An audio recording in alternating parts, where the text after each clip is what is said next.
Today, you are going to learn how to play one whole step higher on the trumpet in 1 week. Sound unbelievable?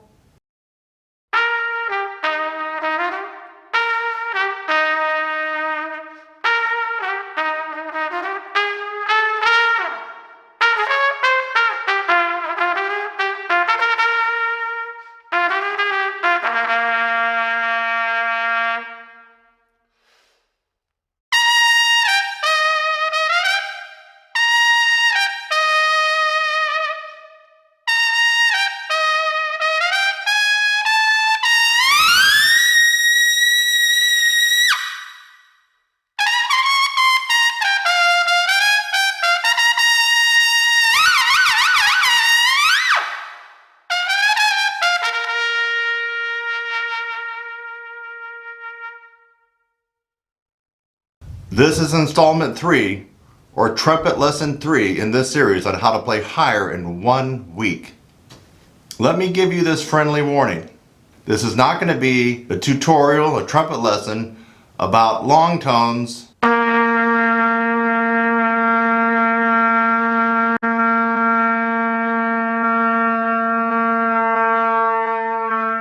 or lip slurs.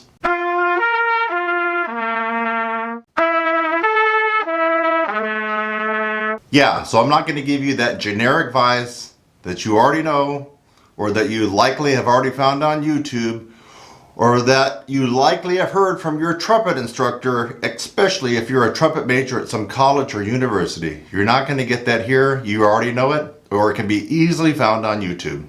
Before I continue, please make sure to subscribe to this channel to get amazing and unusual trumpet lesson tutorials. By the way, also lessons for tuba, trombone, cornet, flugelhorn, French horn, baritone, euphonium. Yes, it's all here at Trumpet Sizzle. So subscribe right now and hit that little bell notification so you'll be alerted anytime I put up a new video. So if you've been following along and watching the other trumpet lessons in this series, you'll notice that each trumpet lesson said you could gain a half step in range in 1 week. But if you listen carefully at the beginning of this video, I told you you could gain an amazing 1 whole step in 1 week. You didn't miss here, and I wasn't fooling around. This particular trumpet lesson is going to focus on technique. Yes, a lot of brute strength is required to play skillfully in the upper register on the trumpet or any brass instrument. However, you cannot forget about technique. Technique is essential.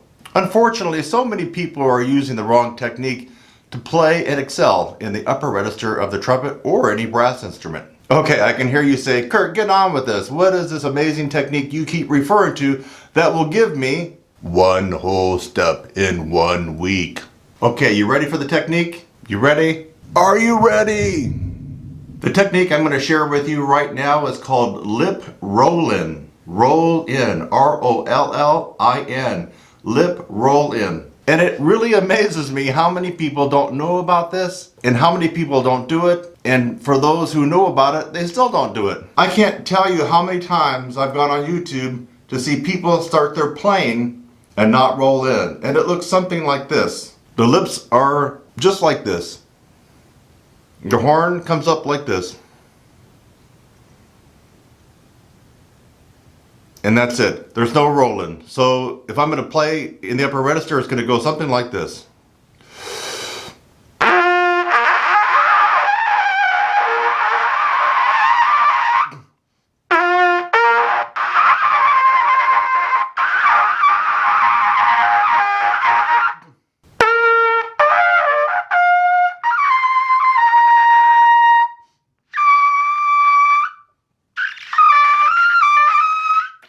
No rolling.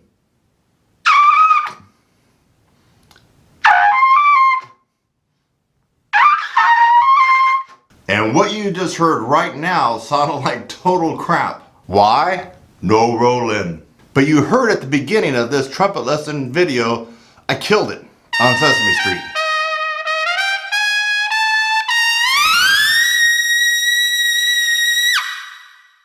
Do you look like this when you play in the upper register of the trumpet? Watch the lips carefully.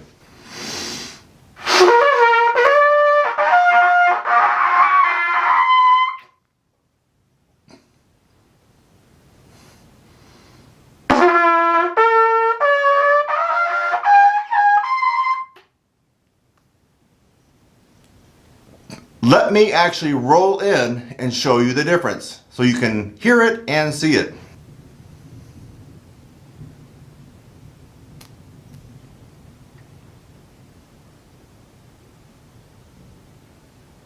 Want to see it again?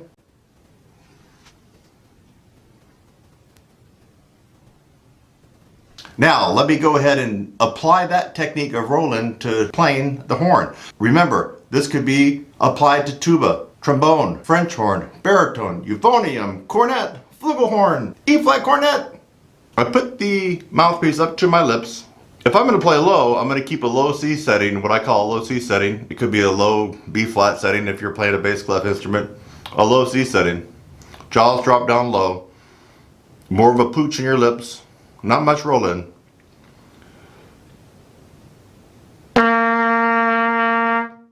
Oh, it kind of probably looks like that in the mouthpiece. Oh, lips apart, teeth apart. With the roll in, a couple of things have to accompany this particular technique. The jaw needs to be up, not down like in the low C.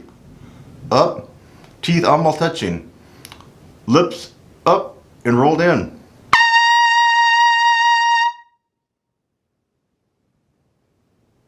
Rolled in. More extreme now.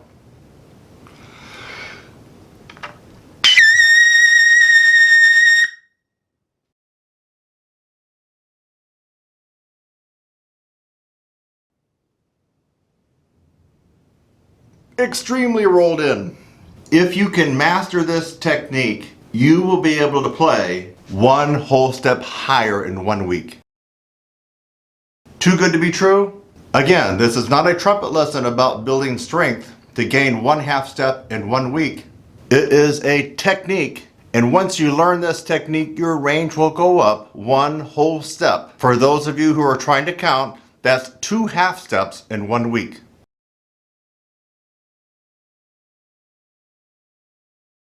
Now here are 2 strategies that can help you gain this technique. Number 1, use a mirror. Yes, you heard right. Practice this technique in front of a mirror. Or maybe you can borrow your mom or sister's makeup mirror. You know, the little round one that flips around and one kind of magnifies and you can just set it on something?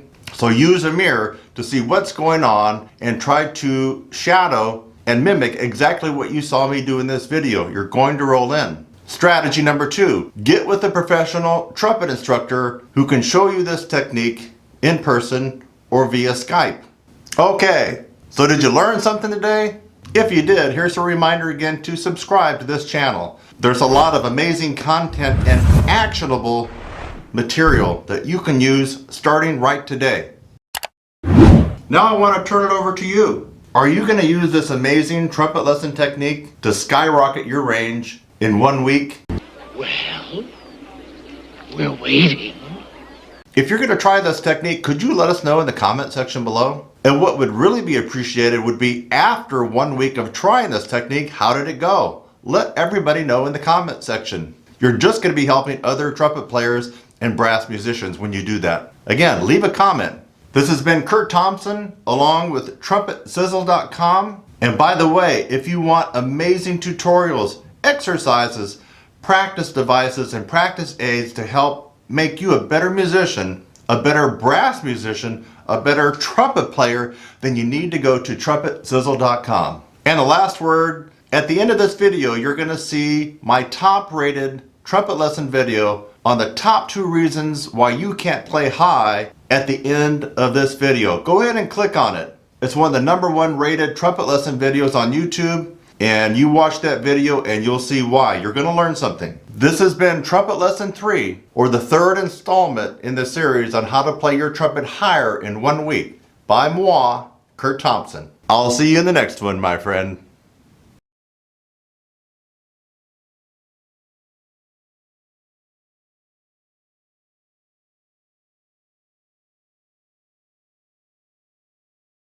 On the trumpet in 1 week.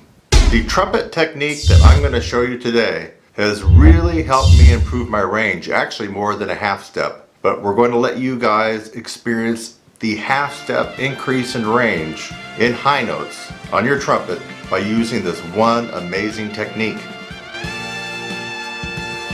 And thanks to this one amazing technique that I'm going to show you today, I am able to play extremely well in the upper register of the trumpet.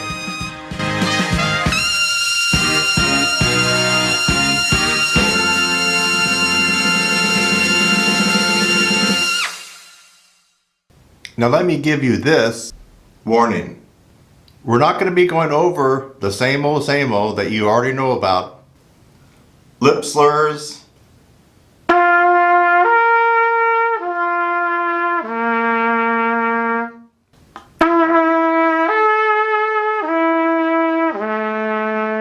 Okay, let me try some high notes here.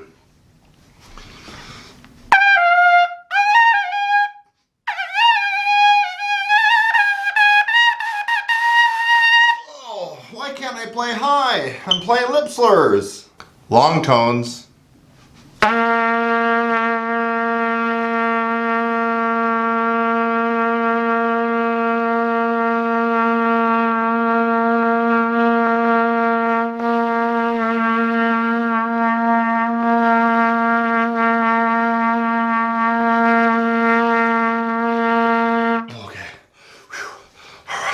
Okay, now I can play high.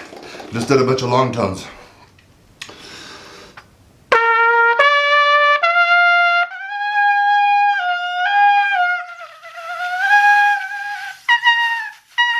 Oh, I still can't play high even doing long tones. So yeah, this is a warning. You're not going to get that same old advice that you've already been given, long tones and lip slurs.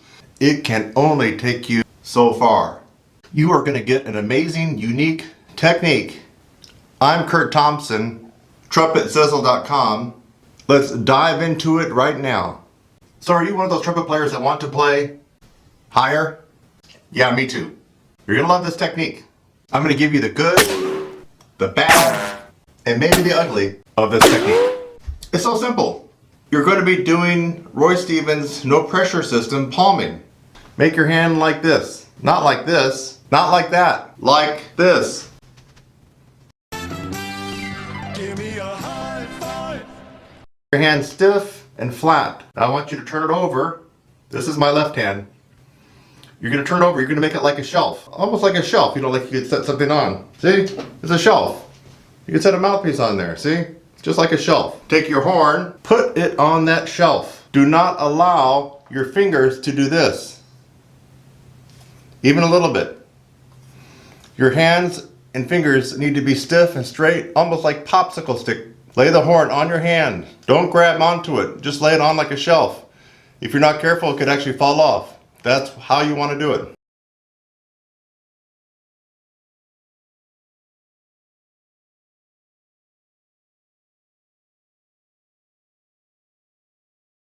It's just like a shelf. Here we go. I want you to put it up to your lips. Now, here's parallel. You can have a little angle on it, which will help seal the vibration. This is parallel, approximately. Here's an angle. Put it up where you normally would play, and play a low C.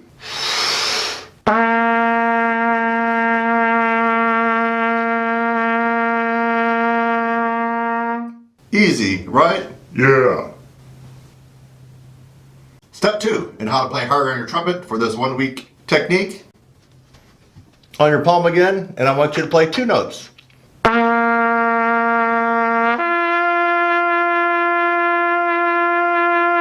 So far, so good, right? Yeah. Seems like we have an echo in this room. Step 3, you're going to add a note. So far we've done the low C on trumpet. We did the low C to the G on trumpet. Now we're going to add a 3rd note, the C. This has to be slurred, and it has to be about mezzo forte to forte, which means medium loud to loud. Remember, hands like a shelf. Lay the trumpet on the shelf. Parallel, you can add an angle to it.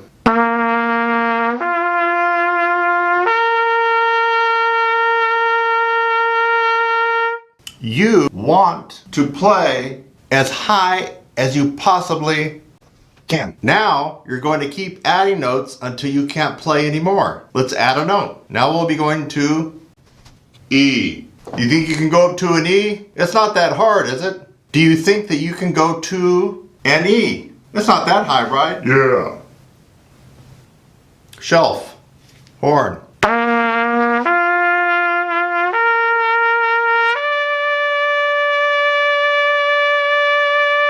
did you notice something? Each time I start down on the low C, we went low C, G, low C, G, C, low C, G, C, E. Each time that you repeat it, you always start back on the low C.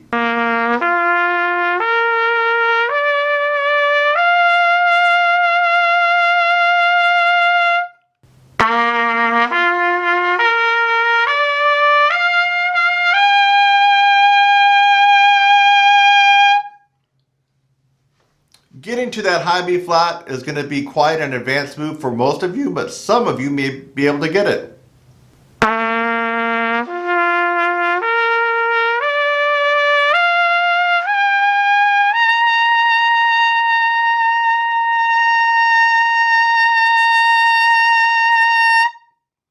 That was high C, doing the Roy Stevens palming, no pressure system.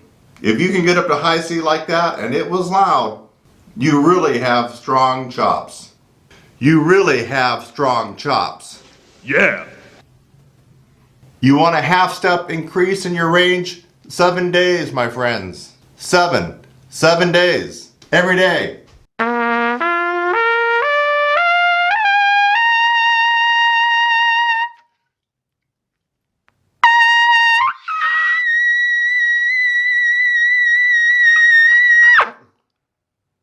Pretty cool, huh?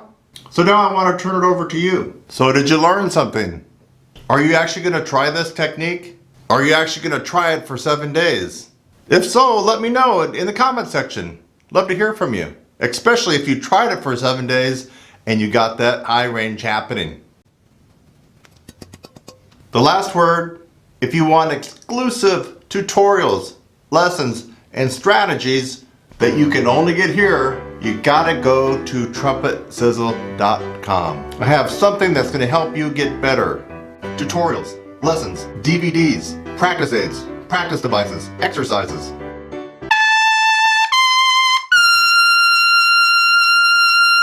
I'll see you in the next one.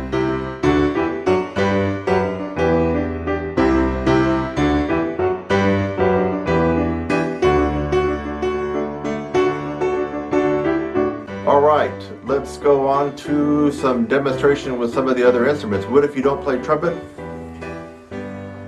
What if you play French horn? So for French horn, I'm going to hold it like this. Let me kind of back up a little bit. I'm going to hold it like this. And just, you can see how I'm holding it with my hands, just palming it. Alright, let's see what we can do with trombone.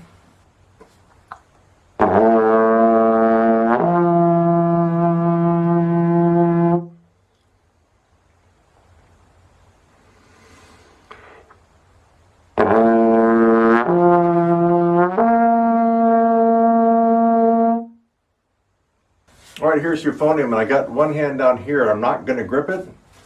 And actually this is a baritone, and I got the other hand like this, so I'm not gripping anything like that. I'm not able to pull it in, and I'm just going to start on a lower note.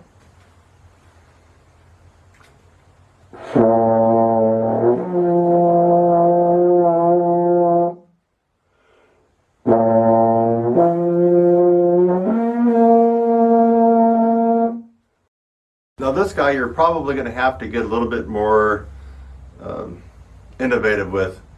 This is too heavy. What is it, like 25 pounds almost, just to try to do what I did with the baritone, which was pretty light. If you could fashion a way to hang it, or with a little bit of rope from somewhere in your house, that would be great. If you have a tuba stand, I'm going to just maybe try to wing it and do it on my chair. Let's just see what happens. So I'm on a chair here. Now let's just see if I can just work it enough, just to show you that this can be done. So it's on the chair. I've got it lean like this, and I'm just going to keep it. I'm going to put my hands up here, so I'm really not going to use any pressure.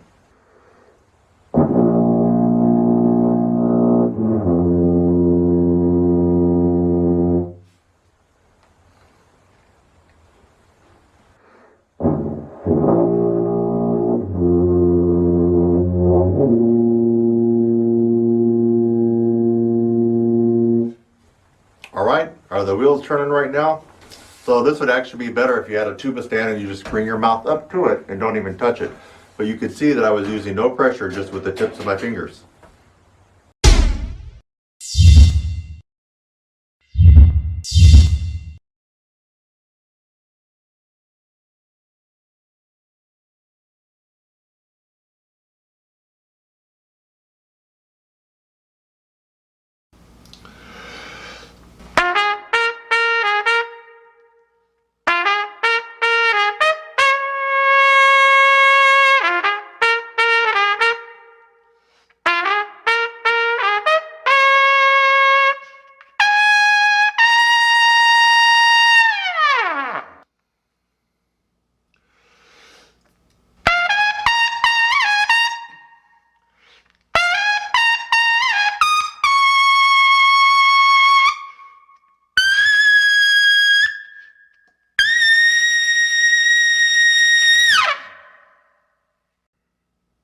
If I had to choose one thing to really explode my progress on any brass instrument, especially during this time where we're all kind of stuck at home, you're not at school, you're not in your rehearsals, you're not in your ensembles, I have one thing that I would recommend that you could do right now: the sizzle pull. The sizzle pull.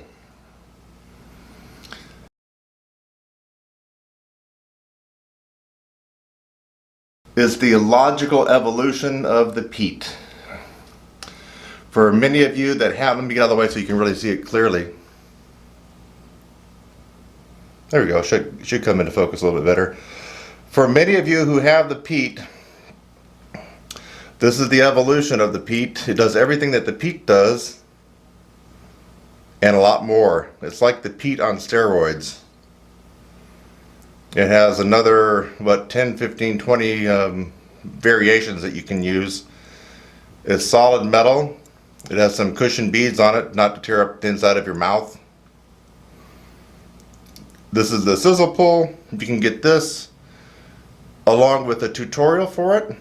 If you didn't want to embark on the best #1 rated amateur improvement program in the world, which is my 16-week brass upper register course, the new revised one, if you're not ready to take on that and tackle that, which actually that's the one that you should really be doing. But if you just wanted to try something that's easy, not going to take a lot of time, but will give you almost instant results over anything else that you could try. I mean, I've looked at everything that is out there, anything that you can buy anywhere. This will do it. The sizzle pull.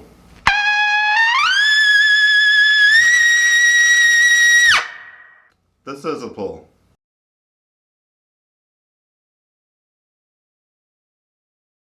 Today, you are going to learn how to play 1/2 step higher on the trumpet in 1 week. This is a trumpet lesson on how to play higher notes on the trumpet. The trumpet technique that I'm going to show you today has really helped me improve my range, actually more than a 1/2 step. But we're going to let you guys experience the 1/2 step increase in range in high notes on your trumpet by using this one amazing technique. And thanks to this one amazing technique that I'm going to show you today, I am able to play extremely well in the upper register of the trumpet.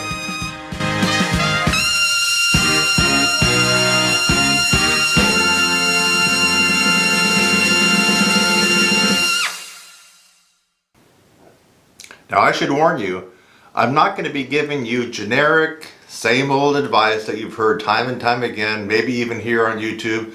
Definitely if you're a music major, of practicing long tones, practicing the Schlossberg, blah blah blah blah blah blah blah blah blah. You already know that, so I'm not going to be talking about that here. I'm going to be giving you this amazing technique that will work in 7 days. You probably already know who I am, but for those of you just watching me for the first time, I'm Kurt Thompson of TrumpetSizzle.com. Let's dive right into this amazing technique.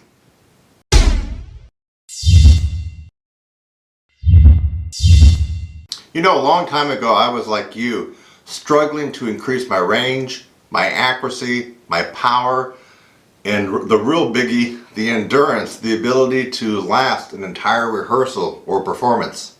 And yes, some of it does work. You know, I tried the long tone thing. In fact, I still play long tones. I still do that.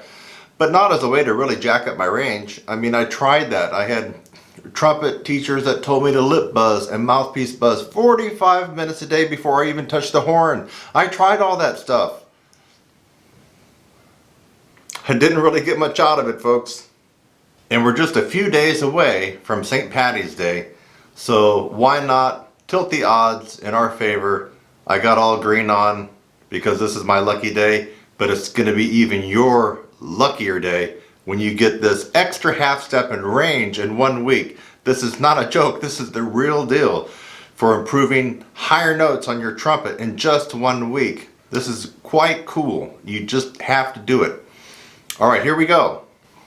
First, you are going to be taking the trumpet mouthpiece and placing it in the center of your chops the way you normally would. You're going to start off on a relatively easy note. Say, for example, middle C. Now watch carefully. I'm going to repeat middle C going to my left, and this will probably be your right, but I'm going to repeat it several times as I slide the mouthpiece across my chops to my left corner. That's probably your right. Watch.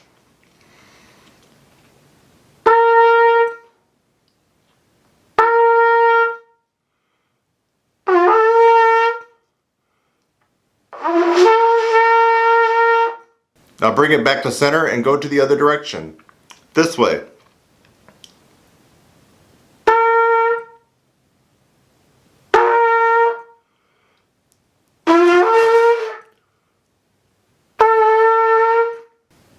Crazy, right? Crazy like a fox. Now let's try going up to D. Right in the center, over.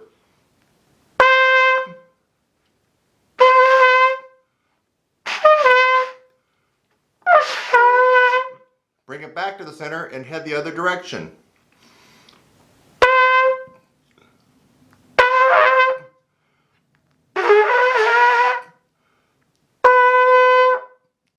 Wow! You're probably saying, hey Kurt, what's so amazing about that? You are adding a different stress and a different placement on the chops that you're not used to doing. It's going to throw you for a little bit of a loop. And then watch the range start to happen, my friend. So we did C, we did D, and you want to keep going as high as you can until you're no longer able to go across each direction. Let's fast forward. Let's pretend I'm trying to do this on a G above the staff, which is getting pretty high for this technique. Center. Over.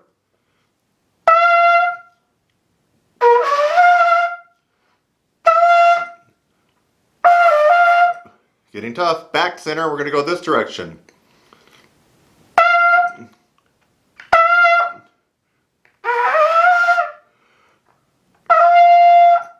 What's going on with my hat? There we go. What? No. You didn't ask me right now to try this on a high C. It's a crazy, amazing, wild, quirky technique, but on a high C? Huh? What? Ah, what the F. You want to hear it on a high C? It's going to sound horrible. It's going to sound god-awful. Let's try it.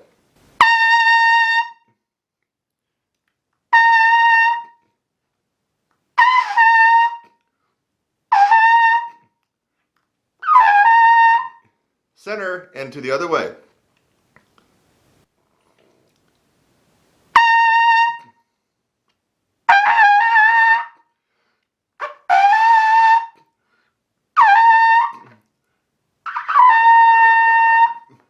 Woo! It was the green hat. The green, the luck of the Irish. The reason I was able to do this on high C. Now, this technique is an amazing technique, and you will get 1/2 step in 1 week on your trumpet. This has been a trumpet lesson on how to play higher on trumpet, and actually it will work for trombone, tuba, French horn, euphonium, baritone. Now, will this amazing, powerful trumpet technique allow you to do this?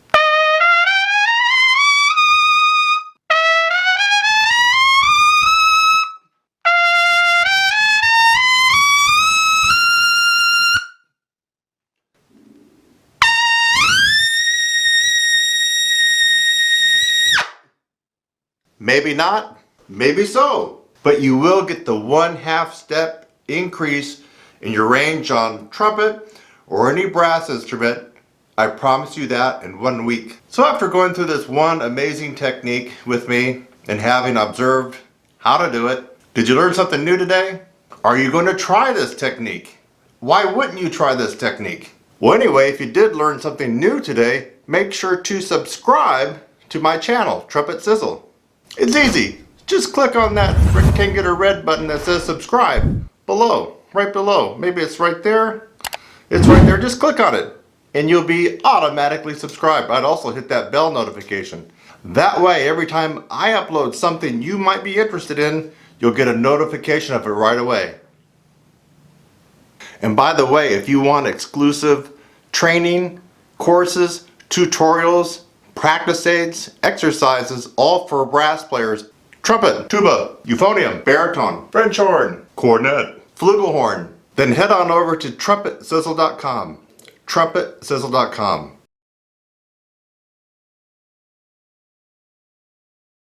Now, I would like to turn it over to you. Are you going to try this amazing, powerful technique to jack your range up in 1 week? 1/2 step? Either way, let me know by leaving a comment below right now. This has been a trumpet lesson video on how to play higher notes on the trumpet, specifically on how to gain 1/2 step in range in 1 week. I'm Kurt Thompson. I'll see you in the next one.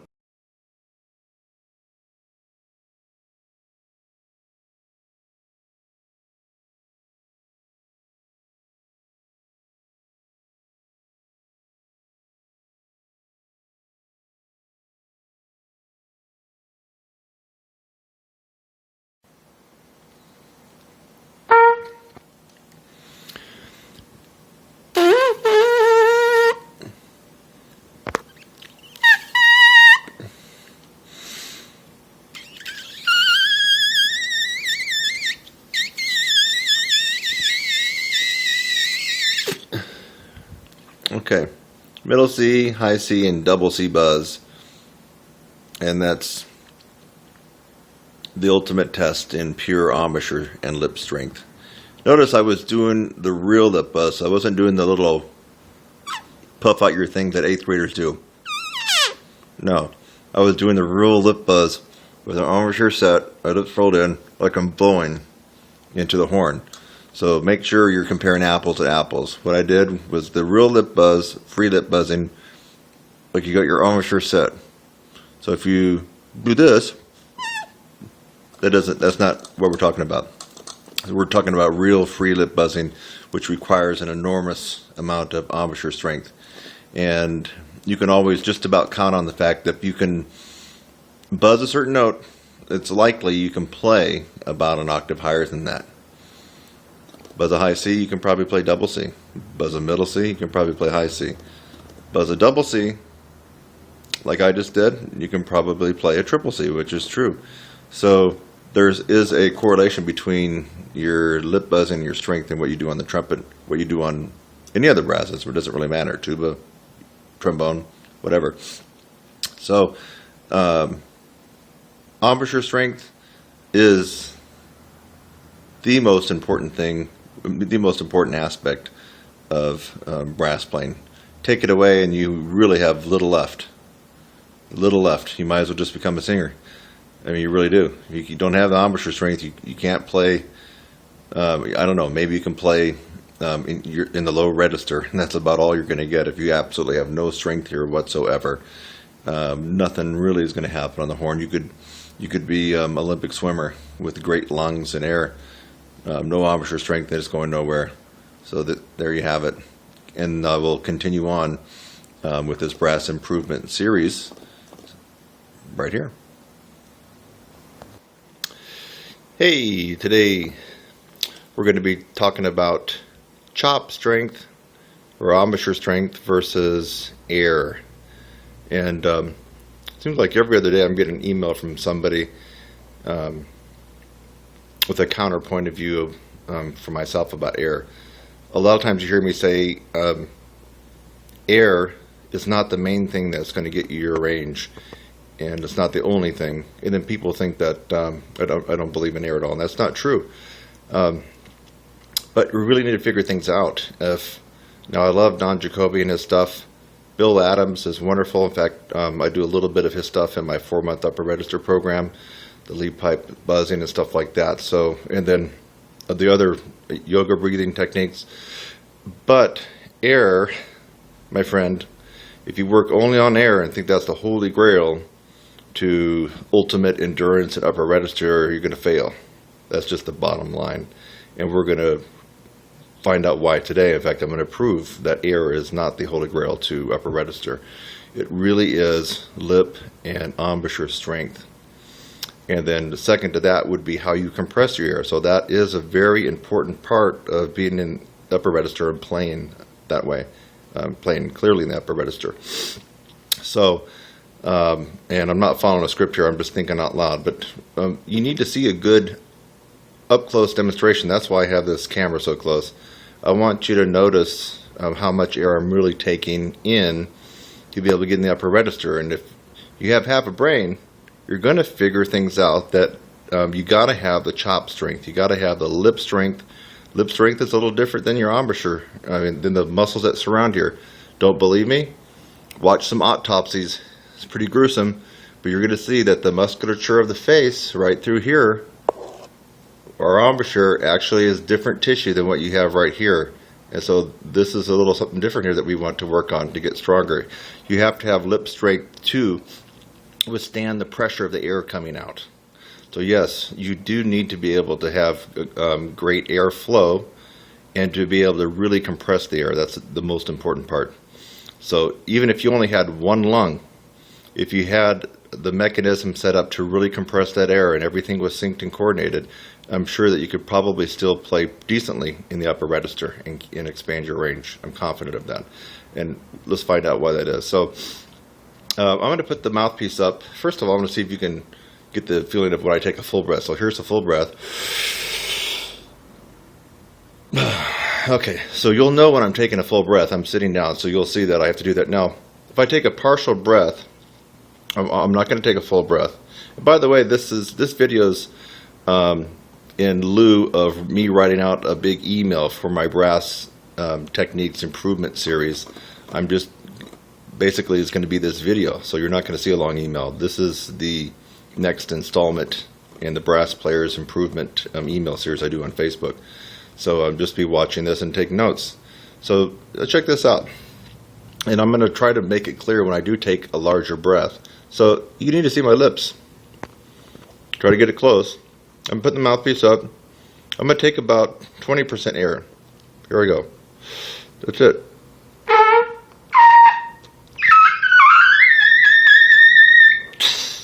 That's only 20%, folks. Now, I didn't exactly have the accuracy that I wanted because I didn't have the airstream pushing it forward. But that's pure embouchure strength. Let's do it again. I'm going to take about the same amount of air, about 20%. Here we go. It's only 20.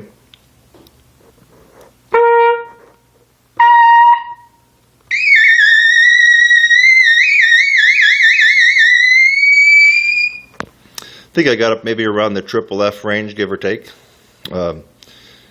Wasn't a lot of air there.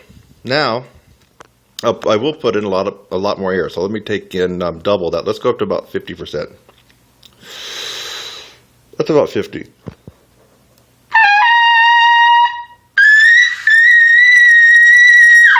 So I'm getting more sound out, and the air that I'm blowing through my chops is more air, more quantity, and it's actually probably a little bit faster, of course. Now, because I'm blowing more air, that's activating all the muscle contraction here. It's got to still stay sealed on the mouthpiece, otherwise the lips would fly out and you're not going to be able to go up any higher. So anyway, that should be really clear. Let's just take another look at that. Not much air. So here we go. That's a big breath, and let me let it all out.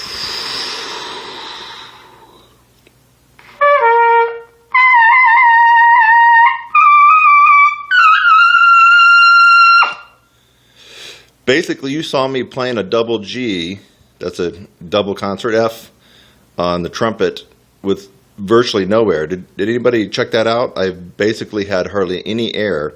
And how loud was it? It came out about MF. So wait a minute.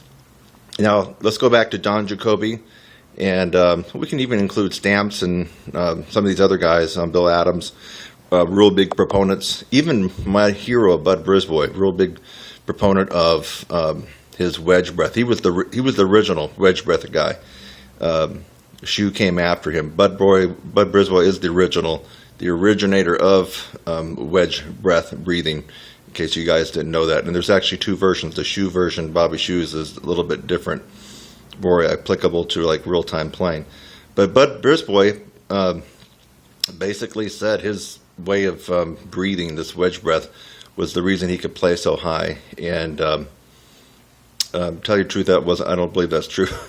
The guy had incredible chops, and I'm pretty confident that even if he had only one lung or wasn't breathing quite as good as he did in the wedge breath that he originated, he could still play very, very well in the upper register.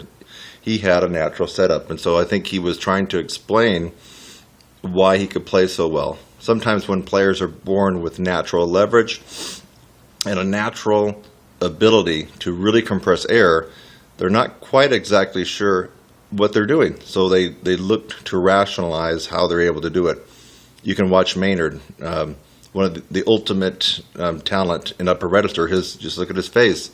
He had a natural setup. His teeth and everything was just perfect for being able to get the high velocity out to play in the upper register. Now, of course, he had to work. He had to practice, not shortchanging that. But I think at some point he was trying to figure out how he was actually doing it. He had just this ultimate talent. I mean, he had the perfect leverage just built into a system that a lot of us have to work a lot harder to get.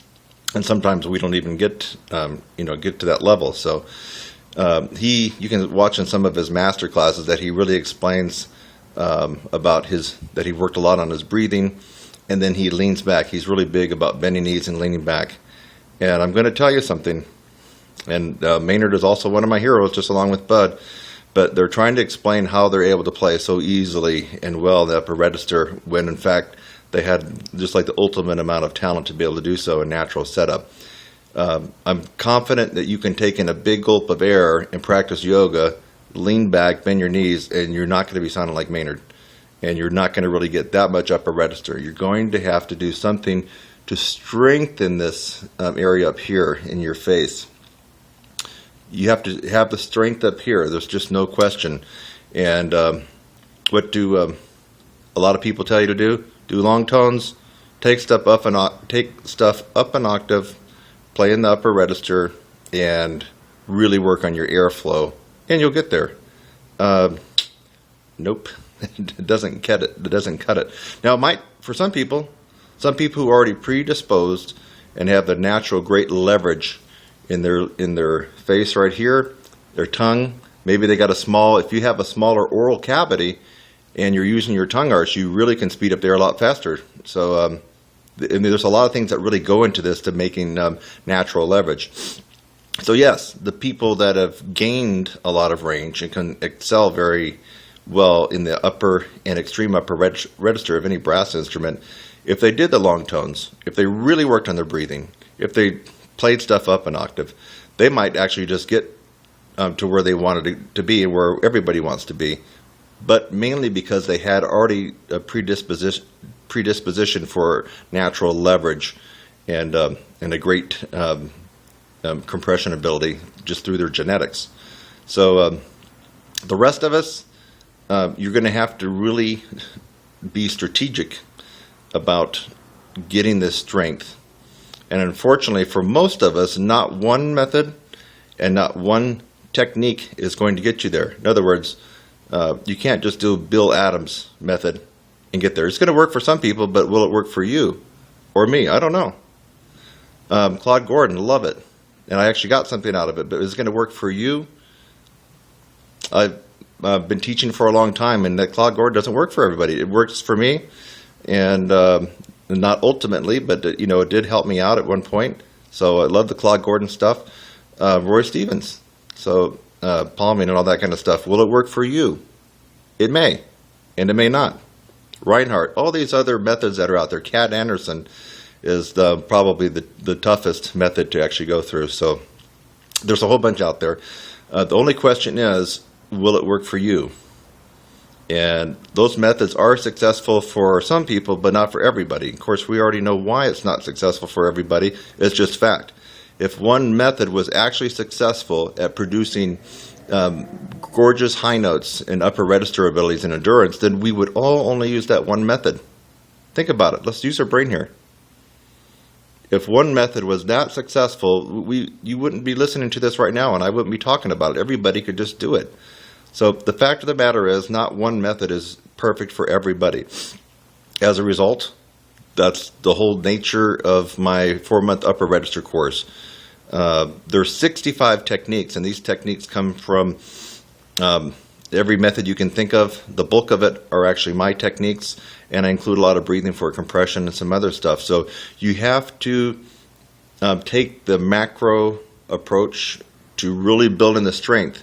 We don't know which particular technique is going to do it for you. I'm confident that out of 65, 5 or 10 are definitely going to be the magic bullet for you. But what's the magic bullet for you? Don't know. And whatever it is, it won't be the same for me or the same for the next guy or gal. So you really have to use your intelligence here if you want to improve your upper register. And keep in mind, I don't care what instrument you play. I don't care if you're a college professor or you're a comeback player or you're a hobbyist or you're a pro player, whatever. It doesn't really matter. What matters is you have to keep improving your range. You can't be subtle on your range, wherever it is at today, because the more range you have, what happens?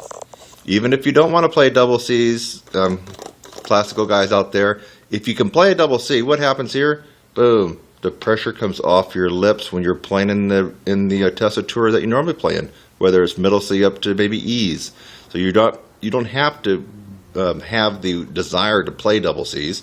It's just if you can play them in your practice, the pressure comes off here. You get a better sound, a bigger sound, and a lot more endurance. So let's take one more look, and then I'm going to wrap it up here.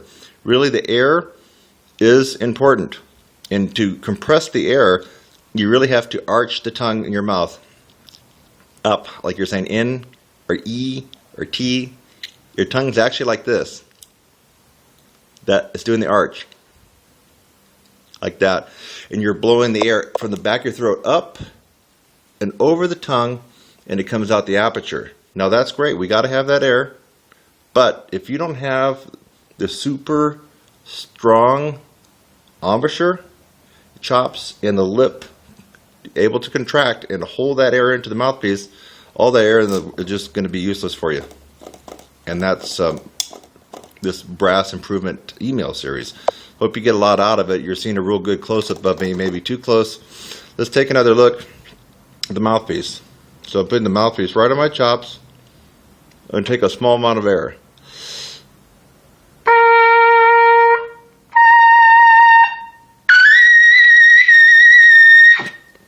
Okay? Not a whole lot of pressure there, really. And that was probably about 30% of my air capacity. That should prove a point. It should really prove a point that, yes, work on your air, but you need to focus a lot more on how to get this going here. And let me just leave you with this. If you're pounding away and banging your head at one method, and you keep wondering why it doesn't work, but you know it should work because it works for everybody else, well, that's erroneous thinking right there. You really need to take the shotgun approach. I'm here to tell you, you got to take the shotgun approach, the macro point of view, when it comes to really increasing your strength in your face, your lips, and everything else. You just got to do it. Otherwise, you're going to be one of those guys that sticks with a method because you don't want to, I guess, admit that you've made the wrong decision. You'll stick with that method for all your life, and you'll always have problems in the upper register.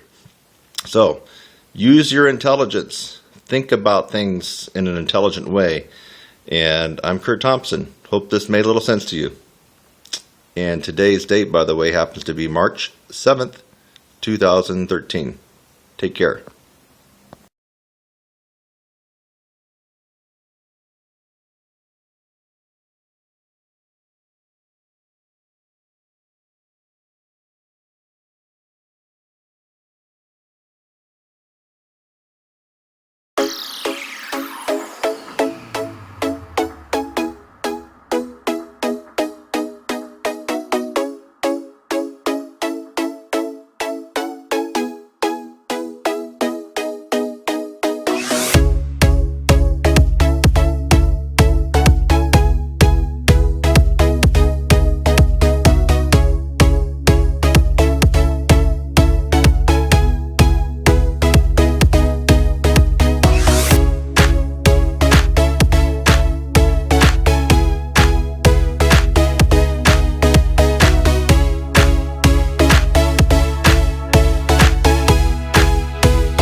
about trumpet high notes, trumpet lessons, and trumpet mouthpieces. Now, a lot of people think that if you can play high, it's because you're playing on a shallow mouthpiece.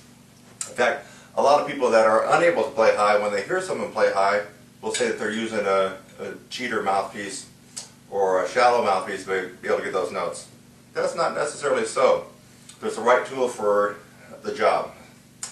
So what I wanted to point out today, I want to dispel a couple of myths. I do happen to play on a shallower mouthpiece. It is a Neil Sander 17S. But is this the only reason why I'm able to play high? Is it the only reason why other trumpet players who are quite adept in the upper register of the trumpet, their mouthpiece, is it the only reason why they can play high? I don't think so. I think that you have to practice the right techniques in the right way for the right amount of time to be able to get your upper register the way you want it. Now, I wanted to go through a couple of mouthpieces that are quite common. Let's pull out, this is the Bach 1.5C. I'll see if I can get it up there in the camera for you, so you know that I'm really showing you the real deal. Probably can't really see it. Let's see if I can turn it a little bit. There we go. Take my word for it, that's a Bach 1.5C. Now it's a little bit cold. Now, according to a lot of people who can't play high, I shouldn't be able to hit a double C on this one. Now I will tell you that the mouthpiece I play on it for a reason. I like the sound I get, I like the tone, I like the accuracy, I like the volume I get out of it. Otherwise I could just play on any mouthpiece, right? So this one here will probably not sound as good to me and have the projection and some of the other qualities that I love in my Neil Sanders, but will I be able to play a double C on this one like I do on mine? If the people who can't play high that put out this myth that you can only play high with a cheater mouthpiece are right, then I should not be able to play much, maybe beyond a high C on this one. So let's find out. This is a Bach Bach 1.5 C. Now I'll just play a middle C here. No problems there.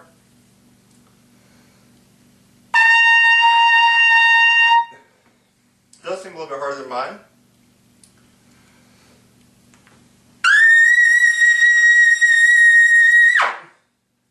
Whoa, wait a minute. That was a double C. It was on a Bach 1.5 C mouthpiece. Well, it looks like I just broke that myth that you have to be able to use a cheater mouthpiece to be able to play high. Now there's a lot of people that play on this one, a lot of symphonic players that poo-poo high notes, so they play on this one. They don't really have to play much more than a high C or a high D in their symphonic and orchestral works, even the professional trumpet players I'm talking about in major symphony orchestras.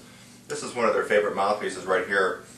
Would I use this on a regular job or a gig for playing Maynard stuff, playing lead? No, I wouldn't, because this makes life more difficult. But you heard it right here, folks. I played a double C on this Bach 1.5 mouthpiece. See if I can show you it again.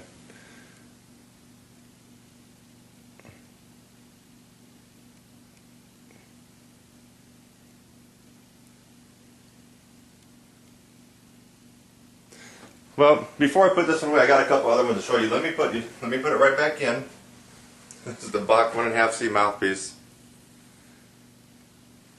I'll put it right back in my horn. Let's just see if that was a fluke. Maybe it's a one-time fluke and I won't be able to get it again.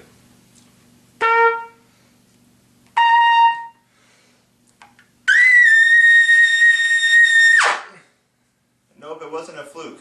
I am able to play high on a Bach 1.5 mouthpiece. Let's set that one aside. Now, what is the most common trumpet mouthpiece in all the world? If you answered a 7C, you are correct. I'm going to see what happens when we get out the 7C. Now watch this video carefully because this is all uncut. There's the 7C. Can everybody see it? I'm going to leave it in the video. I'm coming back around. Coming back around, there's no cutting or editing. Here's the box 7C. This is what you get typically when you buy a new horn. Typically what beginners play on it. Very few professionals play on a 7C. There might be 1 out of 1,000 that would play on a 7C. Well, let me try it. Now, supposedly, I shouldn't be able to play on high on this one either, right? It's a 7C mouthpiece, not a cheater mouthpiece, not a lead mouthpiece. Let's see what happens. Now, if you watch the video, I've been going on continuously there, so there's been no monkey business. It's still in my horn. It's cold.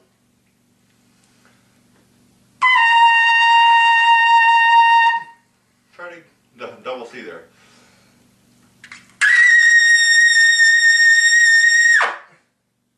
Well, lo and behold, I'm able to get a double C on this 7C mouthpiece. Shouldn't be able to do that, should I? According to the people who can't play high and who use typically the larger mouthpieces, I shouldn't be able to play high on that, should I? Okay, so I played on a Bach 1.5C, played a double C. I played on a Bach 7C, played a double C. Let's get out just a couple more. This one here this is a Bach 10.5C. Now this is the mouthpiece that a lot of classical players who really can't play high will actually use in their piccolo. See if I can show it to you. Sorry, it's not coming in clear. There you go. You can see it's there. That's the Bach 10.5C. I'll leave it in the frame so you can see me put it right on my horn. This is the one that a lot of classical players, professional, principal, symphonic players all across the country, the major metropolitan symphony orchestras will pop this in when they got to play something high, or they'll put it in their piccolo. And then they go back to their 1.5C. They'll put the Bach 10.5C in. It's cold, let me warm it up. Middle C. High C.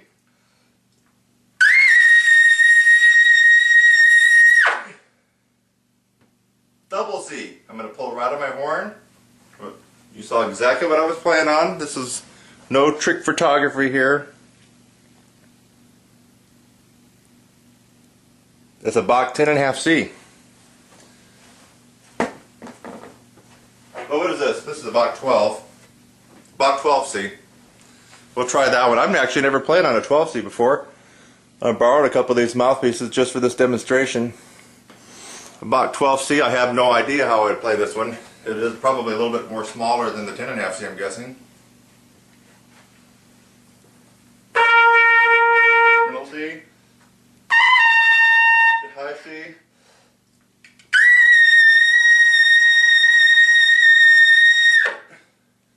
Double C on a Bach 12C.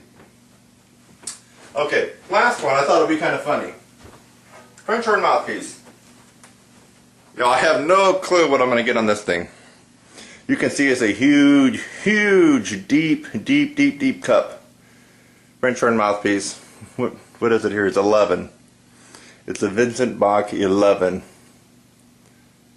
French horn mouthpiece. So I still have it here. Let me put it in my horn. Of course, it won't fit properly, but it's in there. Let's just see what I give this. It's not going to sound pretty. It's going to be out of tune. Probably swim around. But it's a French horn mouthpiece. I really shouldn't be able to play too high on it. Most French horn players can't play too high, so let's see what will happen. Definitely a different tone. A lot warmer. High C now. Real muffled. It's probably going to be very difficult to get the double C out.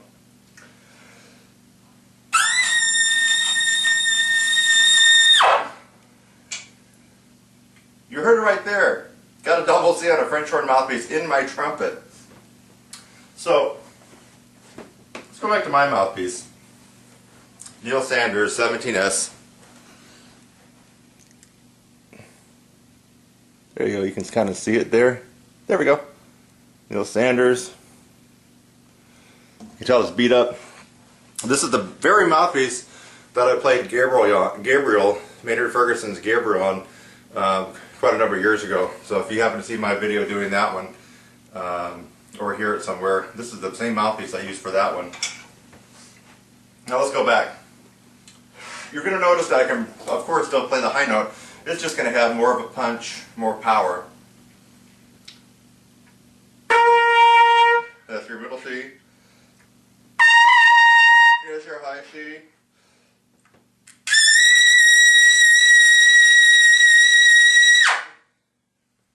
Love it the way it comes out. You notice that in all these mouthpieces, I was able to hit the double C. All of us have different dental structure, different facial features up here, and therefore what works for somebody, for example, this works for me, might not work for you. And that's why I would definitely recommend, and I recommend all my students to spend some time going through different mouthpieces and making sure that mouthpiece is appropriate for what you do. This mouthpiece may not be the perfect mouthpiece for a symphonic player, but it shouldn't be the reason a symphonic player would say that they can't play high because they need a cheater mouthpiece. I've just broken that myth right here. You heard me play a double C on a Bach 1.5 mouthpiece. You've heard me play, that's a 1.5 C mouthpiece. You heard me play a double C on a Bach 7 C mouthpiece. That's the standard mouthpiece that every little kid gets when they take their horn right out of the case for the first time. So what can we learn from this? You, first of all, need to be taking lessons from someone like myself, or you got to take lessons from somebody who already can do what you want to do. That's number one. Number two, put the notion of mouthpieces allowing you to play high out of your head and actually do the real trumpet work. What does that mean? You actually got to practice, and you got to practice the right stuff in the right amounts. That's what we learned today. You don't need a cheater mouthpiece to play high. You should be able to play high on any mouthpiece you pick up. I just proved it here. You know, I want you to go to TrumpetSizzle.com. That's www.TrumpetSizzle.com. I have an array of trumpet video lessons. My main job is teaching trumpet from beginners all the way up to advanced and professionals. Yes, I do have a couple of professionals from time to time that come in that want to learn how to improve their range.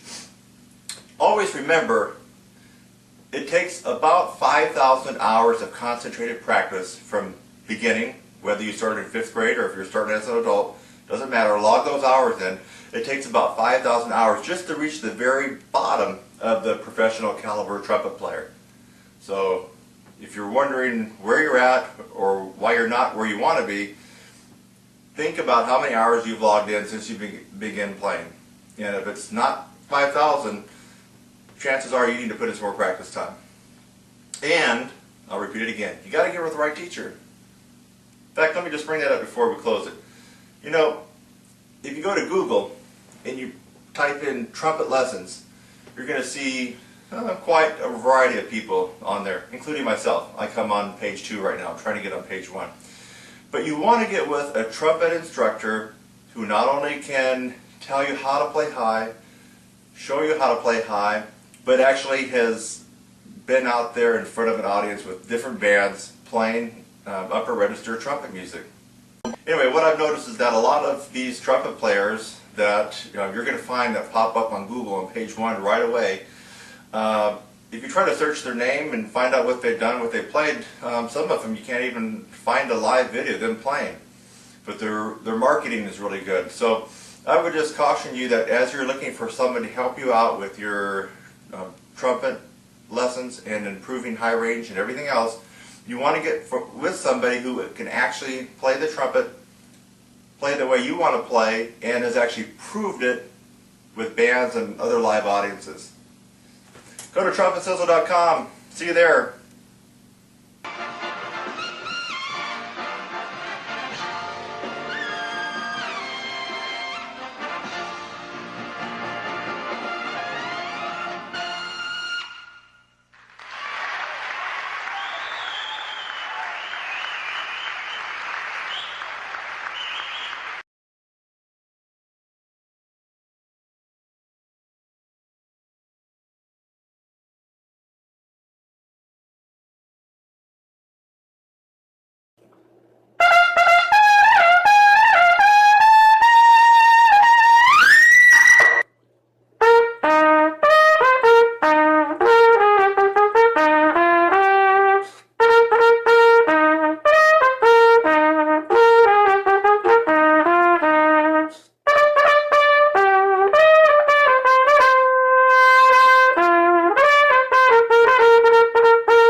cannot play high.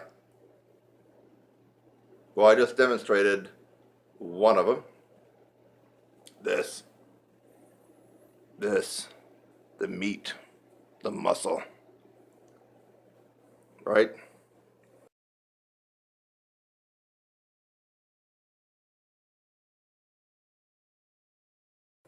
But you already knew that, right? Yeah. You know you got to have chops. You got to build this. Everything. All these muscles, everything. It's all got to be built up strong. So you know that one, but maybe you didn't. Maybe you thought it was talent. Okay? A lot of people think it's just talent. Can't play high. I was just born to play third chair. Just the way it is. Don't get mad about it. Don't beat yourself up over it. You just weren't born with the talent to be able to play high. Actually, some people feel that way. But that is 100% wrong. 100% incorrect. That's your belief system, but it's not reality. Your belief system, but not reality. So the top reason that you can't play high is you haven't gone through the process of training this and the whole mechanism from diaphragm to here to out to the horn. You haven't gone through that process. Now you can look at video, YouTube after YouTube. In fact, I just crossed over the 600 mark on my YouTube channel. Videos available to the public. You can watch them all. You're not going to get that miraculous improvement in range and endurance just by watching videos, even though I'm giving you some good advice and others are giving you good advice. You have to go through the process. The process is systematically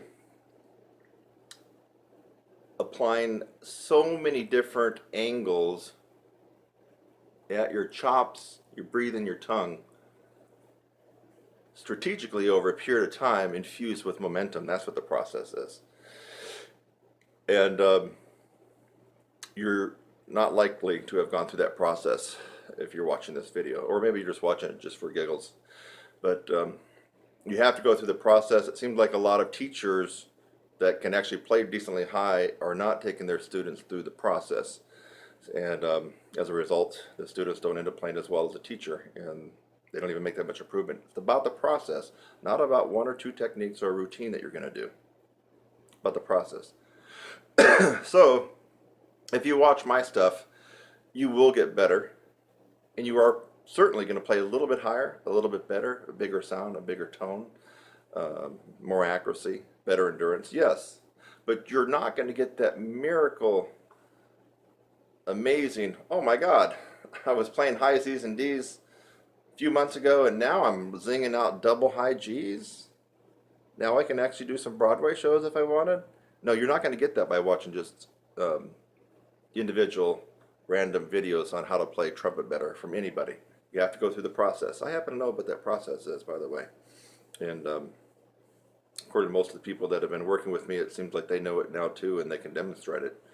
So let's go on to number 2, or the second reason, the second top reason that you can't play high. That. Tongue and tongue arch. Now, you can still play high without the tongue arch. I'm going to play high right now, leaving my tongue dropped in a low C positioning. And now it's not going to sound good at all.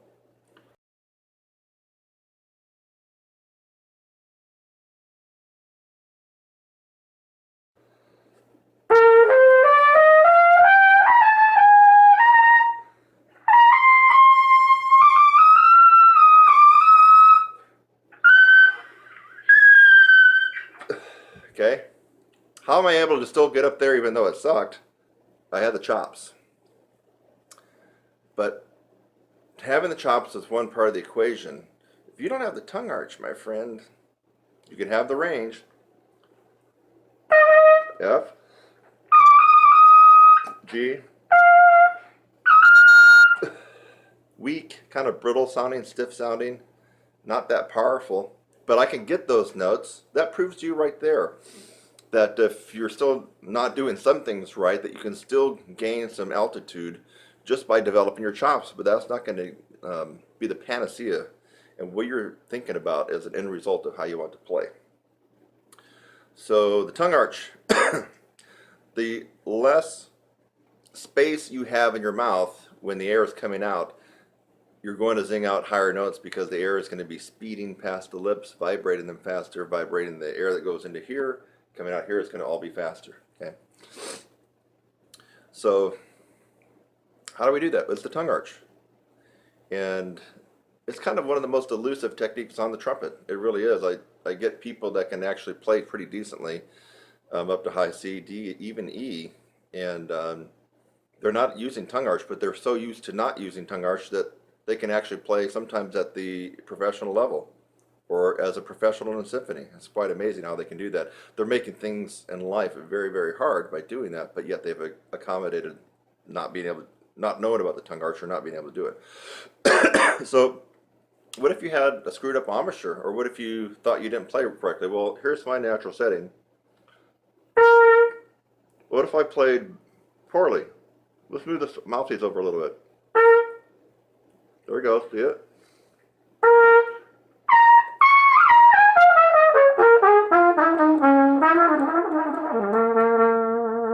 I'm way off my embouchure, in fact, I'm over. What about the other way? Well, now I'm back to center. Move it over. Now I'm really playing not where I want to play.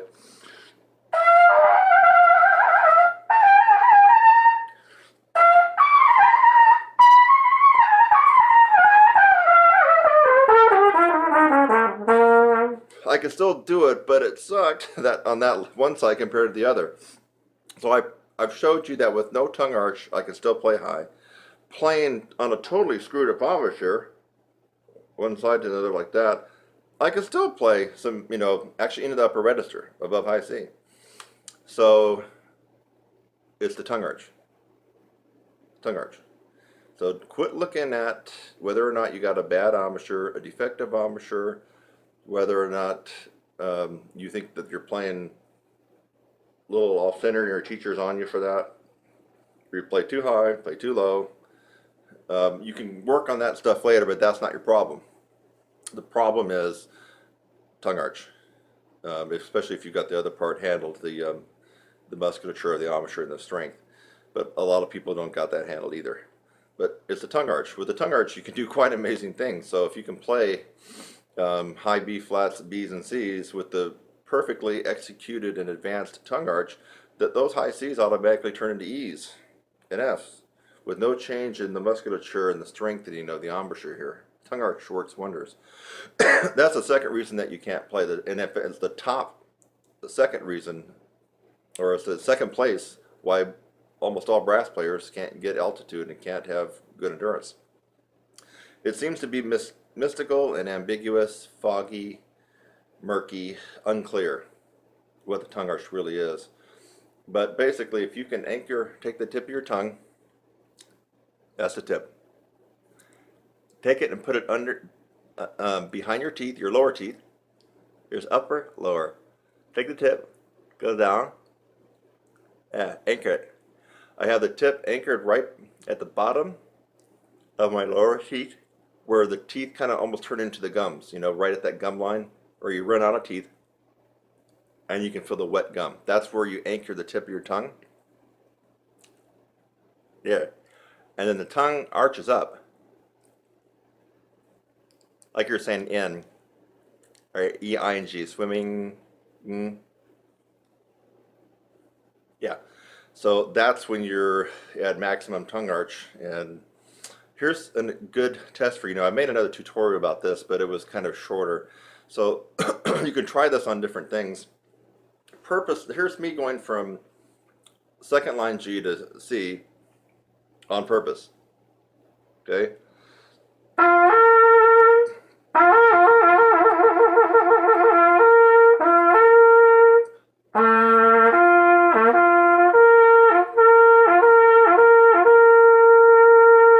Okay, you're seeing movement here. I'm also adding a little extra tension when I'm going up to give it push. The way to really get the feeling of tongue arch, so it's not theory, it's actually something real that you're doing, is to purposely try not to get the top note, yet raise your tongue in an arch position.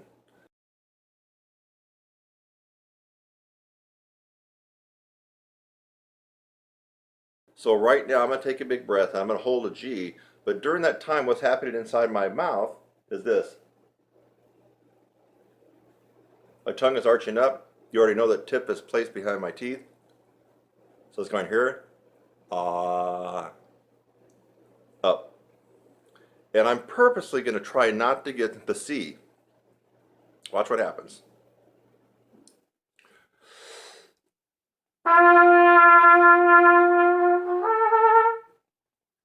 Hear that?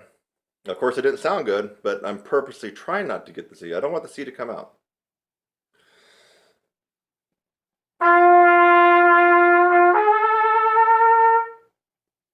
Watch again.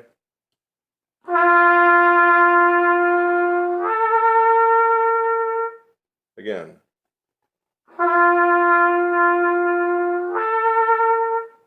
You notice no movement going on here at all, right? And I'm really trying not to let the C to come out. That's your assignment. If you can get that to happen, you've executed the tongue arch quite perfectly. Now, it doesn't stop there. The tongue has to be developed, and you have to be able to hold the tongue arch under a lot of undue pressure when you're above high C. That pressure will flatten down your tongue, and your range will drop. Not because you don't have chops, because you're not maintaining the tongue arch. So the tongue arch, you got to get it, but then you have to develop it to withstand the pressure that will be inside your oral cavity when you're really playing in the upper register and beyond. Your tongue arch drops just a micromillimeter and you've lost 2 notes on your range, just like that. That's how easy it is. So let's try it on a different note. Low C.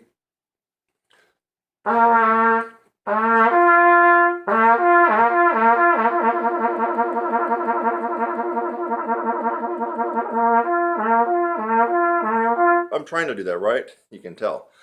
What if I take a big breath and purposely stay on that low C? Don't let that G come out.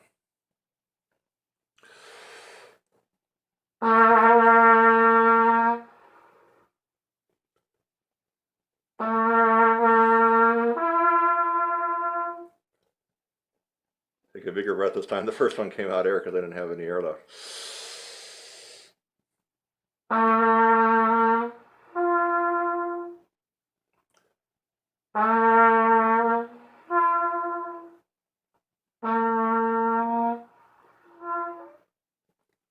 Even low C to G, which is a wider interval, isn't it? It's another note wider, so you're going to fifth. Now a lot more air is coming out on low C than it is on G because you have the placement of your jaw and your tongue even lower. But still, you could hear that something was happening. In fact, the air started to cut off. On that first one, did you hear that? It was almost no air. I mean, it was just air coming out. But the low C would not come out. So don't think that was a mistake. The low C would not come out anymore. Let me just see if I can go for the air again because that was pretty important. I'm raising the tongue up to the point where the low C will not vibrate anymore.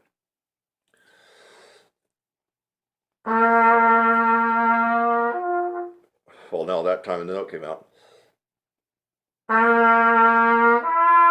No, hold on, let me try it again. Trying to keep the low C down, but I'm raising my tongue into a tongue arch.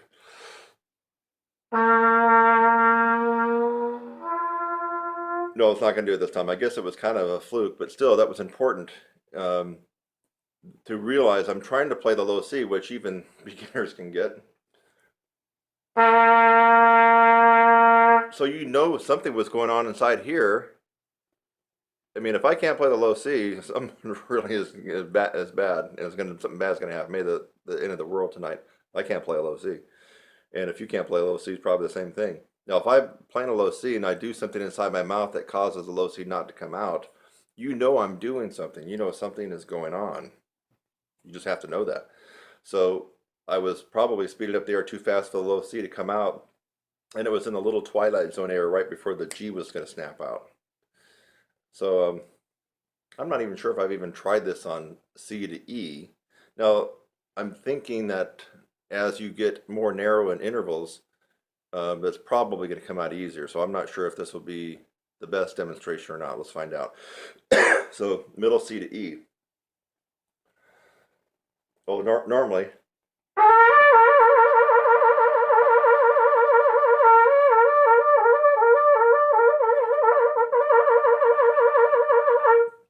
Now, I'm going to try to keep it at middle C and not let the E come out. Oh no, okay, it gets easier as you go higher, actually.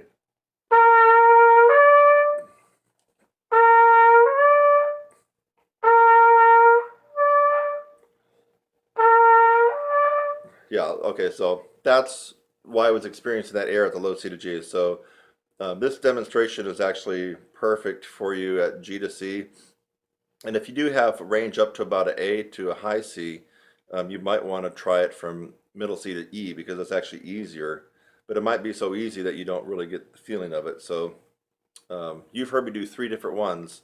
G to C is commonly what I show students. Low C to G is going to be harder. And C to E is going to be easier. So you got 3 different intervals that you can slur to using the tongue arch. And remember, you're trying not to let the top note come out. You're trying not to let the top note come out. That's what you're trying to do. But you're arching up, you're trying to arch the tongue as high as it will arch, but with the goal of not getting that top note. Because if you have the goal to get the top note, then you might add a little bit more pressure here. You might blow harder. You're going to be doing some things unconsciously that you've just already trained yourself to do to get the note to come out. That's why it's important to really, it might go against your ego, but really do not let that top note come out.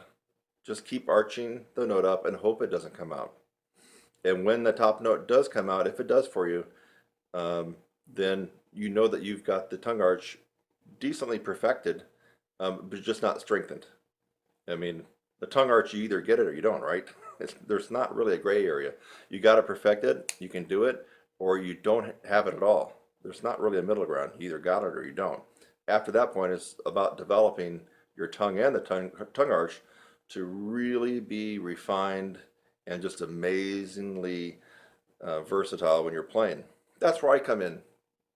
Have you ever heard that I got a website called TrumpetSizzler.com, and then I teach a lot of people, especially a lot of advanced and professional players that want to get better with endurance and range? Well, if you haven't heard about it, you're just hearing it now, I actually do that. That's kind of actually what I'm good at. And I'm good at some other things too, but I kind of have this natural knack for helping people out with that. So if you'd like to learn more, you can definitely look at more videos here. And if you're watching this, why not go ahead and subscribe? You can support me. You're going to get an instant email when I put up new videos like this. And I don't know, I think that you're going to learn something and become a better player. But if you really want to take the horse by the reins and run with it, you got to do something, and that's called going through the process, which I alluded to earlier in the video.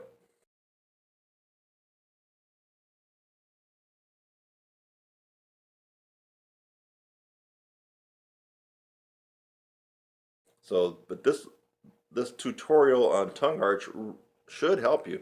And now if you're not getting the note to come out at all, even though you're trying not, it doesn't come out, that's where, again, you need a coach, you need someone to work with you on that, because that is the second reason you're not able to play high, play with power up the upper register, or even have great endurance. If you're constantly playing in a low C position in the upper register, you're gassing out all the muscles here. You're just putting such a load on them, and that's why you don't have any endurance. So you might even have a little range where you have no endurance. You got to get the tongue arch. It's the second reason people have problems in the upper register and with endurance. Since you've already heard me say that, it's a no-brainer. Work on it. Get it going. It's worth the investment in time. So that's a wrap.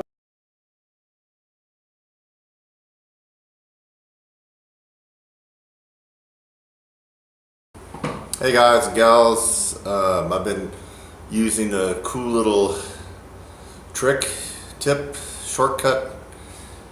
Again, this is not a substitute for the process or for enrolling in lessons, and specifically we're enrolling in some of my pedagogical specific courses like upper register, technique, lead trumpet playing, breathing.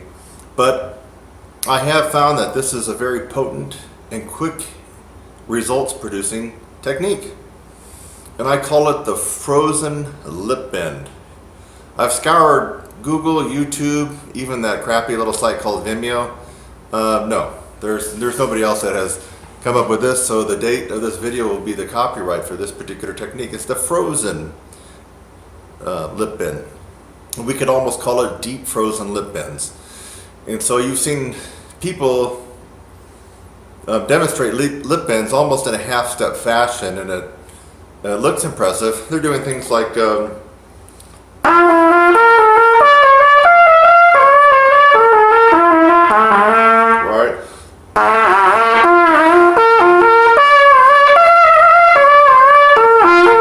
Well, that wasn't a lip bend.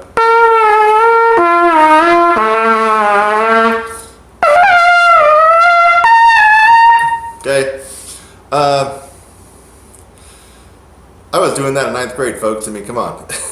So when you see someone, a pro that's screwing around, lip bending like that, that's kindergarten stuff. You want to go up to the heavyweight league with the big boys, then you do deep lip bends on any brass instrument. Not this little half-step bullshit jargon that's not going to get you anything. So here we go. I like to play the F sharp in the G progression down. So play the F sharp. Now no valve. Soft and increase dynamics.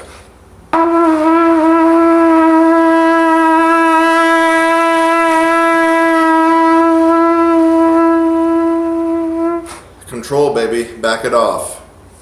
Okay, now that is the half-step lip bend that you hear all the time, except that was a frozen lip bend, not quite deep, but now it's going to get deeper. Now let's go to something that you don't hear anybody doing unless you've watched another of my tutorials on lip bending. We're going to go down to F natural, which is going to be the whole step below G.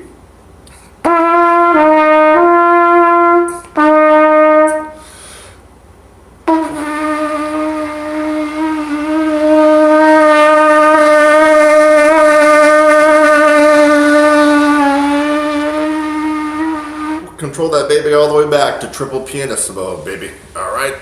This is the big boy league, and you might not even be able to do what I just did, but that doesn't mean that you couldn't do it with a little bit of practice, with trying this. This takes incredible, resilient, flexible, strong, powerful chops to be able to accommodate what I'm showing you now with this technique, the deep frozen lip bend.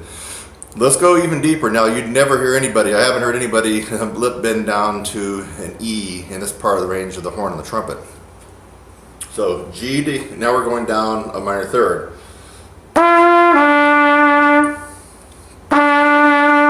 Lift the belt up.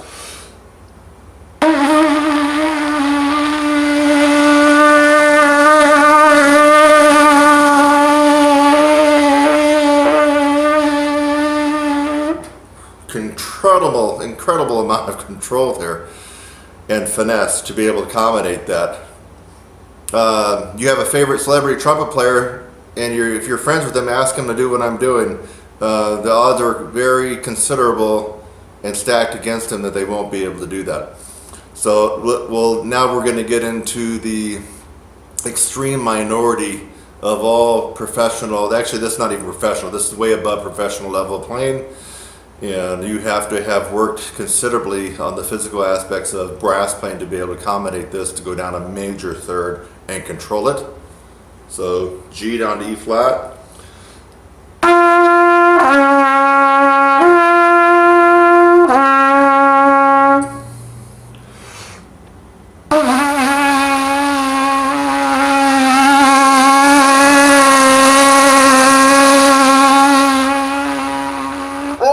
Down to quadruple piano, ladies and gentlemen. Again, quite an exhibition in resiliency, malleability, flexibility, powerful. What other kind of adjectives can I come up with this? It's just, you really have to have excelled way above the typical professional, commercial, or orchestral player to be able to do this. But with this technique, you can. It's not going to happen overnight. But what is going to happen is as you keep working on this, you're going to notice that your sound opens up.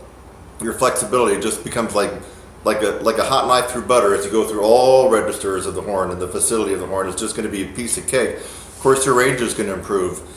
I think that this would be especially good for orchestral players because I have a feeling that you're going to be able to open up and get that more brassy resonance on the mid and lower middle register of the horn, which is where a lot of this orchestral music is played, especially if you're not principal trumpet. So this could be very beneficial if you totally don't like the commercial and jazz idiom of playing and you're more into the classical. This could really benefit you in this particular register.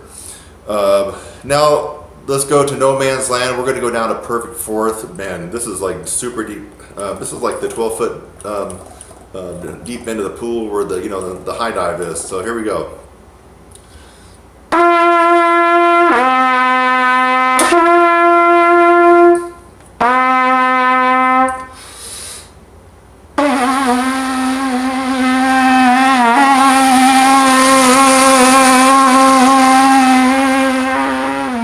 Very difficult. In fact, you even heard me falter a little bit. I'm not perfect. I'm close to perfect, but not. No, just kidding. Just kidding. Well, when it comes to looks, yeah, that's been pretty close. But when it comes to playing, yeah, I have my problems, just like everybody else. So I guarantee you, most of you are not going to be able to do that, but you do not need to be depressed because you can start just on the F sharp in this progression down from middle G, second line middle G for trumpets. Everybody else you can transpose to the notes in your instrument. That would be practical. I've just thrown it out here. For example, probably for trombone, I probably would be playing first position F.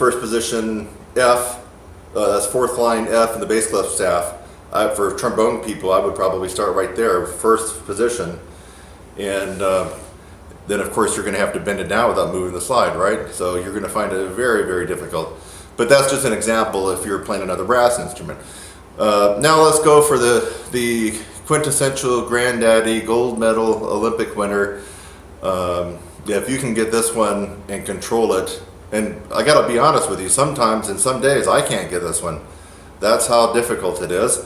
But that would be going down the tritone from G down to C sharp, D flat, and harmonic. This is almost a nightmare to try to do on a regular basis and be consistent, but I'm going to go ahead and give it a shot right now. So we're playing our G down to D flat.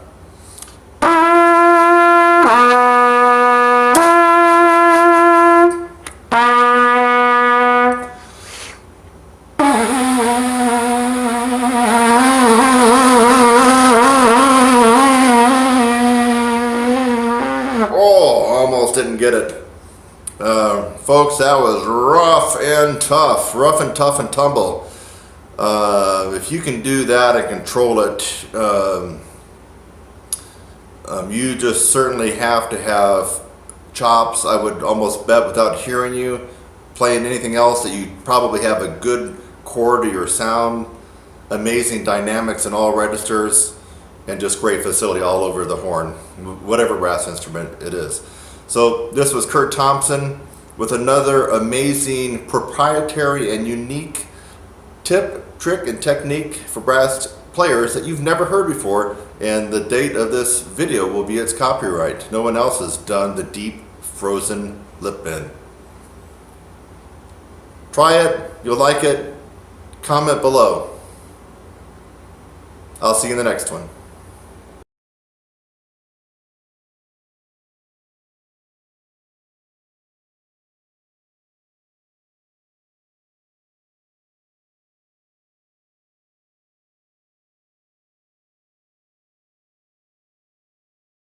I've been kind of messing around doing the palming Dr. Charles Cullen lip slurs and lip trills, and I've been finding it quite tough. I mean, you can't use any mouthpiece pressure. So I'll just give you an example.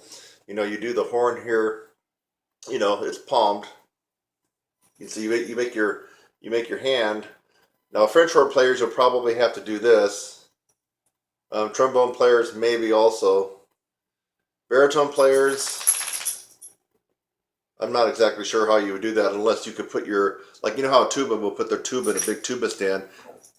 And if you put the tuba in the stand and you just went up to it with the mouthpiece like that, that would be almost the equivalent. So if you could put your euphonium or baritone in some kind of a stand, then you could probably get the technique we're after here.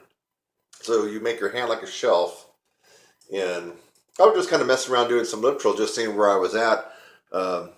As you've heard in other past tutorials, I've been able to, lip trill pretty decently up to triple G's, but that was using a tremendous amount of mouthpiece pressure at the very end, so that was pretty tough for me. But here I am. I'm gonna just do it this way so you can see.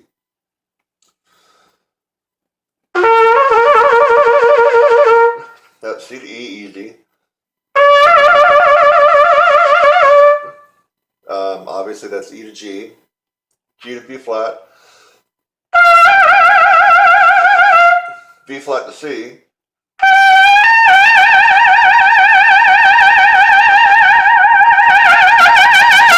okay, so that was B flat to high C. Now, also I'm doing these rather loud. I would say that was just pushing probably forte. You're not going to get too much out of your lip trills in the Charles Conan book if you're playing them pianissimo or piano. I recommend all my students that were at least at the MF mark. MF to F is good. Probably fortissimo is not good. You're going to be blowing so loud, you're going to be defeating the purpose of the technique. So keep these around MF to F. So that was a B flat to high C. So palming. Now look how I got it. I don't know if you can see. I'm only using the weight of the horn, and I'm not doing this. I'm not grabbing and pulling. There we go. Let's try to go a little higher.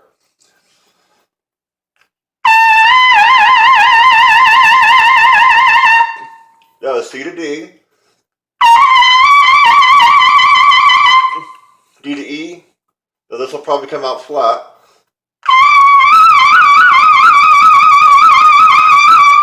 And then, geez, I don't even know if I can make this last one.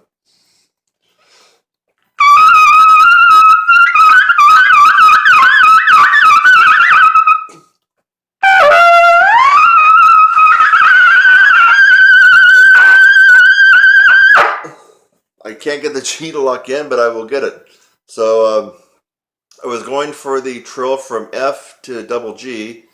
I think it kind of came out. It got a little bit weak. Let's see if I can get it again.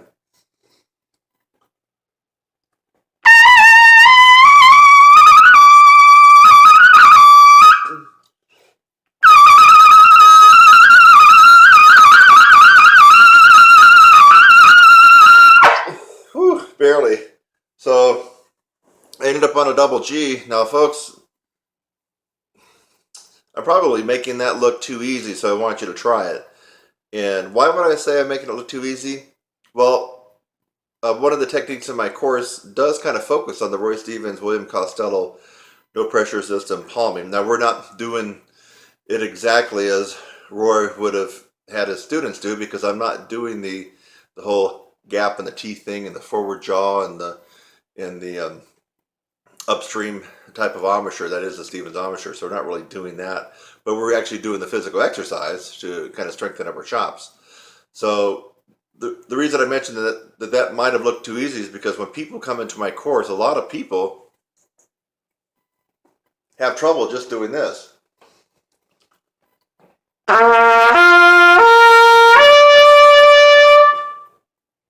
Just going to the E. Now that's just a slur going up.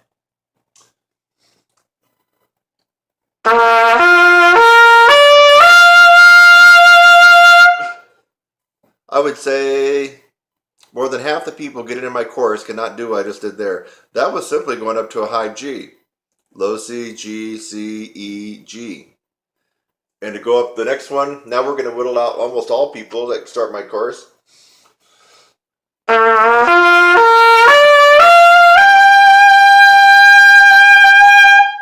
That's the B flat. I might, if I had 10 people start my course over the last quarter, maybe 2 would be able to do what I just did there.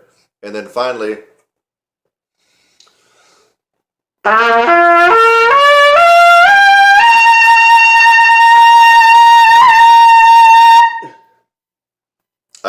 had 10 people start my course over the live course now, the one that they're seeing me every week live, either via Skype or on the phone. Maybe one would be able to do what I just did right there. And that's just a maybe. So take this technique to heart in this drill, and it's a good challenge. I mean, we're all brass players, and it seems like brass players, and especially trumpet players, like a good challenge in the competition and a challenge ourselves. And wow, can you think of a better challenge than this? Yeah, because I mean, come on. If I got on normally,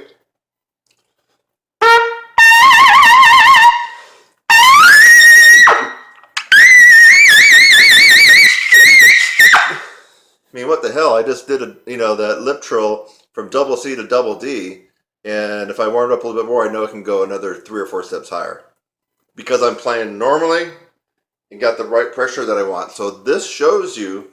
You saw that I kind of thinned out going up to that double G, lip trilling it. So if I can go an octave higher playing normally, there's something to this technique, and I highly recommend that you start playing around and challenging yourself. Think outside the box. Use your brain. You have to constantly keep moving upwards and expanding everything and advancing your horn. It doesn't stop. It hasn't stopped with me. I'm still looking at areas. Right now I'm looking at the jazz area. Although I feel like for a guy that's, you know, done it for, I'm not even really seriously doing it, but I am looking at it. I am doing some different things with the jazz and jazz improvisation. And I feel like the little effort and input that I've done has actually got me, a couple of spots upwards. So now, do I really have to do all the jazz? No, because I have classical skills and commercial skills that tend to put me ahead of the pack and make me stand out. But I'm not satisfied with that because I want to keep expanding, keep improving. And so I'm looking at the jazz as kind of a last frontier for me. And I've been noticing when I've just been kind of fooling around playing with some of the legends of jazz, the living legends, it's at the point now where I feel like I'm kind of hanging in there with them. I mean, just on some of the recordings, and I'm like, wait a minute, I'm able to hang in there with these guys. And jazz is definitely not my forte now. Who knows? Maybe down the road it will be. So the whole idea is you keep trying different things and experimenting and adding different things to your regimen to keep improving. What is the opposite of that? The opposite of that would be to, for 30 years, pull out your Claude Gordon book and be doing this. On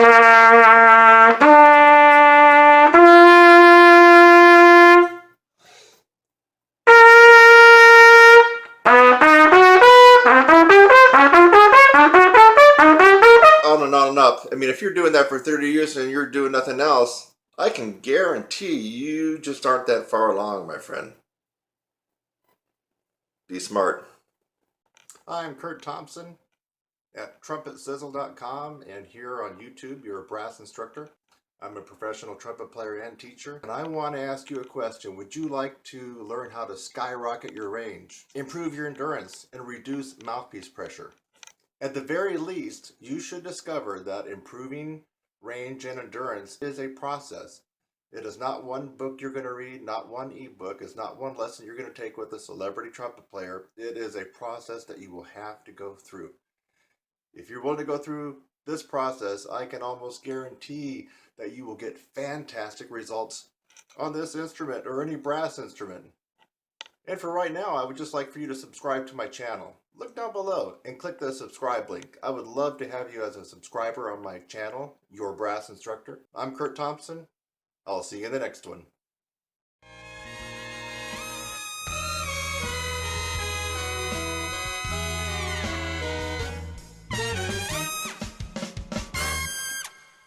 Hey, this tutorial deals with Roland, something that is confusing a lot of people out there. So let's just be clear on what this is.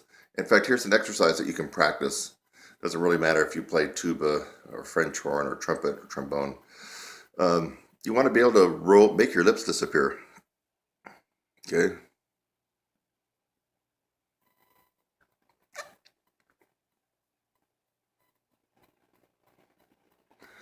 That's a double C Roland position.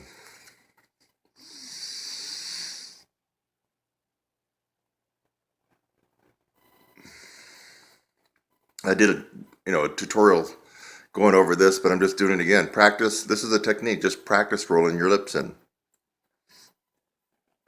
If you can't do that, you're not going to be able to play in the upper register that well or with a lot of ease. You got to be able to roll in.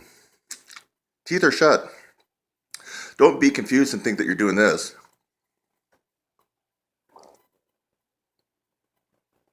That the lip is over the teeth. And here too. No, we're right here.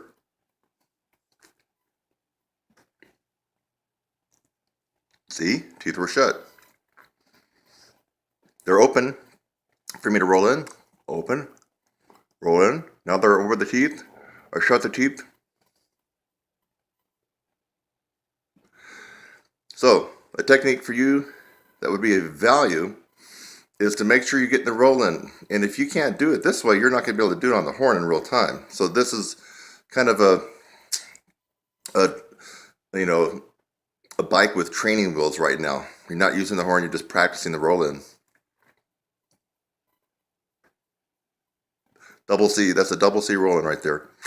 High C probably be, well for me anyway, would be probably high C. Double C. Hope you enjoy this close-up of my lips. I'm Kurt Thompson at TrumpetSizzle.com, and here on YouTube, you're a brass instructor. I'm a professional trumpet player and teacher, and I want to ask you a question. Would you like to learn how to skyrocket your range, improve your endurance, and reduce mouthpiece pressure? At the very least, you should discover that improving range and endurance is a process. It is not one book you're going to read, not one ebook. It's not one lesson you're going to take with a celebrity trumpet player. It is a process that you will have to go through. If you're willing to go through this process, I can almost guarantee that you will get fantastic results on this instrument or any brass instrument.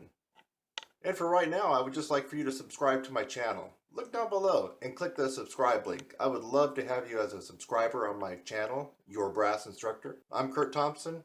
I'll see you in the next one.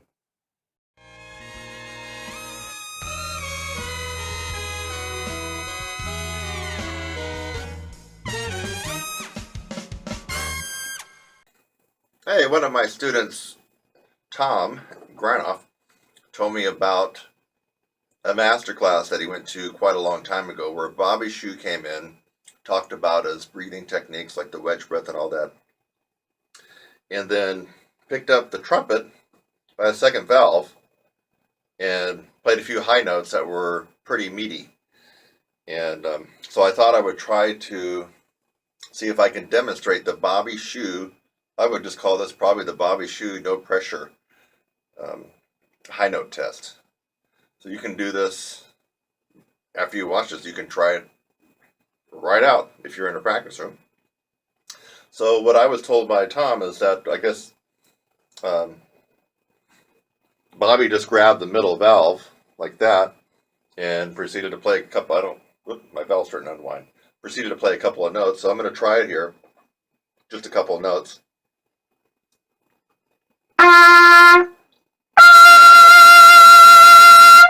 G.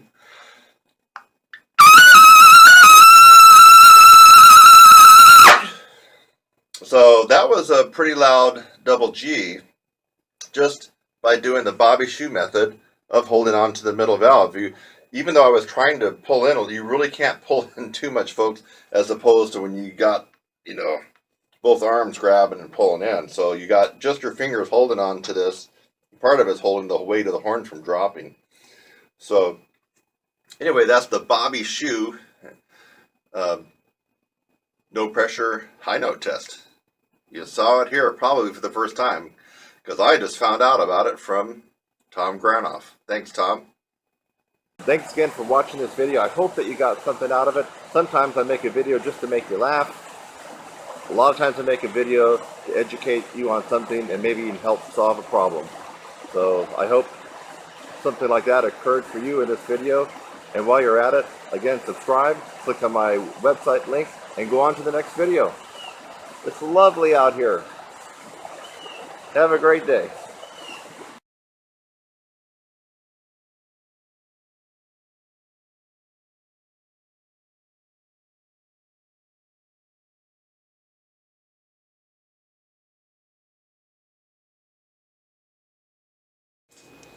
This exercise is meant to increase your endurance, I mean, in a huge amount, and your range, and you have to actually work. And that's one thing a lot of you are not willing to do. So what you're going to see is me doing the Cat Anderson whisper quiet middle C for 5 minutes. Trust me.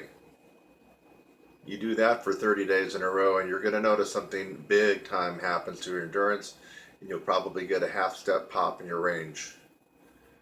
That's not a bad trade-off for doing your 5 minutes of practice a day. So let's see if we can put this. Hold on, I got to fix the phone here first.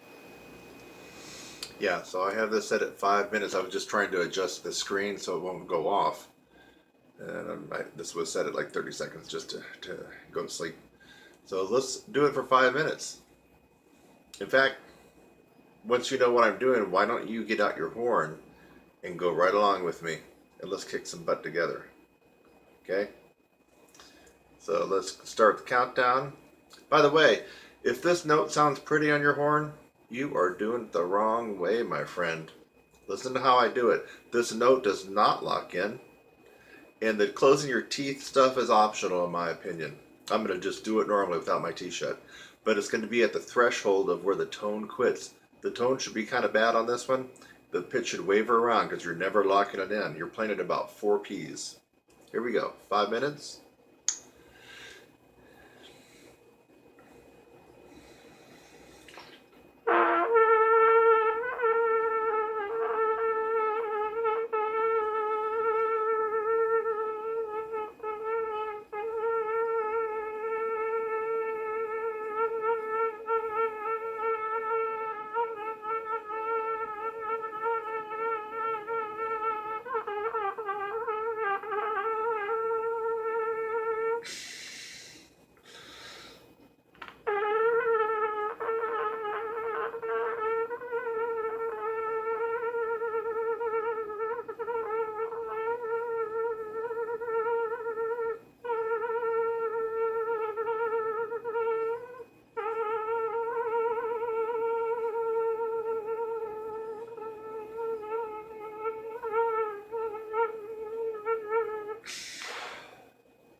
Folks, you want to get some serious range endurance, then you need to man up. Or if you're a gal, you need to woman up. I mean, you need to work your butt. You try that exercise I just did and watch how it exhausts you. Basically, you're not breathing for 5 minutes. That is the Cat Anderson Whisper Quiet 5-minute C. It's an advanced technique in my course. And I'm here to tell you, you do that once a day, like I did, 5 minutes for a month, you might double your endurance and you might throw a half step on top of your range just for 5 minutes a day. But you're going to work. Did it look easy? You do it. And you do it for 30 times in a row for a month. But when you have that extra range and that double of endurance, then you got to come back and thank this guy right there on this video, okay? You make a comment. If you haven't subscribed, you subscribe right now. And you come back in the middle of January with more power, a little bit better range, and a lot more endurance, and you make a comment right there for everybody to see that it does work. Kurt Thompson, TrumpetSizzle.com, and I was just doing the Cat Anderson 5-minute Whisper Quiet C.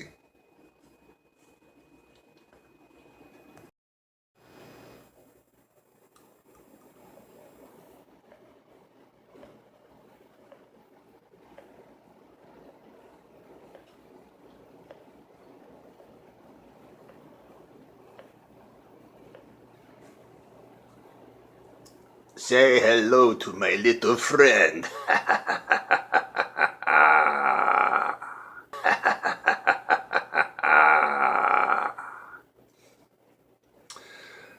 Yes, folks, I found this little contraption online, and I'm going to be doing an experiment, so I'm going to make a couple of subsequent videos on this to let you know what happens. I'm actually doing this just to increase my power and volume. I don't know if you figured this out. I don't really need to increase my range, and I definitely don't need to increase my endurance.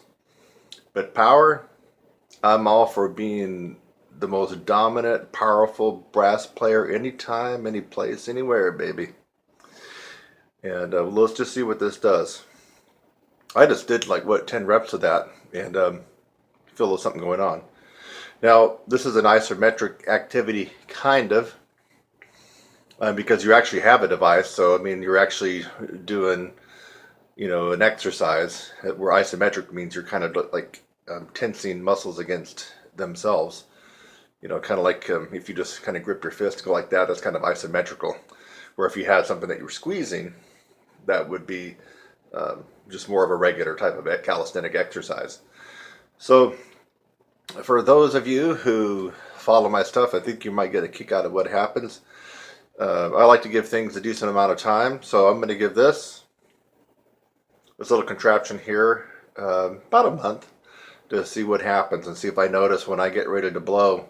In fact, I might get out my old trusty decibel meter. Remember that one from a couple years ago? And the threshold of pain, if you remember watching that one and the new one I just put out, the threshold of pain for your ears is 130 decibels. Now, if you watched that one from a couple years ago, which I just recently kind of edited, I got my double A up to 126.5. Folks, now that's trained whistleblowing loud. And then I included a couple examples where, I buried the band with that note. What I would like to see is if this guy can get me up to that 130 mark on my double A. Yes, that would be cool. That means anybody that I don't like would experience the threshold of pain at 130 decibels on my double A. Yes, it will become a legitimate weapon of vengeance. And you too can be able to exact revenge on people that rub you the wrong freaking way.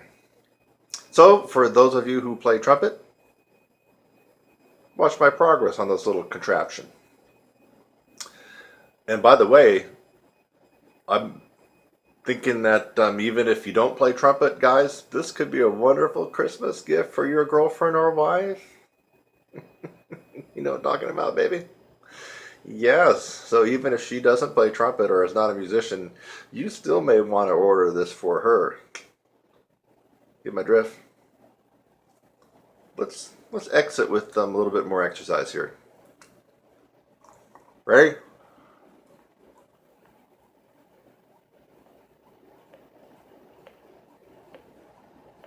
Thanks again for watching this video. I hope that you got something out of it. Sometimes I make a video just to make you laugh. A lot of times I make a video to educate you on something and maybe even help solve a problem. So I hope something like that occurred for you in this video. And while you're at it, again, subscribe, click on my website link, and go on to the next video. It's lovely out here. Have a great day.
How about, let's see if I can get my double A up into the 120 range as well.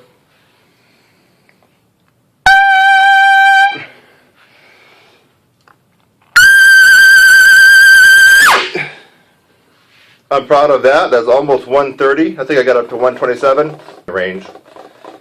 It's a wonderful little tool. You ought to get one of these decibel meters and you can kind of critique yourself on how much power you really have. Okay, here we go. Double C.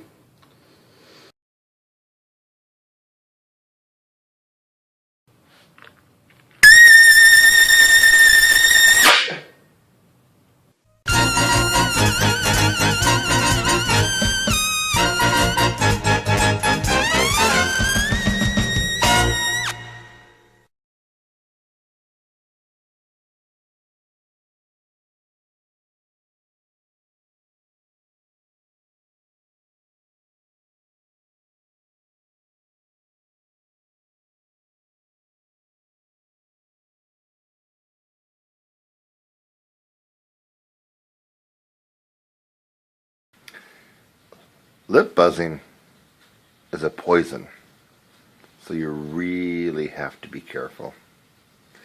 This is a lip buzzing tutorial, lip buzzing 101. And I'm going to get some close-up shots here of my chops while we lip buzz. Lip buzzing can really cause you a lot of consternation. It could set you back. It could destroy your chops. It can make you have the inability to even get a tone out on your brass instrument. This tutorial is for all brass instruments. A lot of people think it's only for trumpet, because that's my main instrument, but it's trumpet, trombone, French horn, baritone, tuba, euphonium.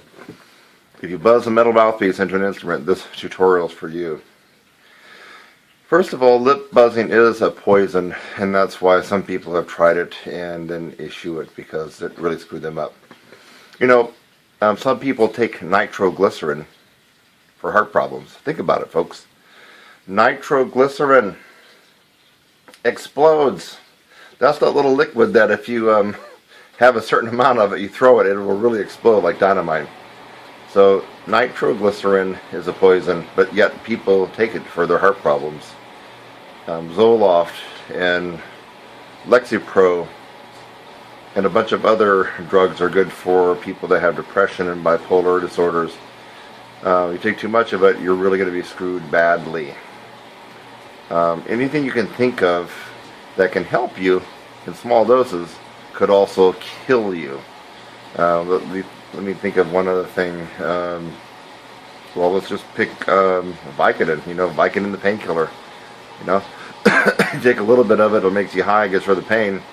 If you take too much of that, man, it will definitely kill you.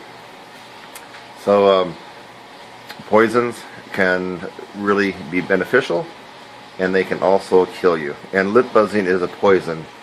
It's not like doing lip slurs, and it's not like doing other stuff. I mean, you can do lip slurs all day long if you wanted to. It's not going to kill you. If you lip buzzed all day long, you won't be playing for the next week or two.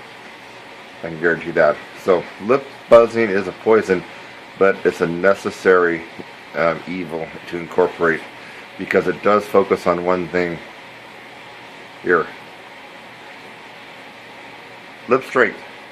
A lot of people confuse all this as embouchure. Not true. You really need to investigate this for yourself, but if you happen to see a cadaver and you peel back the skin, and I know it's kind of gross, the tissue fiber here in your lips is different than the embouchure, the feather-like muscles that surround your lips, the corners that we all work on real hard, right? The corners, all these muscles here that are real tight. Well, the lip flesh and tissue is different. And so you can actually work on strengthening the lips. And the reason that you want to do that is because the lip muscle in the aperture is the final stage of compression. You have your diaphragm. That's number one. You have the tongue arch and the bottleneck that happens with the tongue arch and the squeeze.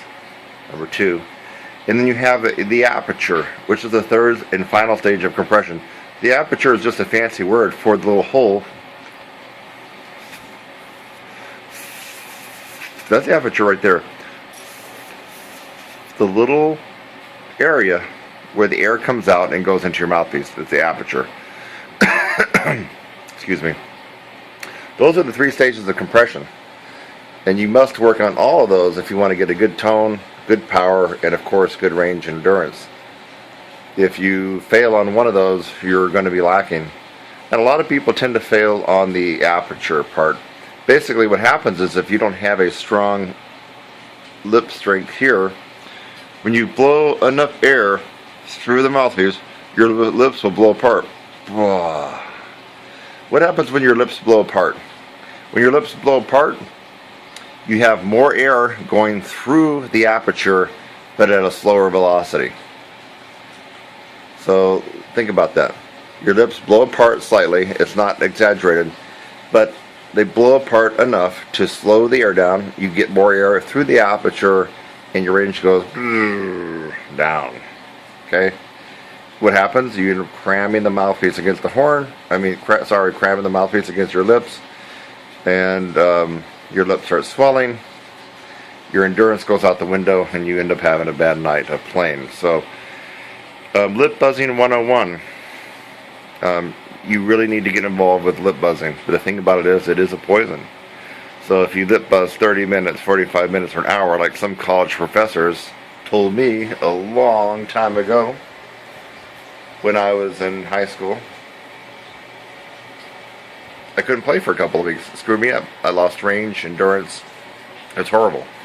It took me years and years and years of experimenting with lip buzzing to find the right mix. So I would recommend that you check out my website, because lip buzzing and several techniques related to lip buzzing actually is incorporated into my 16-week brass upper register course. So the bottom line is you have to be able to lip buzz.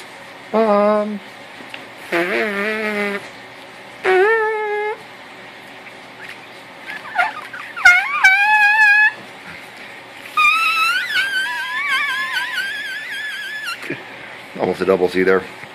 That wasn't warmed up. You have to have the strength in your lips to buzz without the horn to really magnify your range and endurance and really increase the compression that happens in your aperture. So this is Lip Buzzing 101 tutorial, just basically telling you why and the hows, and hopefully that you'll pursue it further. But last word, and I've said it several times, and I know it's repetitive, it is a poison.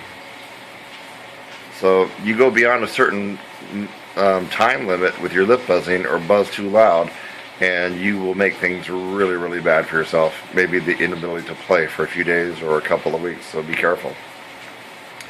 If you want to know more about lip buzzing and how to incorporate it in your practice and the different various techniques that you can employ in your practice to help that last stage of compression, then go ahead and click on the link you see below. You have to click on the description and open it up, and you'll see my link there.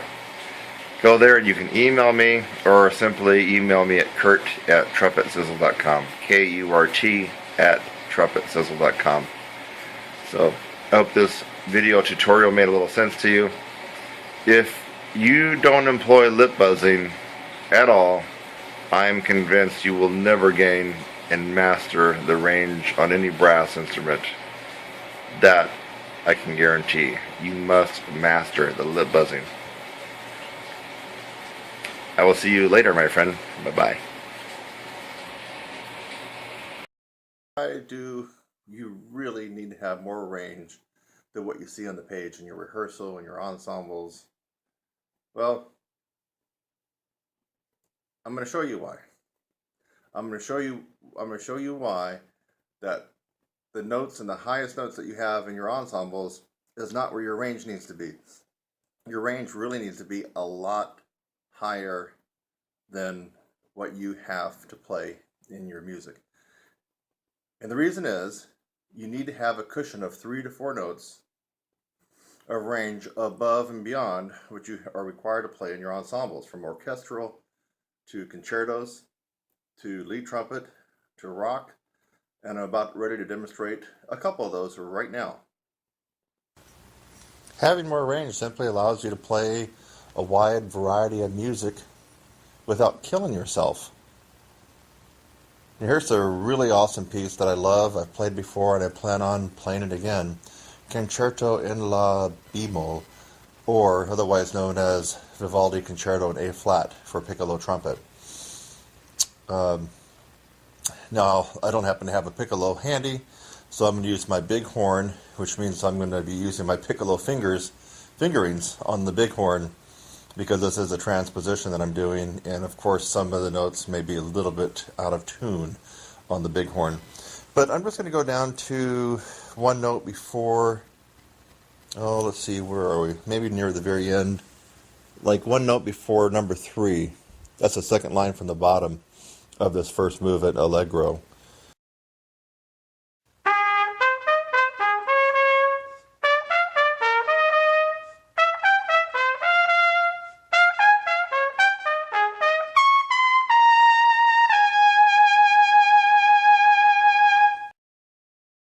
And that was a live recording of me now.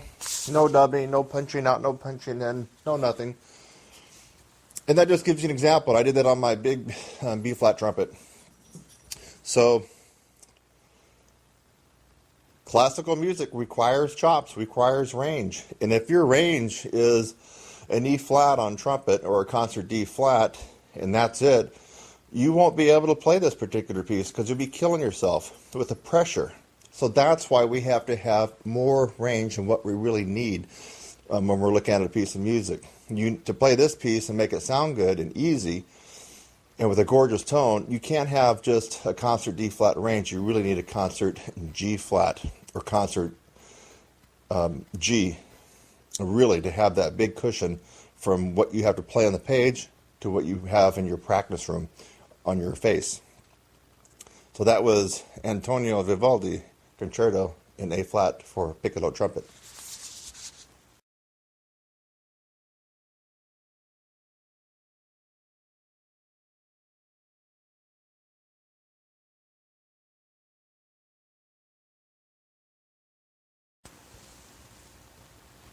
Here we're looking at near the very end of the first movement of the Humble Concerto.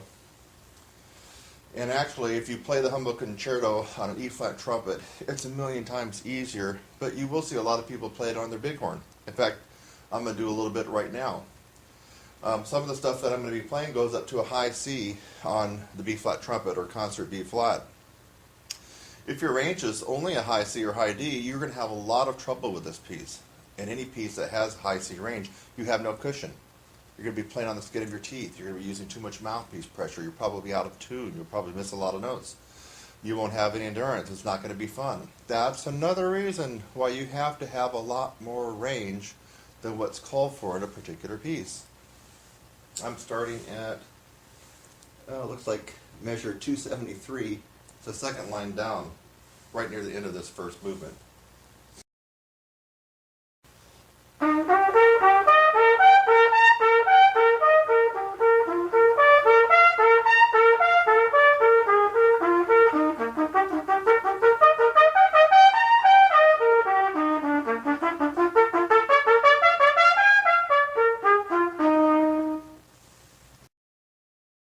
And that was just a little excerpt from the very end of the first movement of the Hummel. Went up to high C on my B-flat trumpet. Lord knows if I had a high C or a high D range on trumpet, I would be in seriously big time trouble trying to play this, and especially in a live performance. You have to have more range. On a piece like this, you definitely would like to have an F on trumpet. That's a concert E-flat above high C, at a minimum, to be able to go through this and make it sound easy, and also for it to be easy for you to play. Here we have a slow rock ballad. It's a second trumpet part, but don't be fooled by that because the second trumpet part here is actually playing the lead part. As you know, Maynard is playing the solo. So Don't Let the Sun Go Down on Me. If you look at the very beginning, it's not really that horrible. In fact, this one never really gets that horrible for the lead part, which is played by the second trumpet player. But still, you have to have more than the high E flat that you're going to see there on the first line.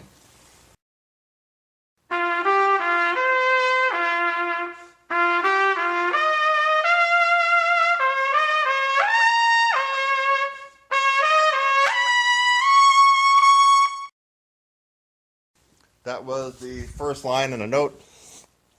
For the second trumpet part on Don't Let the Sun Go Down on Me, and it went up to an E flat.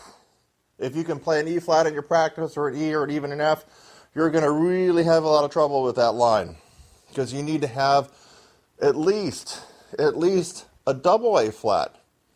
So you can be nailing this without killing yourself and playing on the skin of your teeth. Another example why you need to have more range than what you think.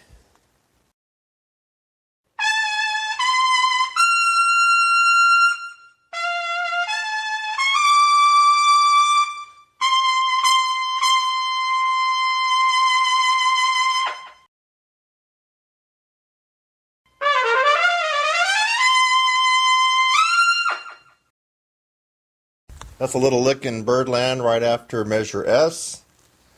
And then, of course, you got the beginning. Hey, we're looking at the first part of the first trumpet part for Spinning Wheel. And, you know, you have two measures of rest. This is a rock piece, obviously rock, funk, whatever you want to call it. And look at the first couple measures for the first trumpet part. You're going to be in it on a high C sharp.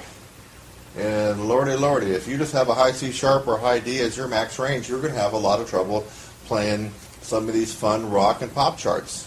There's no question about it. We're not even talking about the super tough, top tier lead trumpet stuff. Um, um, Actually, this does get tough. The spinning wheel Maynard's version does get tough. But I'm just talking about this first line, for example. 3, 4.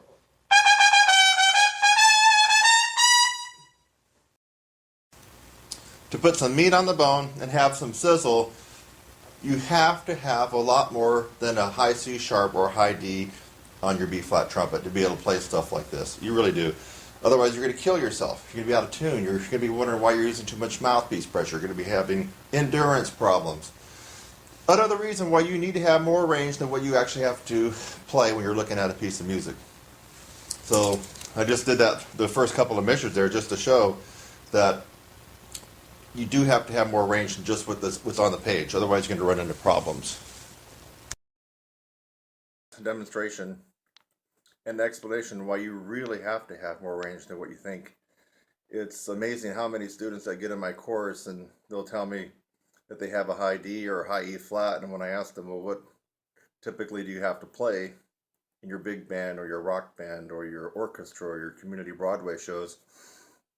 And when they tell me high C's and D's, I just kind of cringe because that's tough, folks. To have a high D max range and you're playing up to high D in your ensembles, I mean, that's a recipe for disaster and pain and torture and bad endurance problems, everything. You got to get your range up.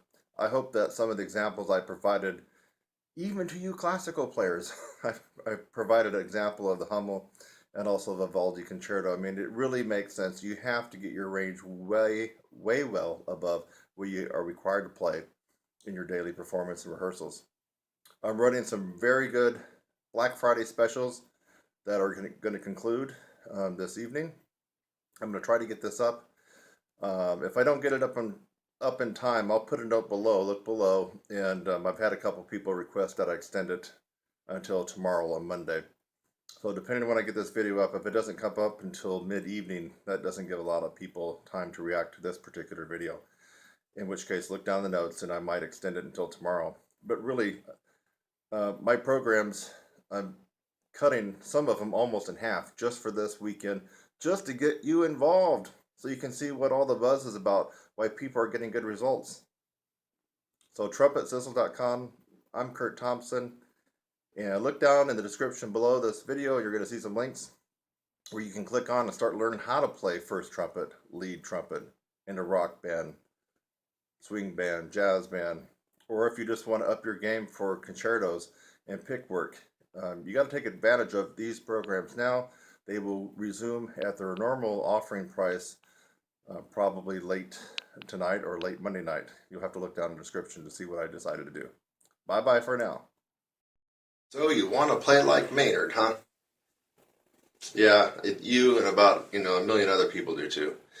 So we're going to talk a little bit about the desire to play like Maynard, and then the reality, and some people's very close attempts to play and sound like Maynard, and some people's attempts to sound like Maynard thinking that they do, but they really don't. And we're talking about some of Maynard's most famous lead trumpet players. And some of these guys are some of the A-list players in LA and New York and Chicago. We're going to find out what the difference is. First of all, if you're listening to this and you don't have your range up to a pretty good level, I would stop this video and immediately go to my website, TrumpetSizzle.com, and get enrolled in the 16-week upper register program. You're wasting your time. Maynard is about having the acumen and the facility and the power in the upper register. And if you don't have that, then this video is just a waste of your time. It might motivate you to get busy and start working on your range. But frankly, I'm talking to people that either have already developed their range or thinking about playing lead, or they already play lead, or they've already even tried to play some Maynard before in rehearsal or at a concert. We're going to be talking about some of the things that cause people to not sound like Maynard. In fact, I guess it was about a year ago, I had some hater idiot that said that you sound like Maynard, but why don't you play your own way? Why don't you be yourself? Why don't you do your own thing? Why are you trying to copy Maynard? And my response to this individual, without all the explicatives, like F you and mother effer and, all that kind of stuff, was pretty much this. Maynard is a style. He's not only an individual and a player, but he created a style. So that would be like asking some organist on Easter morning or in the holiday season, what in the world are you thinking? You're trying to copy, Handel. Why? Why don't you just do your own thing? Hey, what are you thinking? You're sounding like Bach. Hey, what are you thinking? That symphony's, No, it sounds like Beethoven. What are you thinking? Why don't you just play your own way? It is because some of us musicians like the style of a particular composer, era, or individual. And we want to play in that style. We want to sound like that. That is a style. So who in their right mind would play Brahms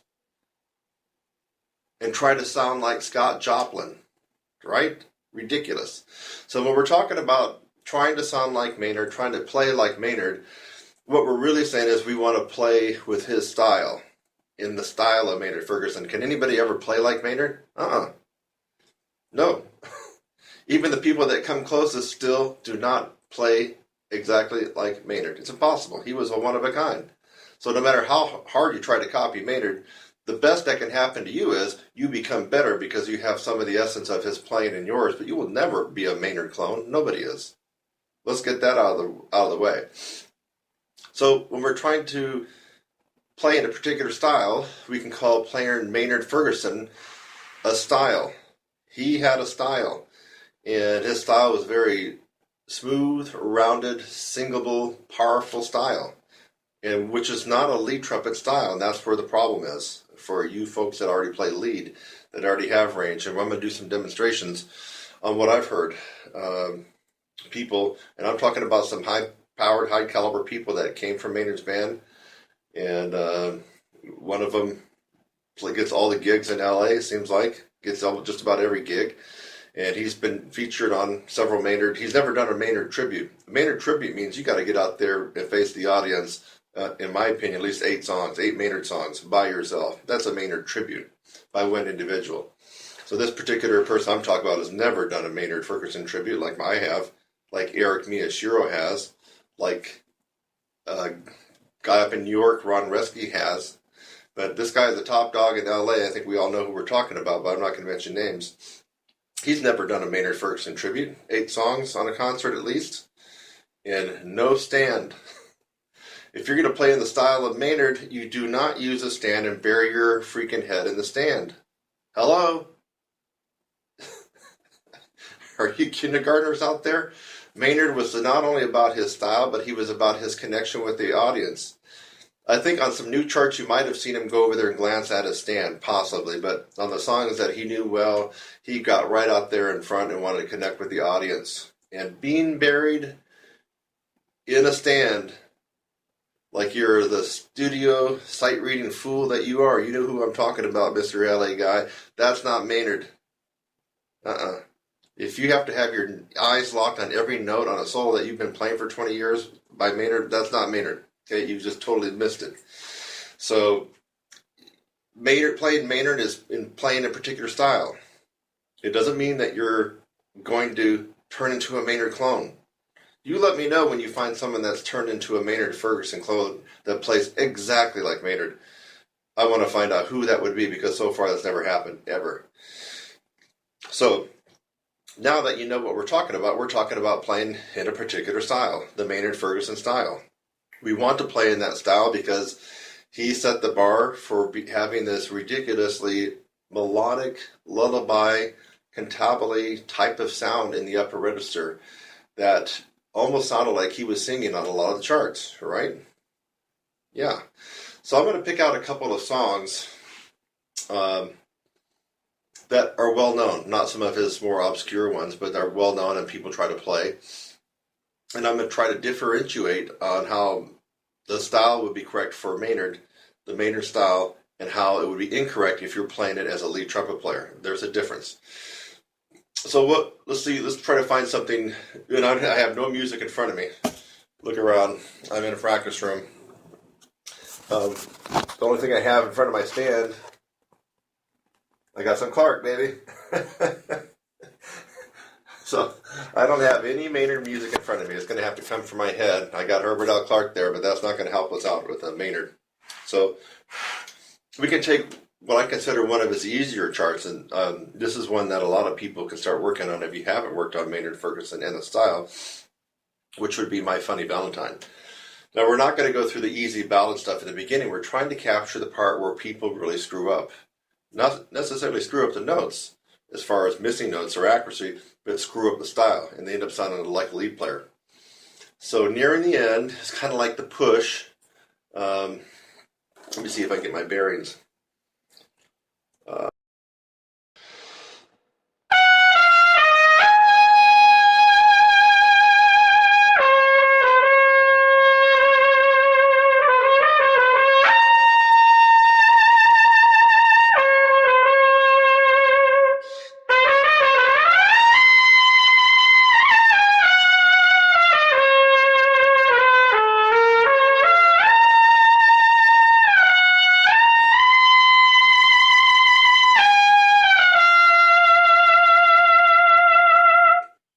Okay, that's a very sweet singable part in My Funny Valentine near the end that Maynard just sounds wonderful on.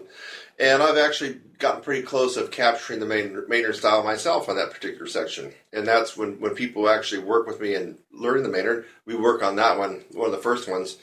It doesn't go too terribly high. Now, I've heard countless lead players and some from Maynard's band play it like this. Sorry.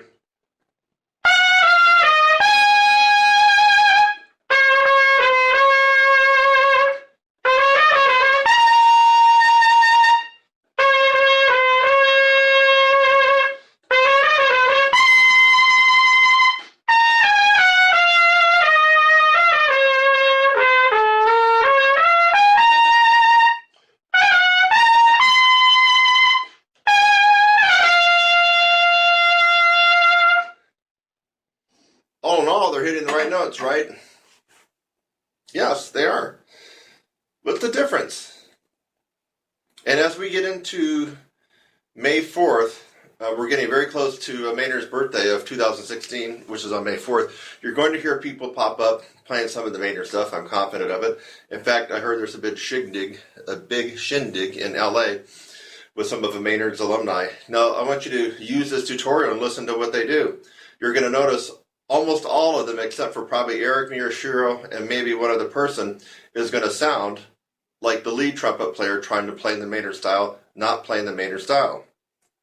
Don't take my word for it. Watch this video right before you see some of these guys play, and you'll know exactly what I'm talking about. And no, they aren't trying to play in their own style or play with their own personality. That, like, again, that would be like playing toccata and fugue in D minor and you know, playing it like you're some kind of jazz piano player, right? Or playing it like Barry Manilow, right? No, when you play in the style of something, you play in that style. You can bring in whatever you want from your own personality, but you play in that style. You don't screw up the style, okay? And you're going to hear these lead trumpet players screw up the Maynard style. They're going to get the high notes, they're going to get the notes, but they're screwing up the style. Just like I did on My Funny Valentines. So, playing it like a lead player, you smack the notes harder than you normally would, just like you would in lead.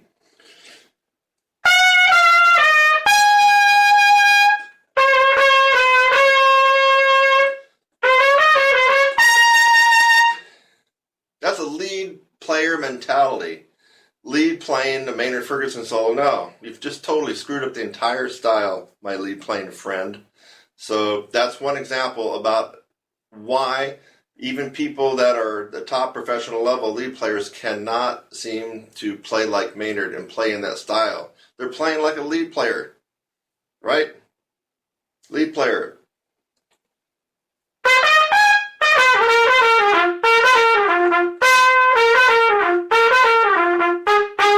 Lots of harsh articulations and pops and percussive attacks that go right along with the rhythm section. No, we're not playing that way when we're playing Maynard. Lead trumpet player. Turn on a light bulb. Think. Let's go on to a harder example now.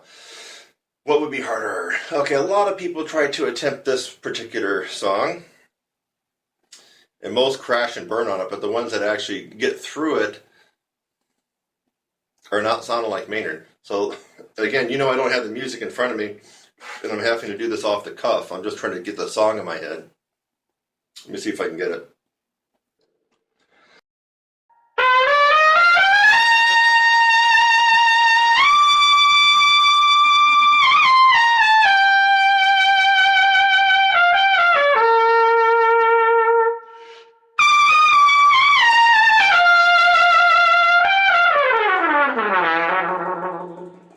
Okay.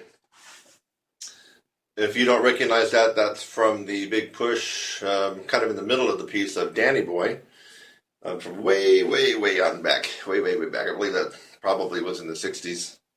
Or maybe, you know what? It might have even been in, could have been the 50s too, when he first started getting that one going. Well, you hear a lot of people trying that one. You can go on YouTube right now and see a lot of people doing that one. Will it sound like I just did? Mm-mm. Mm-mm. So, the lead player approach on this one, who hasn't thought about the Maynard Ferguson style, which is a style, is going to play it something like this.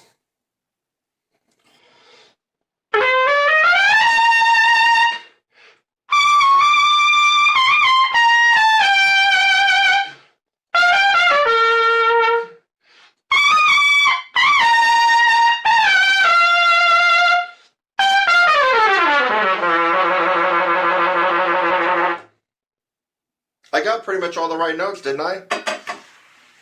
Yeah, for the most part. But it sucks if you're trying to play it in the Maynard style. That's a lead trumpet style that I just did there. In fact, I could have even overdid it more than what I just did. So the singability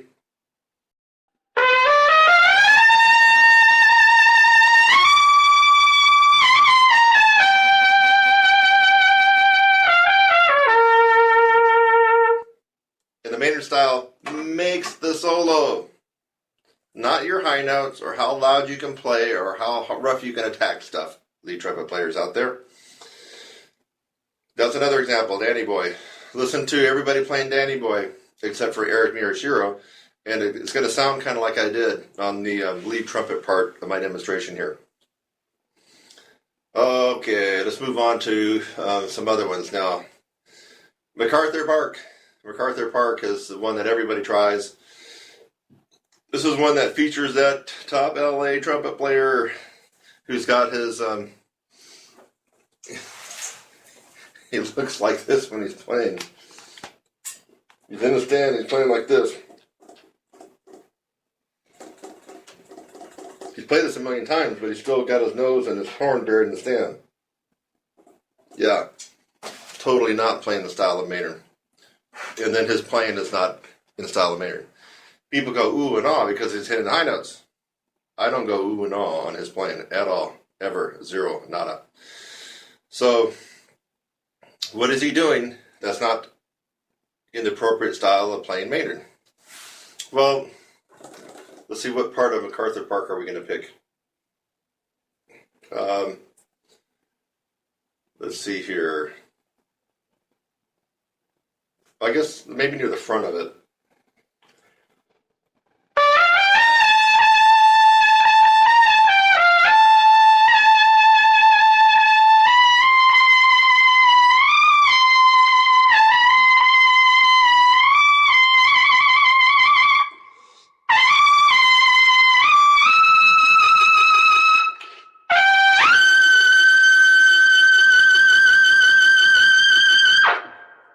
Okay, quite smooth, quite flowing, quite connected, right? Go back and listen to Maynard do that and listen to what I just did. It's about the same thing, right? Except when you watch some of his live stuff and he's getting a little bit funky. And sometimes he does when he's doing some of the live stuff, like the Maynard Ferguson stuff. Okay, so now how would you screw up the Maynard style on that one and make it sound more like a lead trumpet player playing that particular song and not playing correctly in the Maynard Ferguson style? You would do it like this.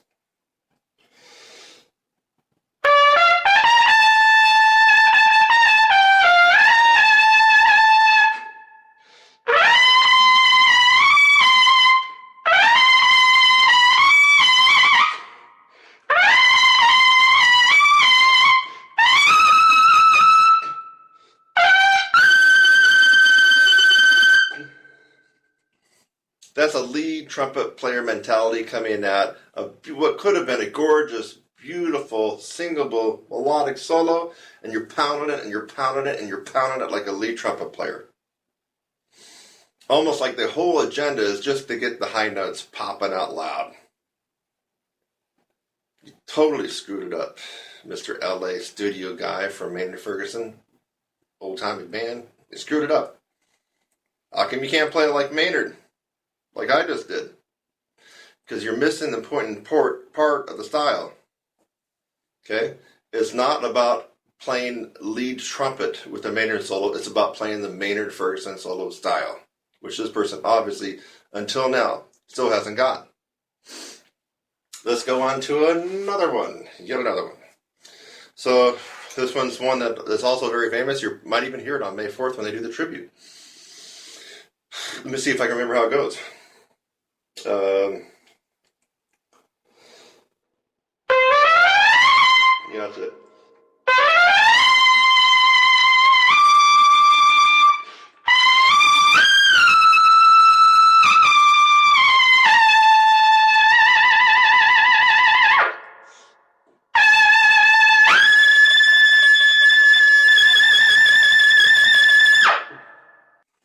Okay. Now, in all fairness, the Gonna Fly Now theme and the Rocky theme does have a little bit more punch, percussive, articulated attacks than, say, some of the other ballad solos that we were talking about earlier. So the lead players that are playing this, that were in Maynard's band, can somewhat get away with having that lead player mentality because that's just kind of the style, part of the style of this one. But still, there should be a flowing effortlessness and connectedness with the solo. So how can I make this solo less like Maynard and more like a lead, more like an LA top tier, world class A group lead player?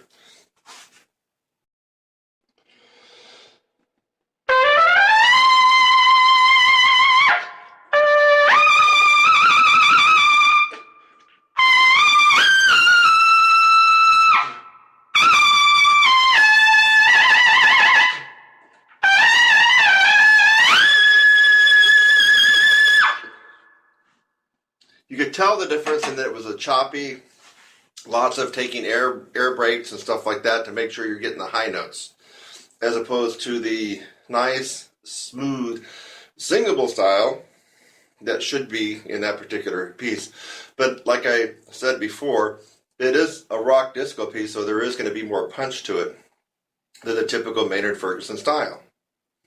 So that's why the lead players, if you hear this on May 4th, they're going to get away with being a little bit more punchy with it and still making it sound close to the style. But by throwing in all these air breaks and some of the things that they're doing, it totally takes away from the style, in my opinion. Okay, so let's see if there's any more Maynard Ferguson things to talk about. But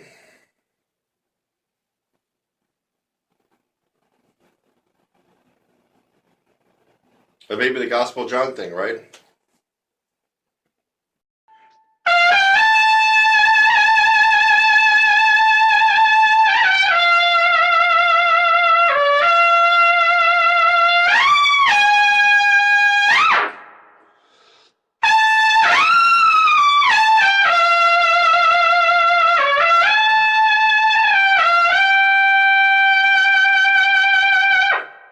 Okay, that was pretty close to the Maynard and Ferguson style. If you're a lead trumpet player playing that, just thinking it's all about the high notes, you're going to end up sounding like this.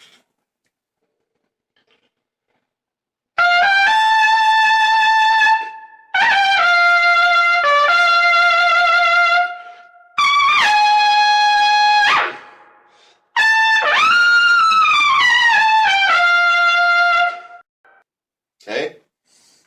That would be a typical lead player coming at the Gospel John Maynard Ferguson solo and playing it as though a lead trumpet player would.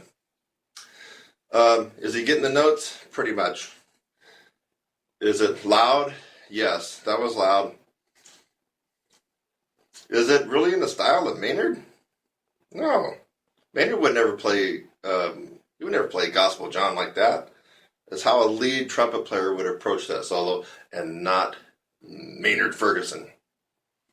So anyway, I hope I've turned on the light bulb for you lead trumpet players that have thought about playing Maynard, or you already have, and then you go back and look, and you're thinking there's something missing in my performance. Why? I just don't sound like Maynard. I just don't got that style. What's going on? So just forgive yourself, because you'll never be Maynard, but you can sound and get the style like Maynard, because that's what we're after.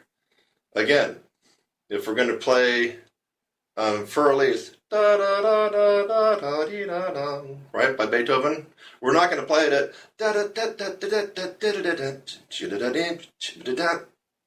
Those would be the right notes, but the wrong freaking style, because we're trying to play in the style of Beethoven, and here we're trying to play in the style of Maynard Ferguson. You're trying to play in the style of Maynard Ferguson, by God, play in the style of Maynard Ferguson, and not some lead trumpet player that's chopping it up with a big old hacksaw. Okay, that's my tutorial on playing in the style of Maynard Ferguson and trying to play like him, versus just going for the high notes as a professional lead trumpet player and being satisfied and all smug with yourself that you got the high notes. No, you missed it.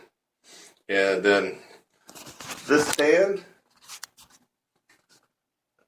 if you got the stand in front of you and you're playing a Maynard Ferguson tribute or solo and you got your eyes buried in that stand, you have so freaking missed the point of Maynard and the connectedness that Maynard had with his audience. You just totally missed it. Watch on May 4th, if there's a tribute concert, watch how many people that played with Maynard, bink, missed it. Missed it. Maynard never came out hunched, with his eyes and his horn buried in the stand, playing a solo. Never did that. I mean, come on, folks. So if you're trying to play Maynard, rewind this video and watch over and over and over again, and you just might be able to get some of this into your playing and sound better. For those of you who have the range and have some lead, but would like to start venturing out playing Maynard Ferguson stuff, I'm telling you, it is the hardest part that you can do on the horn. Playing Maynard Ferguson or another written high note solo, whether it be Doc Severinsen or Bill Chase, really doesn't matter. When you are playing the written high note solo, folks, there's nothing else. There's no other harder music for you to play. And I know this for a fact. I got a video I'm going to put up where I made my living playing the Carnival of Venice all summer long, 5 shows a day.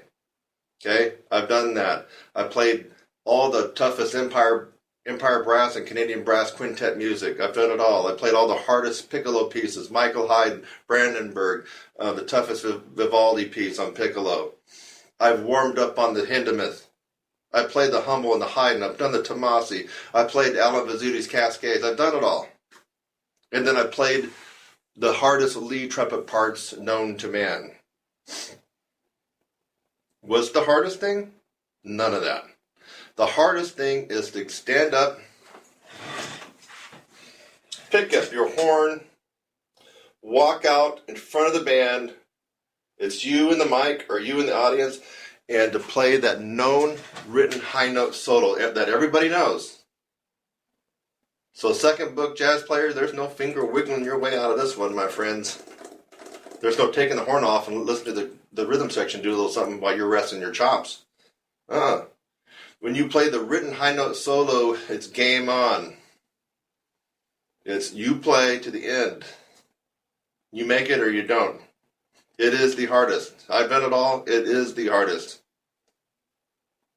Don't believe me? Let's put you to the test. I'll pick 2 Maynard Ferguson solos for you, and we'll go to a rehearsal big band, and we'll make you step out front and play it. Got to play it from memory, too. What's the point of burying your nose in the stand? That's not Maynard. Then we'll see what you think. It's tough love, baby, and you need it. Ever feel stiff? Not in that good way, guys. Come on now, get your mind out of the gutter. Do your lips ever feel stiff, is what I meant to say. You know that you felt better before, the day before, a couple days before that, but you're playing today and you're missing a couple notes and even lip slurs, just normal thing. It happens to everybody. I think it happens to every player on the planet, whether they will admit it or not. Even the best players in the world. You know what happened to Maynard, because you can watch some of his live performances where he actually was having some trouble. So yes, your lips do get stiff from time to time. You lose your flexibility from time to time. And have you ever noticed that on some mornings and some afternoons you're playing and you got this kind of fuzz and you're airing your sound? And let's just pretend that you're not even a guy that, or a gal, that cares about playing above high C, and so you're not playing in that extreme register. But you got this fuzz in your sound, so it's obviously not from playing too high and playing too loud. And it bothers you. It bothers me. Well, I teach my students a plethora of many remedies for this particular situation. And one of them is weird. One of them's crazy. And one of them you just won't believe.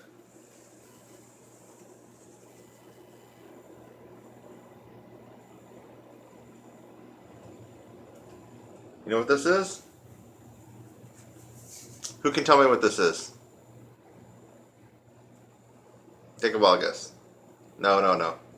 No, it's not that. It's not a shepherd's crook or, a modern shepherd's crook. It's not a telescope. Well, kind of. Yeah, could be a telescope. No, it's not any kind of weapon. Maybe you're thinking of it, but you can't spit it out on your tongue. What is this? Still can't get it?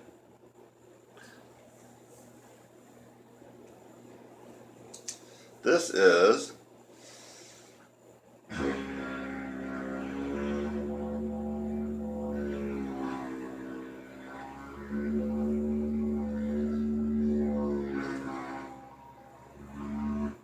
a didgeridoo.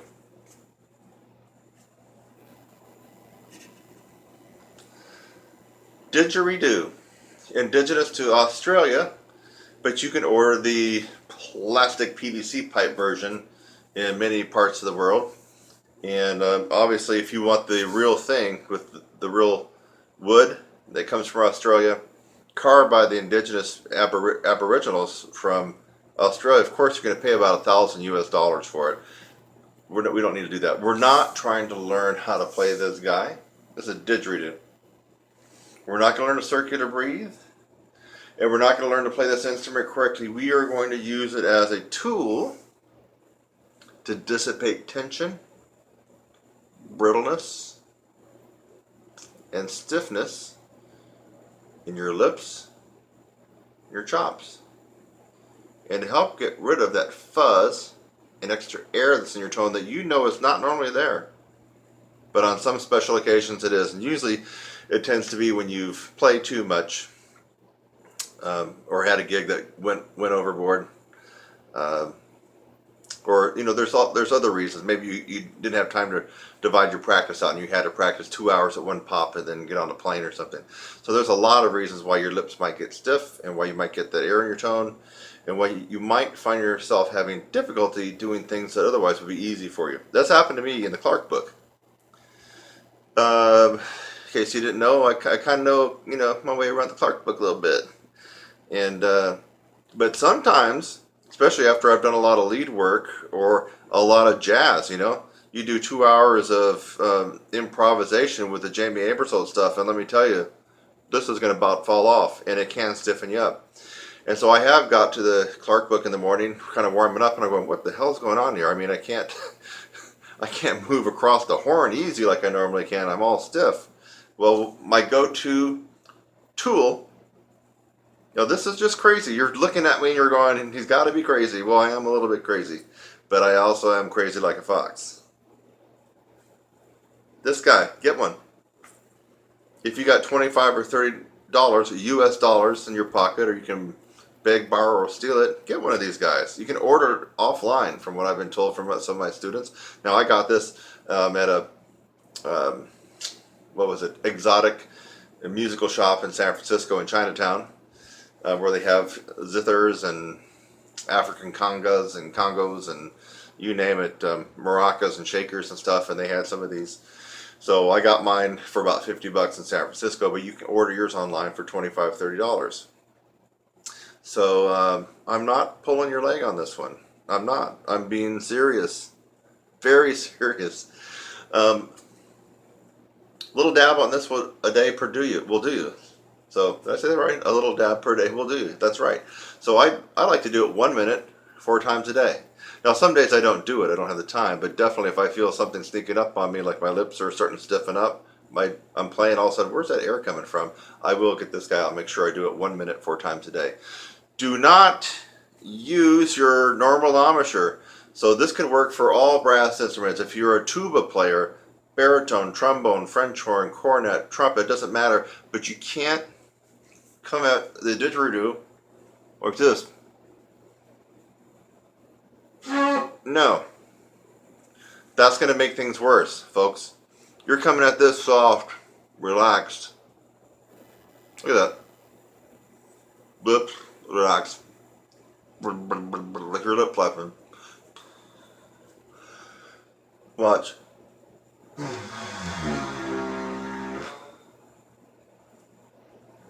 You've seen me enough. That ain't my normal embouchure, right?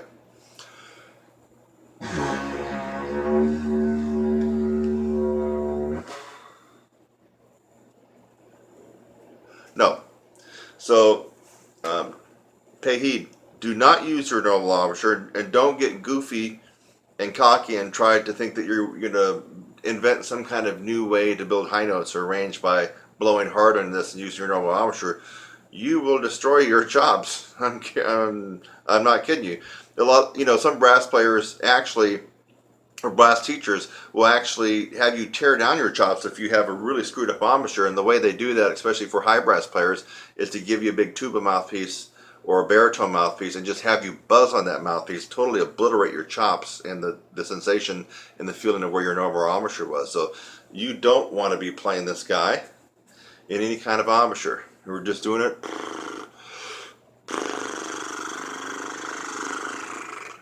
We're getting all the circulation going in there, all the vibrations. We're loosening it up. It's almost like a massage for your face. It's loosening everything up. And you do this for a couple of days, easy, don't blow it loud, 1 minute, times 4, spread it out evenly, and you will be amazed. Now it might take you a day, and it might take you 3 days, but you don't have to go longer than 3 days to have your problem of stiffness and air in your tone remedied. And guess what? You got this all from me for free, right? Amazing.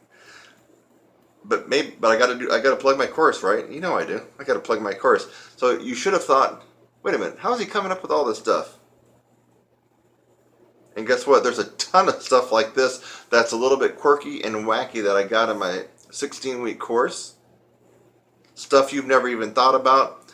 Stuff that even the masters, Gordon, Caruso, Stevens, Reinhardt, Adam, Clark, and on, they didn't think about either. It's in my course. I got some really wacky stuff that works. This is one of them. But now some people do know about the didgeridoo for dissipating tension and stiffness, but there's a lot of stuff in my course that they don't know about because I'm the one that actually discovered it, invented it, or created a hybrid of two techniques and made a unique technique. So of course I'm going to plug my course. I'm giving this to you for free to build some goodwill and value. I hope that you can see the value in this right here. It's just amazing. Go out and spend your $30 on a didgeridoo. And the next time that you find yourself not feeling quite normal, or playing, you got that fuzz in your sound, or maybe you had to play a big band gig until 1 a.m. at a wedding reception, and things are bad the next couple days, get this guy, get it out. Yes, you can thank me right now. Here, I'll shake your hand. There you go. You'll be wanting to thank me when you get this out and it solves your problem in a couple of days. Cool? All right, about a pound. There we go. Kurt Thompson. You should have my site memorized by now, but it's TrumpetSizzle.com. Trumpet Sizzle, all one word. TrumpetSizzle.com. Go there. You're going to be surprised at all the stuff that I got there waiting for you. Tongue-controlled embouchure, TCE, spit buzz, Jerome Callet. And I know I'm leaving out, I think, a couple of German people. Sorry about that, German folks. I think there's a very influential German trumpet player. His name is just escaping me right now. He might not have actually taught it, but I think he was employing the TCE, and he sounded pretty spectacular. I can't think of his name right offhand. I believe the guy I'm thinking of died at an early age of early 40s due to alcoholism. But he was a pretty good player, and I believe he's associated with the TCE, tongue-controlled embouchure. So, if the TCE is the holy grail to playing brass and trumpet, why isn't everybody doing that? Forget Claude Gordon, forget Stamps, Maggio, Reinhardt, Stevens, Adam, Caruso, on and on and on. They're just balanced embouchure, pops, everything else that you've ever heard of. Forget it all. Why not do tongue-controlled embouchure? The reason is because the tongue-controlled embouchure really doesn't take you through the process, in my opinion, and you need to go through that process. It's kind of a radical, different approach to playing a brass instrument that could work for somebody who's tried other possibilities. That's how I'm going to say it. So I don't recommend anybody go out and start doing their spit buzz and the tongue-controlled embouchure and changing their embouchure to that. But I do recommend the tongue-controlled embouchure and checking it out if you've tried everything else. I mean, this hasn't happened yet, but if you go through my course and it still didn't kick your butt and make you where you wanted to be at physical-wise, then try the tongue-controlled embouchure. But I haven't actually had to point anybody in that direction, because the people that go through my course go through the process and they come out very strong and usually getting what they're after. But I would recommend the TCE if you've tried other things and have failed or fallen flat on. It seems to work for some people. I can't remember the guy's name now. You're really going to hate me on butchering these names. I think Mac, he's even a friend of mine on Facebook. Mac Gallahan. Sorry if I'm not getting that exactly right. I believe he uses that and with tremendous success. But again, I don't see it being the holy grail to brass and trumpet playing. I really don't. I've tried it myself. I tried switching my embouchure over to it. You know, there uses no tongue arch, and the spit buzz, and it's kind of weird. You're kind of using part of your tongue as your lip. It's just, I'm not going to go into it all right now, but it didn't work for me at all, and I don't think it's going to work for most players. But I think it will work possibly if you've tried everything else. I mean, this is a good last resort routine and technique to get into. So there you have it, the Jerome Callet method, if you want to think of it that way. I think he had a video out called Master Super Jobs, and otherwise it's tongue-controlled embouchure. I don't think Jerome Callet invented that. I mean, I believe it might have been invented in Germany or over there in Europe. So that's my story, and I'm sticking to it on the tongue-controlled embouchure. Hi, I'm Kurt Thompson, and welcome to my channel. That's youtube.com/your brass instructor. Thanks for just watching the video that you did. Maybe it's the first one that you've watched, or maybe you've watched tons of my videos. In fact, as of June 2016, as a brass player and trumpet player, I have the most tutorials free on the planet. I have over 600 videos on my YouTube channel currently, all free. So again, thanks again for watching this video. I hope that you got something out of it. Sometimes I make a video just to make you laugh. A lot of times I make a video to educate you on something and maybe even help solve a problem. So I hope something like that occurred for you in this video. And while you're at it, again, subscribe, click on my website link, and go on to the next video. It's lovely out here. Have a great day.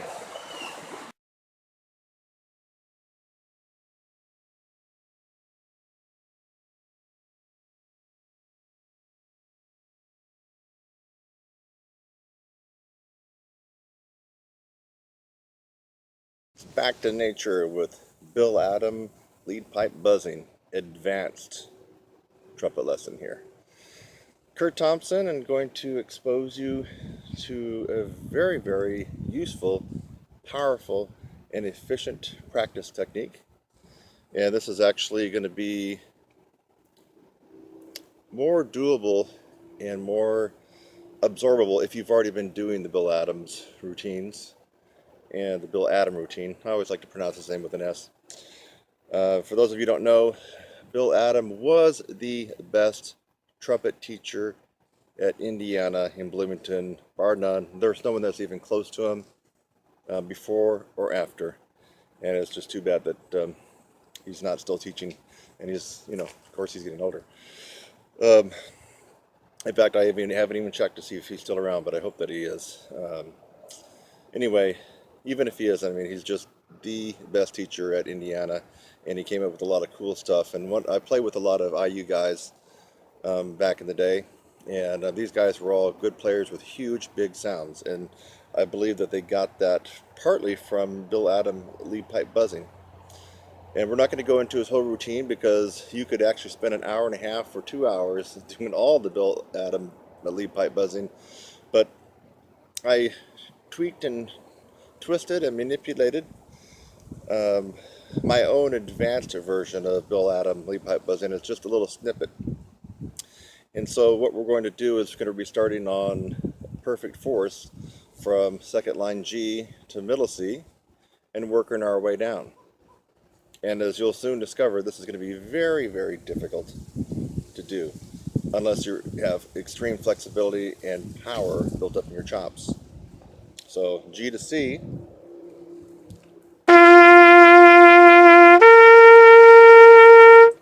Okay, a little flat. Now I'm pulling out the lead pipe, or the tuning slide, so I'll be blowing just through the lead pipe. The same thing.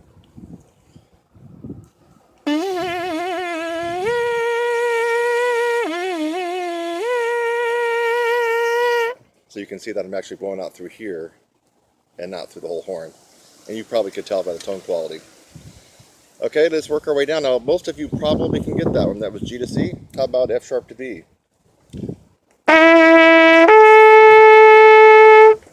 Take the lead pipe out. I'll do it like this so you can see what's going on.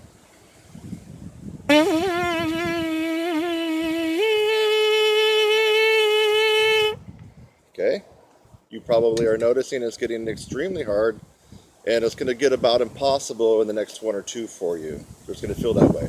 So F to B flat.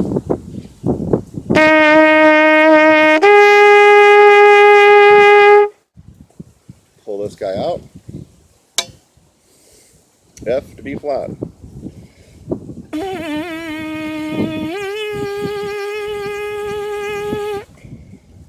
Taking a lot of intention and focus on my part to get that out.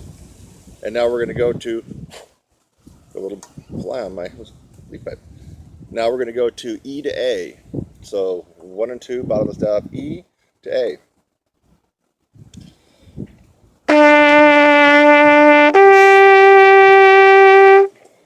Take out this guy.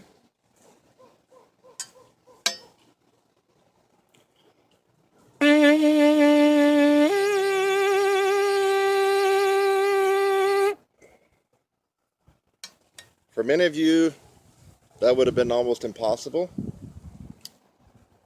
Thought I heard a monkey over there in the trees. You hear that? It is back to nature time with Kurt Thompson, but I didn't know that we got monkey in the trees and chimpanzees. But anyway, if I don't make it, there he goes again. If I don't make it through this video, you'll know what happened to me. I got taken out by a monkey or chimpanzees. Okay, now it's going to get really hard. This gets hard for me. E flat to A flat.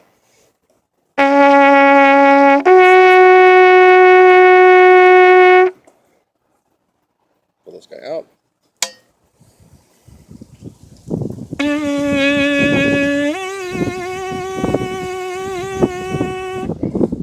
center of that note. And the last one that we will do will be D to G.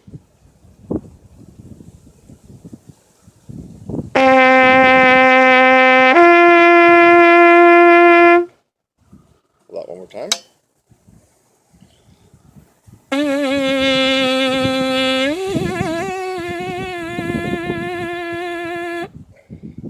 And there you have it.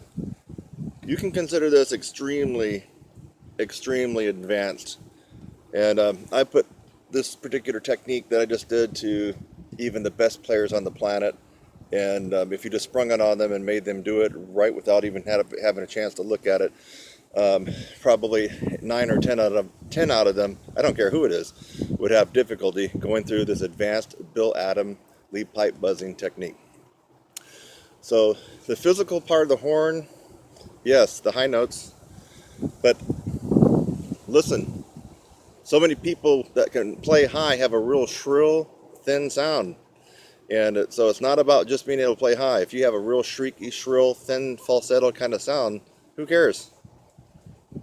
There were people that were playing back when Maynard Ferguson was kicking butt when he was a lot younger in the 40s and 50s that could also play high.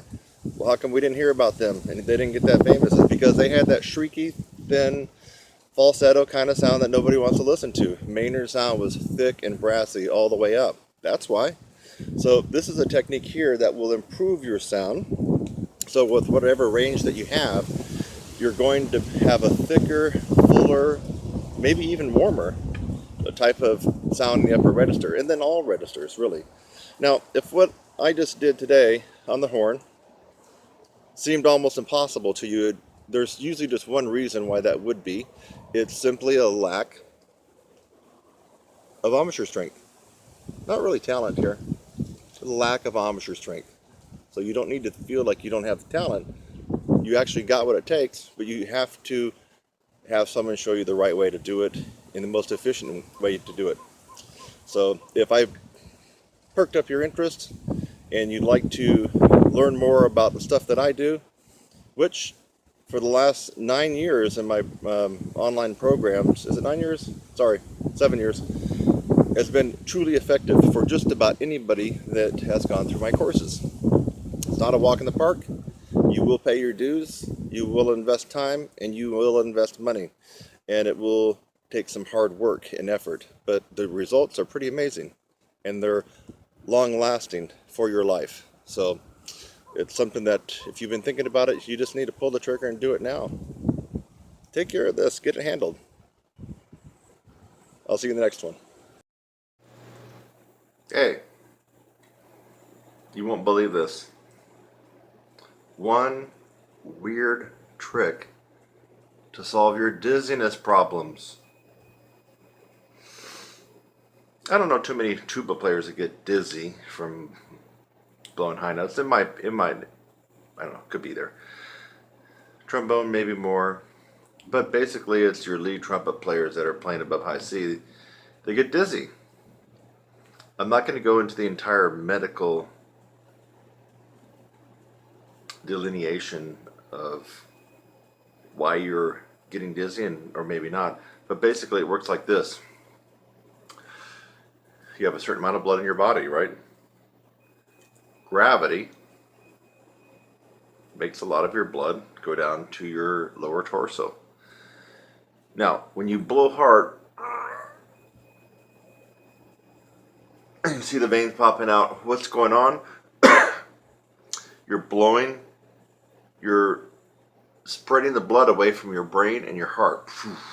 It's going away. Okay? Now, if you happen to have a lot of blood hanging out in your lower extremity, your feet and your ankles and your thighs and your calves, and all the stars line up right, you will get dizzy. And in fact, if you keep blowing high notes, you're going to pass out. Passing out is not a bad thing because basically the body wants you to go prone. It's your body's way of having you actually pass out, to go prone to save yourself so all the blood can immediately be pumped back to your heart and to your brain. So in case you didn't know why you're getting dizzy, that's what's going on. Now, a lot of factors come into play too. Your age, your weight, your height, chemicals like, do you smoke? Drink a ton of caffeine or coffee, Red Bulls and things like that, 4-hour energy. Your water intake, how hydrated are you? Your stress and your sleep. So these factors all conspire against you and give you that feeling that you want to pass out. In fact, if you don't acknowledge that feeling, you will pass out. So I used to be afflicted by that when I was, well, I guess let me go back one more step. Also, if you're playing loudly and for a long period of time near your max range, that will also tend to want to make you pass out. And when I was a younger guy in college, I did notice on some of the lead trumpet charts that I was playing on that were top tier back then when I was 19 and 20, I would kind of like do this thing. Whoa. After I got done, I was like, oh my God, I'm just about ready to pass out. Well, the reason for that was because back then at 19 or 20, I think I had a good double A, double B flat, double B, double C max range, which is not bad, right? But when you play and butt up against that max range, you're going to probably feel dizzy and pass out, because that was my max range and I was playing at it using the maximum mouthpiece pressure, blowing, and what was going on is the blood from my brain, my heart was being pressed away, and my heart, no matter how good it was, could not pump blood from my feet and my ankles fast enough back up to my heart and my brain, and that's why you get dizzy. Your body really wants you to be forced to go prone. Standing up, prone. So it's not like you're in bad conditions. Your body wants you to do that, saving yourself. So one weird trick that solves this problem. Also, I forgot to mention other factors like heat. I remember I drove from Santa Monica to Fullerton to play at Steamer's Jazz Cafe. It was 93 freaking degrees out. And I was stressed out. Took me an hour and a half in crappy LA traffic. Why was I stressed out? I hadn't played in a couple of years. At that caliber. And I got called in to sub the lead chair. And I actually ended up doing pretty good, but it was stressful. I had some anxiety. It was hot. I don't know if I was hydrated enough. But I did take one precaution because he said there would be several Maynard charts on there. So here's the one weird trick, folks.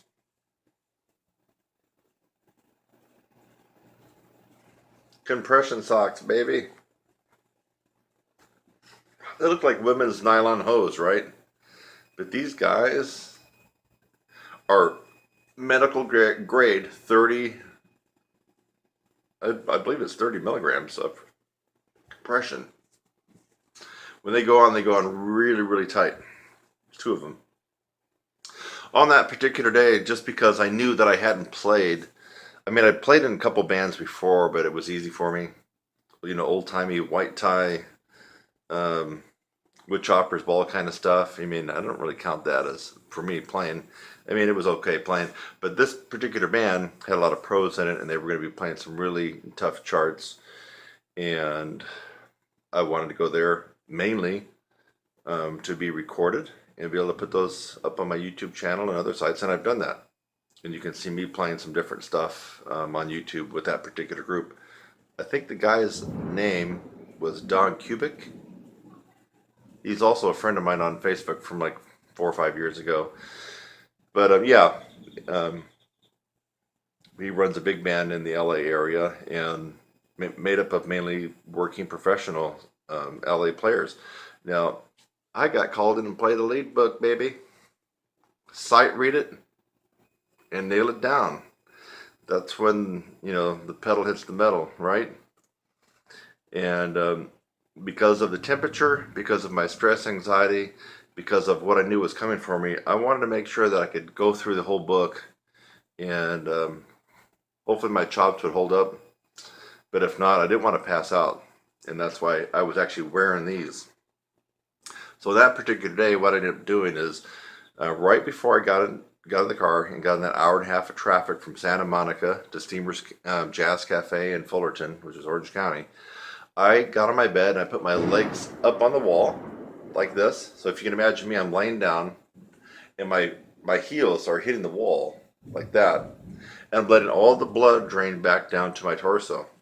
And after about 15 minutes, because due to gravity, that's when I put these guys on. And that's when I, dress with my black pants and my attire for playing. So what this does, it grips and is so tight that it does not allow a lot of blood flow back to your lower extremities. It enables your heart to keep pumping blood at a closer rate and a closer distance from where your heart is and where your brain is. And as a result of that, that is the one weird trick, my brass playing friends. Get yourself some compression socks. Now they make all kinds. They make it looks like socks, like ankle socks, socks that go to your calves. These are actually thigh high. So they go up to your mid thigh, and they actually make compression pants that go up to your waist. And I first got turned on to this by ultra marathon and triathlete competitors.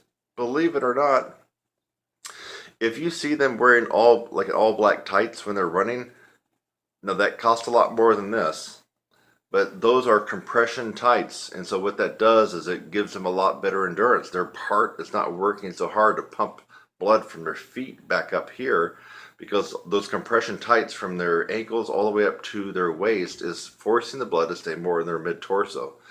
And so I got turned on to this idea that if that works that way, what would it do for people who have a tendency to pass out? So there's no site out there telling you that this is working for trumpet players and trombone players that are playing extreme high lead stuff and getting dizzy. You heard it here. Let me toot my horn on that one. You heard it here right now. I'm the one that discovered that. It's a quirky idea. It's a quirky, weird tip and trick and technique, but it works. And you know what I'm talking about. If you get dizzy, it's a horrible, impotent feeling, isn't it? Impotent. You got the chops to blaze away on that note, but dang it, you can't, because you're going to do this. And that's a very impotent feeling. To know that you got this and you got this, but you can't do it that much because you're going to go, you're going to fall out. Now, with this one weird trick, and it is weird, baby. Compression hose, compression socks. Get them online, because when I first checked this out, I bought them at CVS. Man, it was like 80 bucks for these. I returned them when I found out I can get them online for about a third. These were about 28 bucks. So, yeah, you can go to CVS or Walgreens or Walmart or whatnot, and you're going to pay about, it is expensive. You're going to pay about 70 or 80 bucks for thigh-high, 30 milligram compression, medical grade socks. Don't do that. Save your bucks, go online, order them, the same damn thing, and just wait a little bit, and you're going to save yourself 50 bucks. You might as well put that $50 and buy a nice trumpet lesson for me. There you go. Yeah, that'd be better use of your money than giving it to Walgreens. You got to give it to starving and low-income teachers, right? You got to give something back. There you go. So try it. If you're a lead trumpet player, or you're just a guy playing around but you can't have that much fun playing because you're getting dizzy, try this one weird trick and prove me wrong. You won't be able to. This is the real deal. Compression medical grade socks. These are 30 milligrams. They come in all ratings from, I think, as low as 15 milligrams up to 50. I would recommend somewhere in the 25 to 30 milligram range. 50 is for people that have had vein surgery and people that really have a horrible, horrible problem with, let's see if I can remember what the term is. Vasal. No, I'm not going to remember what it is. It's a, dang it, I wish I could remember that name of that term. It's a syncope disease that affects some Americans and some people in the world, where they're always getting dizzy. They're not playing trumpet. They're getting dizzy when they stand up, when they go off from bed and they stand up. They're really getting dizzy, and they really do have this medical condition. Oh, I just thought of it. It's vasovagal syncope. Vasovagal syncope. That's when your heart is not able to pump up blood from your lower extremities quick enough and you're getting dizzy all the time. Not because of trumpet or trombone. But for us, we're not concerned about that, and I'm not a medical doctor.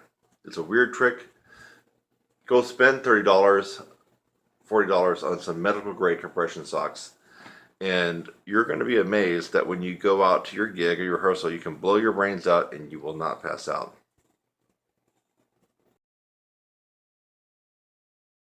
Hi, I'm Kurt Thompson, and welcome to my channel. That's youtube.com/your brass instructor. Thanks for just watching the video that you did. Maybe it's the first one that you've watched, or maybe you've watched tons of my videos. In fact, as of June 2016, as a brass player and trumpet player, I have the most tutorials free on the planet. I have over 600 videos on my YouTube channel currently, all free. So again, thanks again for watching this video. I hope that you got something out of it. Sometimes I make a video just to make you laugh. A lot of times I make a video to educate you on something and maybe even help solve a problem. So I hope something like that occurred for you in this video. And while you're at it, again, subscribe, click on my website link, and go on to the next video. It's lovely out here. Have a great day.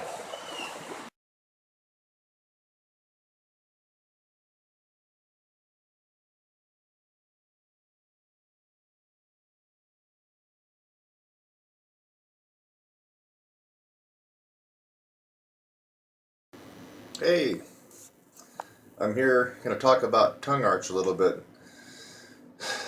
Simply because although I've tried to explain it before, even demonstrate it before, people still have trouble actually doing it. Now, a lot of people think that they're doing tongue arch. This is for all brass players, really. Tongue arch, as you probably should know, is a second stage of compression. Diaphragm first, tongue arch and the bottleneck at the throat second, and your aperture and your ability to keep your aperture narrow is the third stage of compression. But it's that second stage of compression which is really important in the problematic area for most brass players. A lot of you think you're doing it, but you're not. I can instantly recognize, I don't even need to hear you in the same room. And that's why I'm so effective teaching on phone and by Skype. I can hear when someone is not doing tongue arch because they have this strained, forced sound that does not come with a tongue arch. It comes when you're not doing the tongue arch. When you got the tongue arch, it's free and it's effortless. You can just tell there's a different kind of quality to the sound. I'm going to try to get down and dirty in my mouth. I think you can see it. It's not going to be pleasant.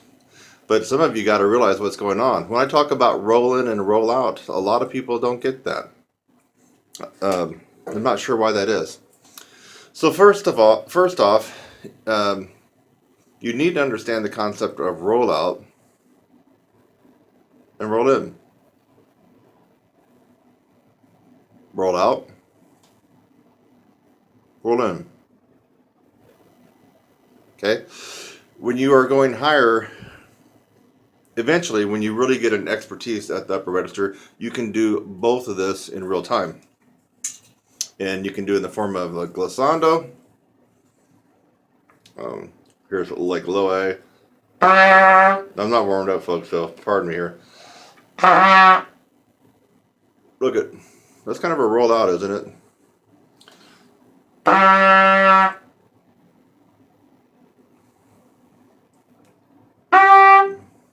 More roll in, right?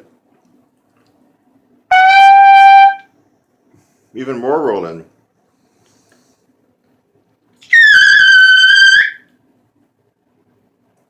Awesome roll in, okay? So I went from here. Sorry, it's flat. Not much roll in. In real time. A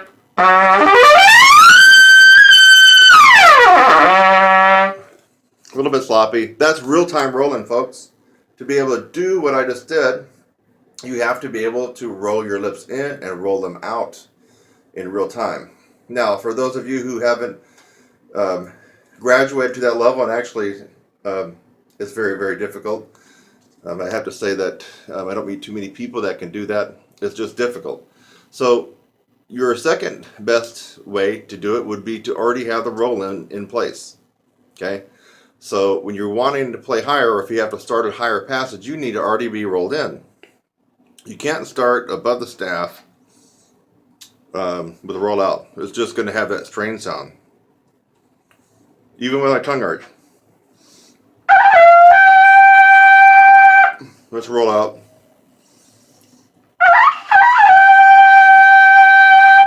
Recognize that sound? I certainly do. Because I hear it in a lot of people that I teach.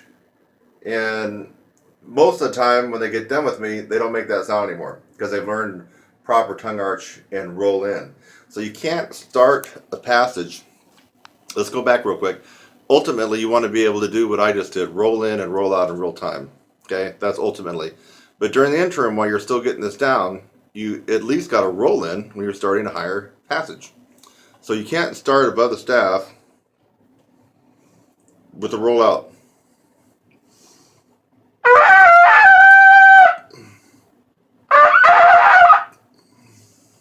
You got to start with a roll in. Roll them in.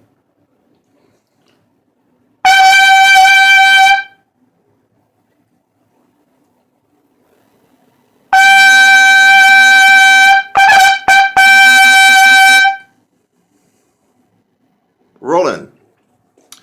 That's rolling, folks. Seems like a lot of people don't get that. I hardly ever get on the forums anymore for obvious reasons, but when I've gotten on there, it seems like every other topic is about roll in and roll out. So people are still having tons and tons of problems with roll in and roll out. So get the roll in down. Now when you get the roll in down, you roll in your lips as much as possible, and you're trying to put as much lip tissue into the mouthpiece as possible to play higher. So I'm rolling in. Let's say I want to go, let's just like ridiculously higher. I got to really roll in. I am a dry lip player, by the way, but sorry. I'm just trying to get my roll in without scraping up my lips too much. Roll in. Now I'm going to put some pressure and put as much lips in the mouthpiece as I can.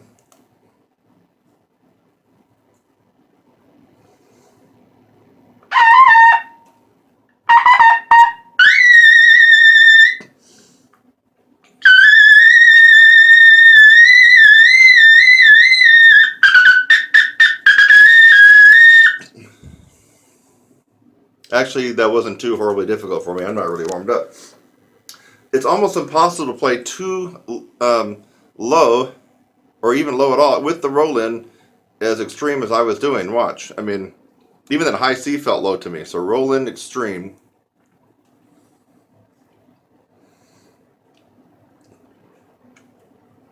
I mean, I'm having trouble getting the high C out practically because I've rolled in so much and I got so much lip tissue that it really narrows down the aperture. Now I'll roll out a little bit. A little bit more.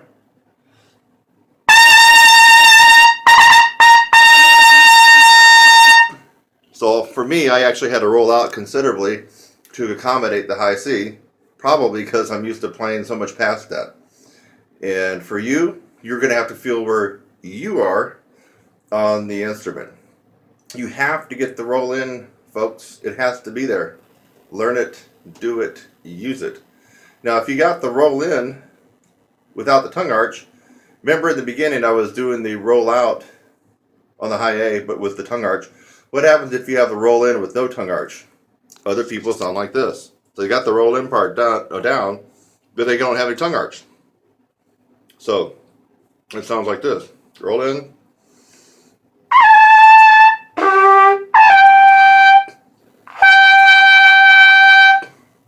And roll in.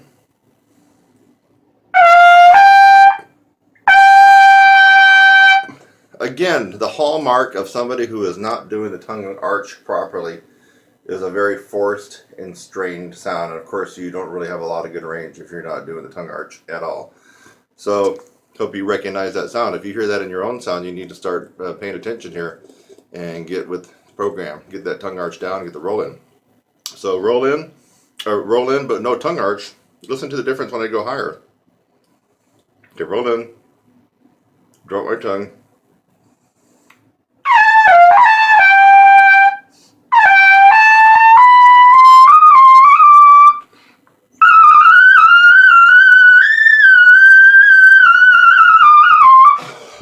Sounds like crap, doesn't it? It's got that forced, strained, quivering, wavering tone that people get when they're not using tongue arch. So put the tongue arch back on, and I don't know if you can tell this, but I'm one-arming this myself, which is not easy to play and do this at the same time. So I'm actually holding the camera. With tongue arch.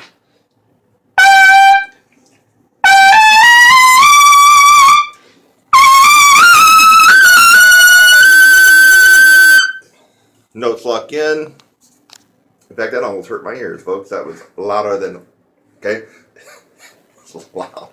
So, and I was one arm banded on that double A scale, right? So now let's go back to what's going on inside your mouth. Low C positioning. Ah. Ah. There you go. You can see my tongue. Ah. So for low C. Ah. I'm going to freeze my tongue when I get done playing with no tongue arch. Low C. Notice there's hardly any roll in. It's just more of a roll out.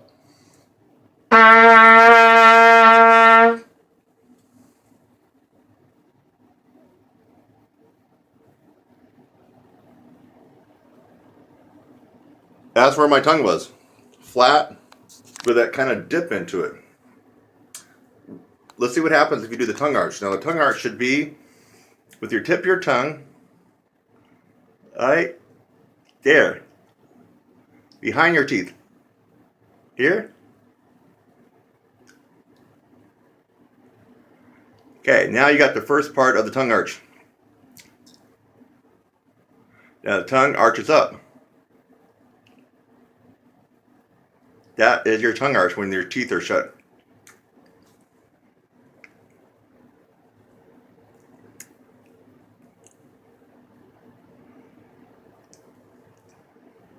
Okay?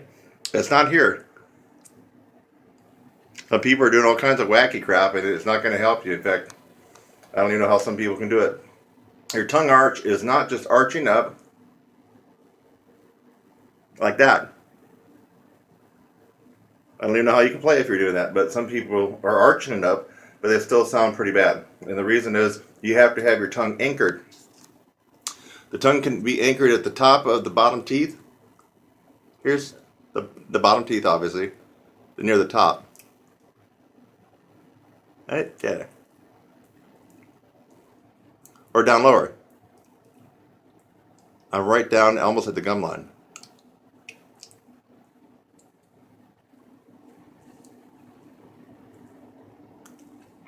You getting this, folks? Folks? Why are we doing this? Because no air is coming around the sides of your tongue. Only the air can come up and over the tongue and come down and come out your aperture. That's why just building lip strength and chops is not the be all end all to everything, because you have to have this air sped up at the second stage of compression. The air is coming up here. Now you've already got the first stage down. We're not going to talk about that right now with the diaphragm. But basically it's a bottled up high compressed air. So that's diaphragm. The air is coming up through your throat. It comes in and immediately it should meet the resistance of your tongue. Resistance meaning you reduce the space in your mouth. Ah, E. Now it has to travel up and down. When it comes down right there. It comes out your aperture. You got to get that, folks. If you don't get that, you can actually go through my 4-month program and build up chops of steel. And yes, have gain in range and endurance.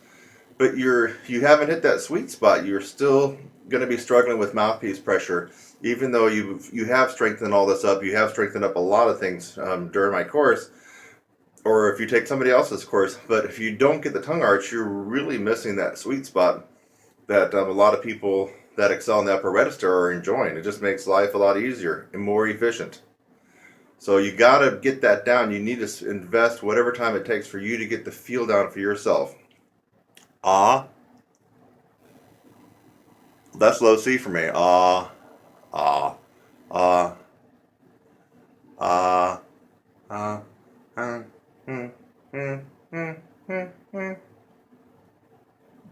Now, when I go above high C, my tongue arch is so high that it's rubbing against the roof of my mouth and almost stopping the bulk of air to come through. I mean, I'm really blowing hard to meet, not because the note's hard or high, because it's meeting a tremendous amount of resistance inside my mouth. Once I meet that resistance, the air spins out so fast, and then you see what happens with the roll-in.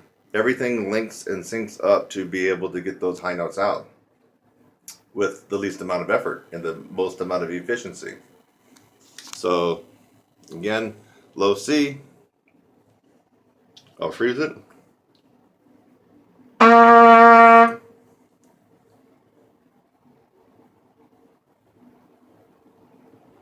That's where my tongue was, and you saw where my lips were, pretty much a rollout.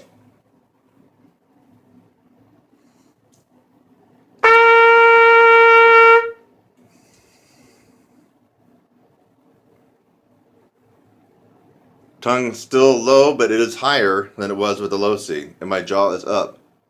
Low C, the middle C is more up. So I think your jaw dropping down when you go lower. I'm exaggerating. Up. And it goes up as high as you can get it when you're really going into the upper register and the extreme upper register. So high C.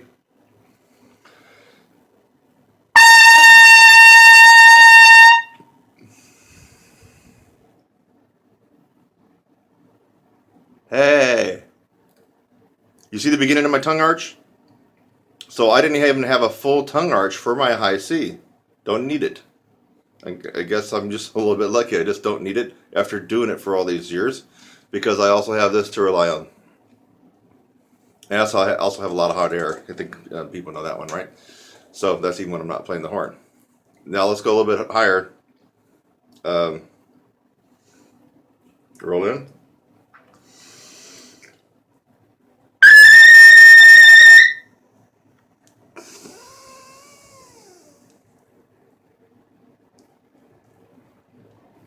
Oh yeah, tongue arch was up there, way up there, and almost probably at the max, but not quite, because my max starts to get, my tongue really, I can feel the brunt impact of it when, for me, when I'm going to my highest notes.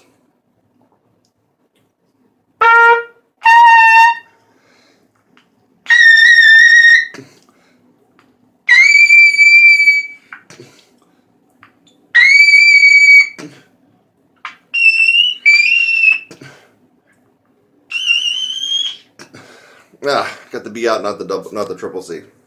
Once I'm at, for me, triple A, triple B, and triple C, my tongue is like, it's just shaking, it's just grinding as hard as it can to lift up and close off the air at the roof, because it's trying to make just a little pinprick of a space for the air to come through extremely fast and then come down. And then after that, it's up for my lips to be able to continue grip into the mouthpiece and hold that narrow aperture.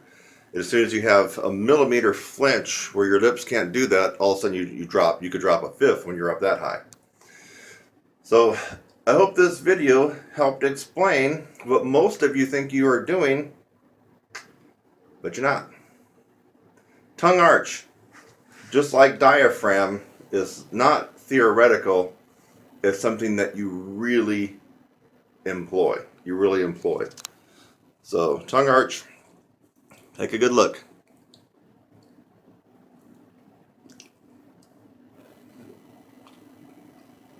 Roll in.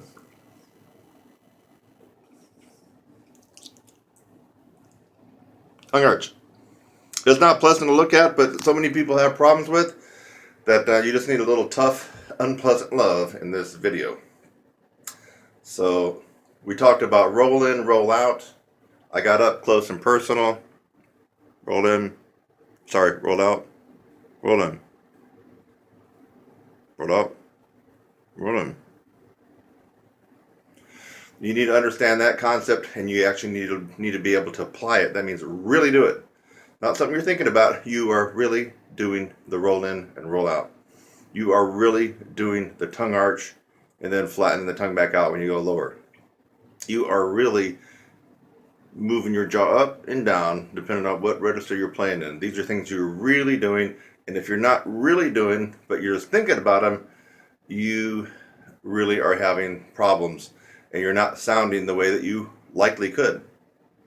So this is all about technique and feel. It's like riding a bike. There's a technique to it, but also there's a feel that you got to learn, right? So technique and feel. This is not about lifting weights and getting stronger, making your chops stronger. This is all about applying technique to what you've actually done. The conditioning of your embouchure and your lips, you apply this technique to it, and you're going to have that wow experience. So now, for those of you who thought that you could just watch this video and sail on into the silvery seas with no more problems, no. Upper register and endurance is the most challenging technique on the instrument, bar none. Bar none. So I gave you some really good advice on this one to help you, but you still need to get involved in a process. So many people, when I say so many people, it just gets ridiculous. I mean, every time I log onto Facebook, can you help me with the high note tip? Can you help me with this? Can you show me this? I mean, well, first of all, it's my job, and people sometimes pay me for doing that. But second of all, no, I can't just show you a quick little tip, because one quick little tip is not going to help you attain your goals. And the reason is because most people don't understand improving your upper register and endurance is a process that you must go through. It is a process that you must go through. And you need to have somebody show you the correct process and the right timeline to accommodate your goals. And a couple of techniques, a routine from some guru, meaning one technique from one routine, or some tips and tricks just ain't going to cut it. You're just not going to get what you want. So I've shown you some pretty good techniques here, which is a part of it, but there's no shortcuts. You have to go through the process. You got it, my friends? I hope you do, and I hope this helped. Bye for now. It's Kurt Thompson, and you haven't forgotten my website, have you? TrumpetSizzle.com.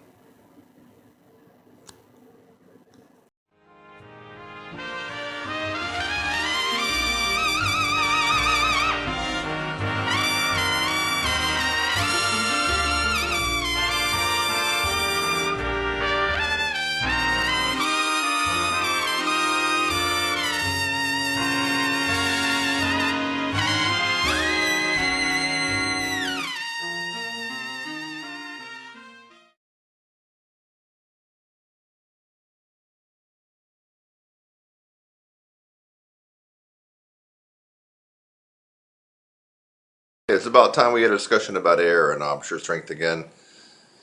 And over and over and over, when I get a consultation on the phone and people are going on and on about their air and they're having trouble with their air, I try to remind them that air is just really not the major deal that so many university instructors make it out to be, and I'm about ready to prove it right now. Okay? So I want you to watch carefully to my breathing and to my exhaling. I'm not even going to try to take a normal full breath. I'm just going to take a full breath, and that means when I say a normal full breath for me, that would involve throwing my tummy out to make the diaphragm drop down and pull more air into my lungs, and I'm not even going to do that. So what I'm going to do is try to get close enough that you can hear my breathing, and what I'm going to do is I'm going to exhale some air and still play high. You ready? Okay, so I'm going to take a full tank of air, try to figure out what note would be best to play here. Well, we could do a couple different notes. Let's just try the note that almost everybody can get right, high C. Just about everybody can get that. Not everybody, but it's a common note. So high C, let me work my way up to it.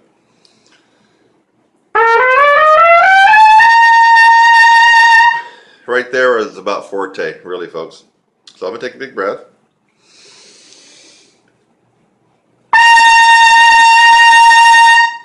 It's almost fortissimo. Now I'm going to take a breath, but before I play it, watch, I'm going to let about 25% of the air escape from my lungs. You got to pay careful attention. I'm going to let the air out, freeze it, and play. So basically what you're looking for is less air, but I'm still playing the same intensity. Here we go. So full breath. I'll let it out.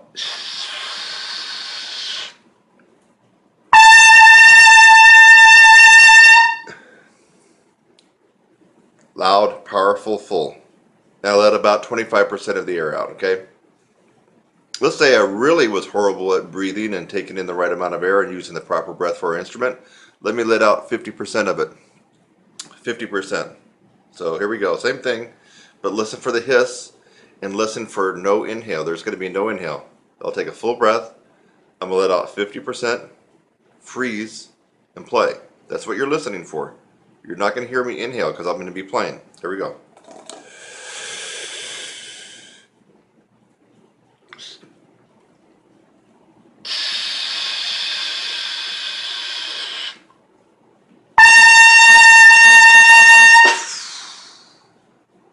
I don't have much air left. I think I actually let too much air out that time. Still, a significant loud round high C. If you were in the room, you probably have to plug your ears. It's pretty loud. Let's go crazy. How about I let almost all the air out of my lungs? Let's say 75%. And when I get done playing, I'm going to finish exhaling so you can realize how much or how little air is left in my lungs. So here we go. It's all about air. You got to listen to it. Big breath.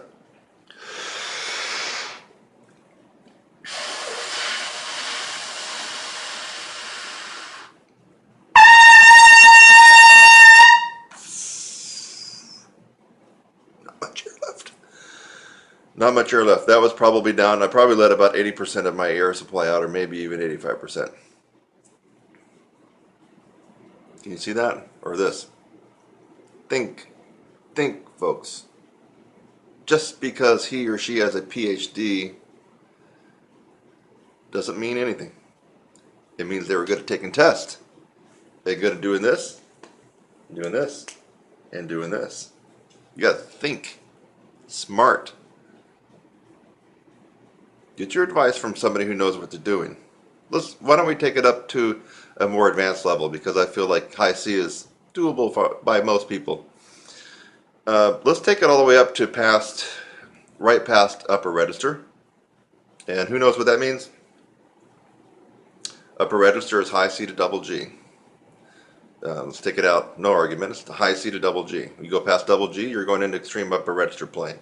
Let's do one of the first couple notes you come to outside of upper register. I'm talking for trumpet. This would be a concert G and R double A. Why is it double A? Because low A is here. Low A. below the staff, low A. Middle A, second line A in the staff.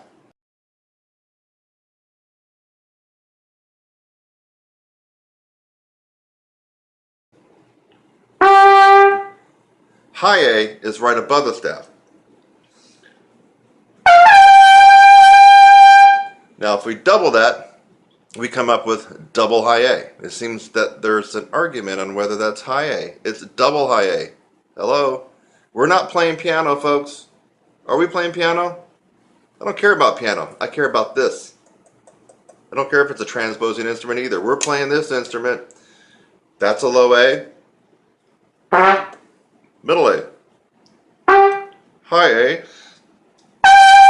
And double high A. Okay? We got that straight so far? University professors out there? Get it? Alright, good. Now, same trick.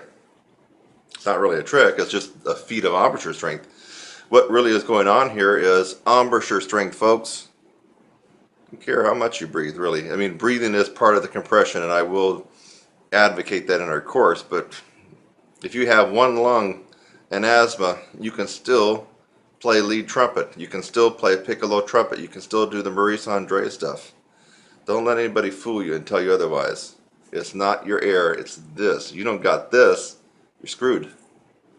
Let's do the same test on the double A. Full breath. A little tester note.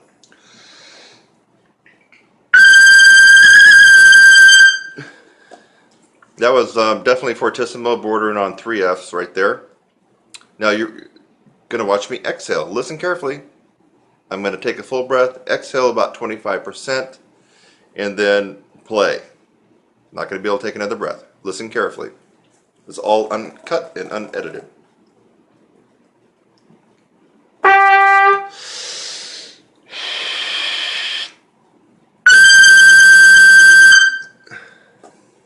Big, full, piercing round. That would have cut through just about most big bands. Guaranteed. Okay, let's up the ante. I'm going to let out 50% of my air. If I let out 50% of my air, folks, I'd be down to probably the physical attributes of a 6th or 7th grader playing this instrument, because I am an adult male and I have a large body and big lungs. But if I let out 50% of the air in my lungs, I'd be down to a 6th or 7th grader as far as anatomy goes, physical anatomy. Here we go. Listen for the exhale and listen for nothing after but me playing. So there's no more inhale after that.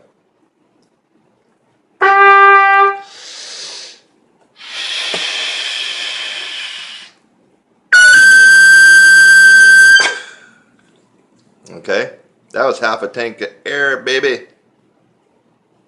How could I do that? It's not magic. This. Don't rationalize the way other people, especially instructors, will have you rationalize you don't got range because you're not breathing correctly. I'm breathing about as unfreaking uncorrectly as somebody could right now, and still blistering, peeling paint with my double A. Let's go crazy. And I'm going to let out just about almost all my air and see if I can still squeeze out that double A. Pay careful attention and listen. You might want to have your headphones on and put this on speakers. You need to listen that once I exhale, there's no sound. There's no sound of me sneaking air in. I'm down on air in my lungs. Not much. Let's try it again. Double A one more time, but this time with only about 25% of my air capacity.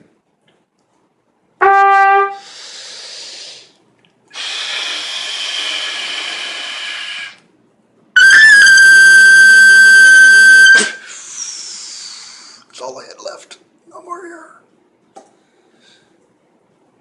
There's a light bulb turning on inside your head for some of you. It better be. It better be. You can practice breathing exercises and stand on your head, run marathons, do yoga, until you've taken 10 years off your age. you still are not going to be able to master this instrument and this part of it and the chops and the power until you do what it takes to get the strength here. Go out and run your marathon and go swim 3 miles, go bike 110 miles. You're not going to be able to do what I just did. You're going to have to work on this and this. You're going to have to get tough. You're going to have to do some real work on your embouchure. And also, smart work. Quit listening to people with advanced degrees that can't play worth crap. Yeah, they do the same stuff over and over again, don't they? The Hummel and the Haydn and the Brandenburg and the blah blah and the blah blah. I did that stuff when I was in high school. Quit listening to them. Yeah, almost everybody can do that stuff. Pay attention to someone who can do and play how most people cannot. That's who you want to listen to. I'm Kurt Thompson. You already know my site, trumpetsizzle.com. Go get you some right now.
Kurt Thompson here, debunking more myths. And the air myth,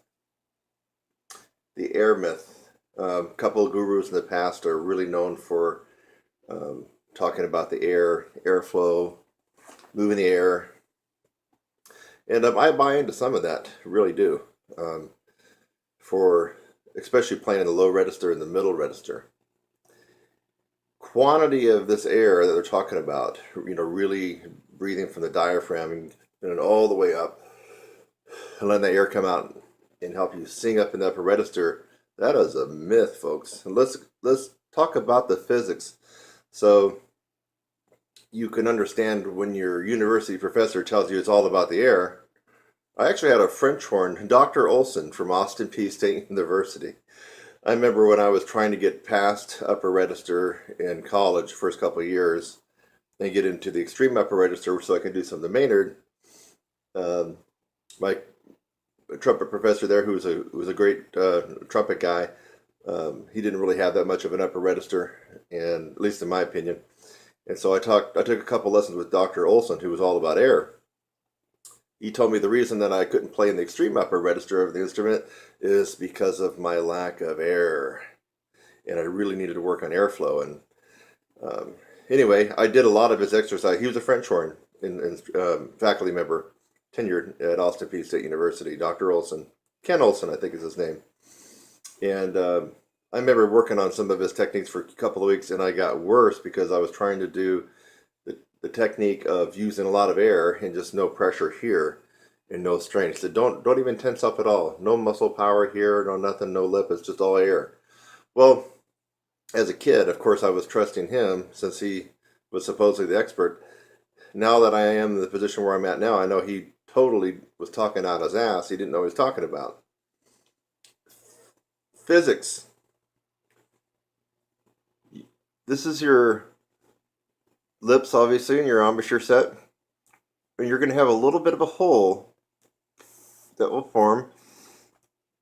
See, it's like a crack. It's not really a hole. But we call it the aperture. Now, folks, use your noggin on this one. If I blow a tremendous amount of air, breathing from my diaphragm, let's take that correct breath, stomach out. You see it, my lips open up? Watch it again.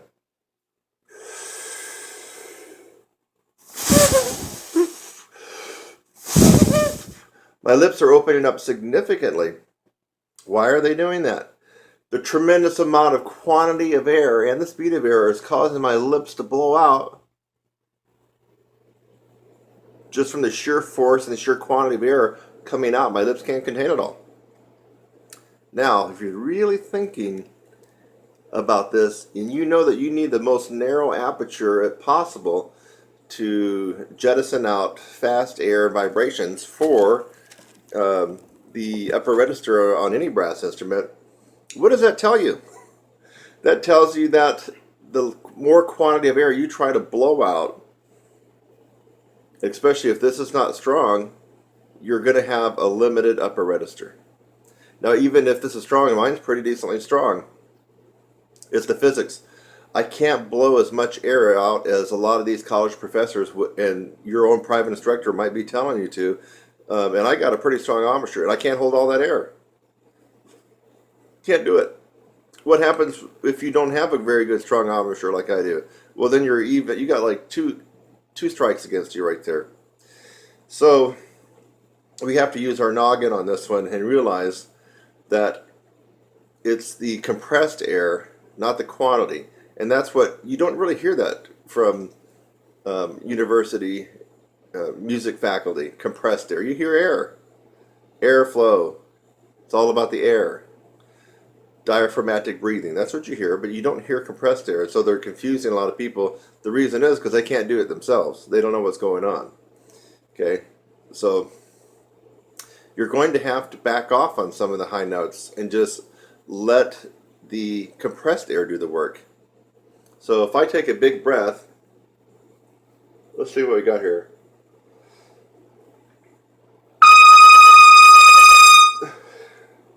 That was a concert E flat F. I blew some decent air through the horn, but it was mainly compressed air. I wasn't trying to overblow and blow my lips out.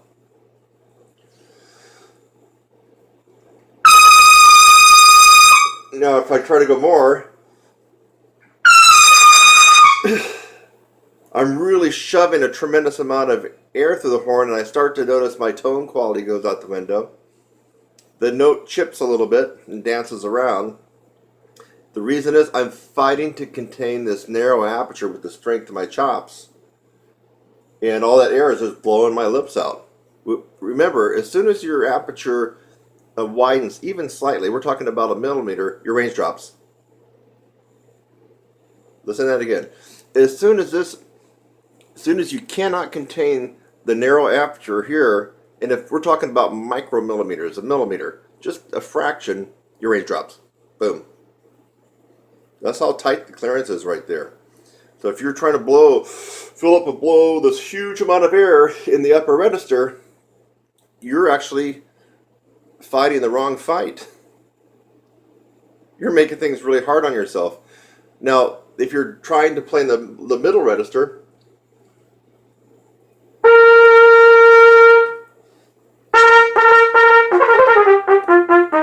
middle, right? Now, look at my aperture. Fruge. Earn right there for a middle C.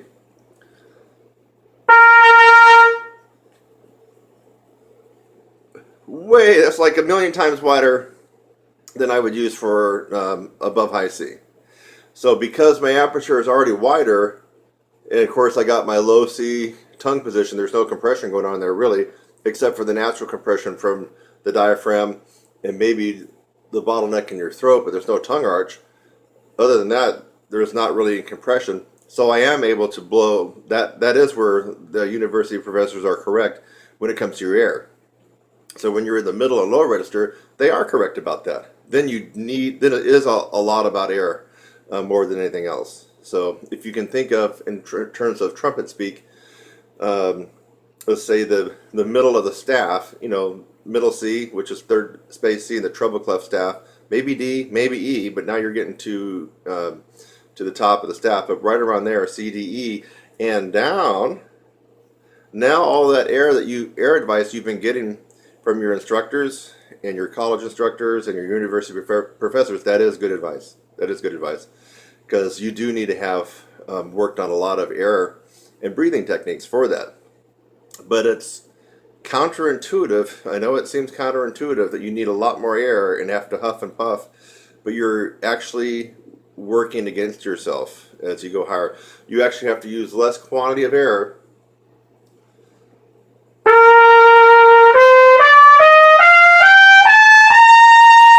So on a high C, what if I take in less air? Here's a full breath.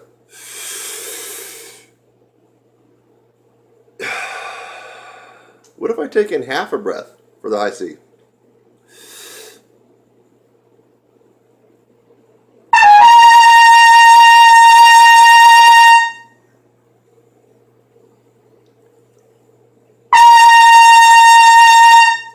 I actually get a lot more vibrancy and brassiness to my tone, and I'm not overblowing it. And it's not going to gas out my chops. That's a high C, so that's the beginning of upper register.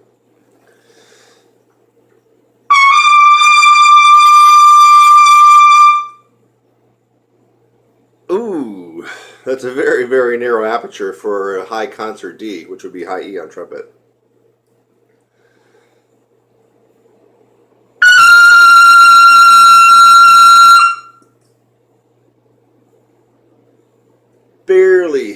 Barely any space in the aperture for that to come out.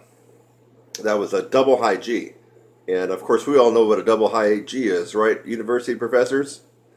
You got your high G that sits right on top of the staff, and if you double that an octave higher, you got your double high G. See, fortunately a lot of them don't get that part right either. So that's actually a double high G. A high G is the little G that sits right on top of the staff, the treble clef staff. So know your notes on trumpet, folks. The next one. Let's see where we're at. Okay, here we go.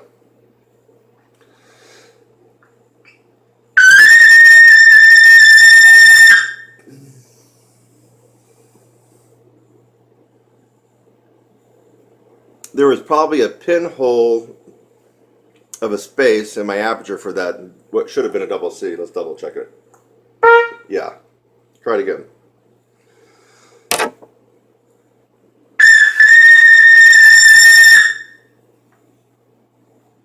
Hardly any aperture there at all. Barely.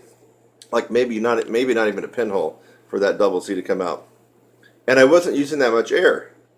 So as you go higher, you can get away without using much air. Now I'm not really warmed up for the high notes here, but if I don't want to take that, you saw me take a big breath before. That's a big breath for me. You can't tell, but I am breathing. My stomach's going out first, and then my chest is rising, and I lift up my shoulders a little bit more to allow my lungs expanding more, and then I come back down. That's where I get part of my compression. So So the people who tell you don't raise your shoulders when you're taking a breath, they obviously don't play in the upper register, or if they do, they suck at it. Watch any of the heavyweight upper register experts like Maynard Ferguson,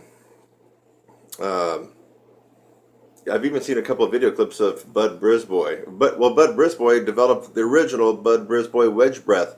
It wasn't Bobby Shue. Check it out. Bud is a lot older than Bobby Shue. Of course, he's passed away now, but Bud developed the wedge breath, and of course that involves taking as much air, swallowing the air, and then bringing your shoulders up and then coming down. That's where you get the pressure. So these, I hate to keep, beating up on the people that really can't play that high, but they're good test takers, They got the DMA, right? So they're good test takers, and they know how to play the game, but most of their technique doesn't make any sense. So when they tell you to keep your shoulders down, when you're playing and you're supposed to take a big breath, how can you actually take a big breath with your arms and your shoulders down, locking your lungs in, where you can't even expand your rib cage? Anyway, I feel sorry for some of these people. So anyway, what if now you know my big breath, the point where I'm going with this is I don't want to take a big breath. What if I took even less air? So how about 25% air? Okay, so I'm letting all the air out.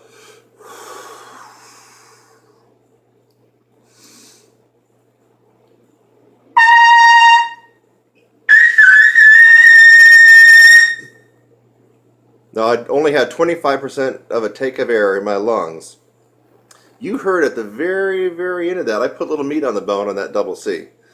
You probably can't tell because I'm recording this on my phone camera, but it got up to about a forte. It wasn't a Barry the Band double C, but it was about a forte. That was on 25% tank of air for me.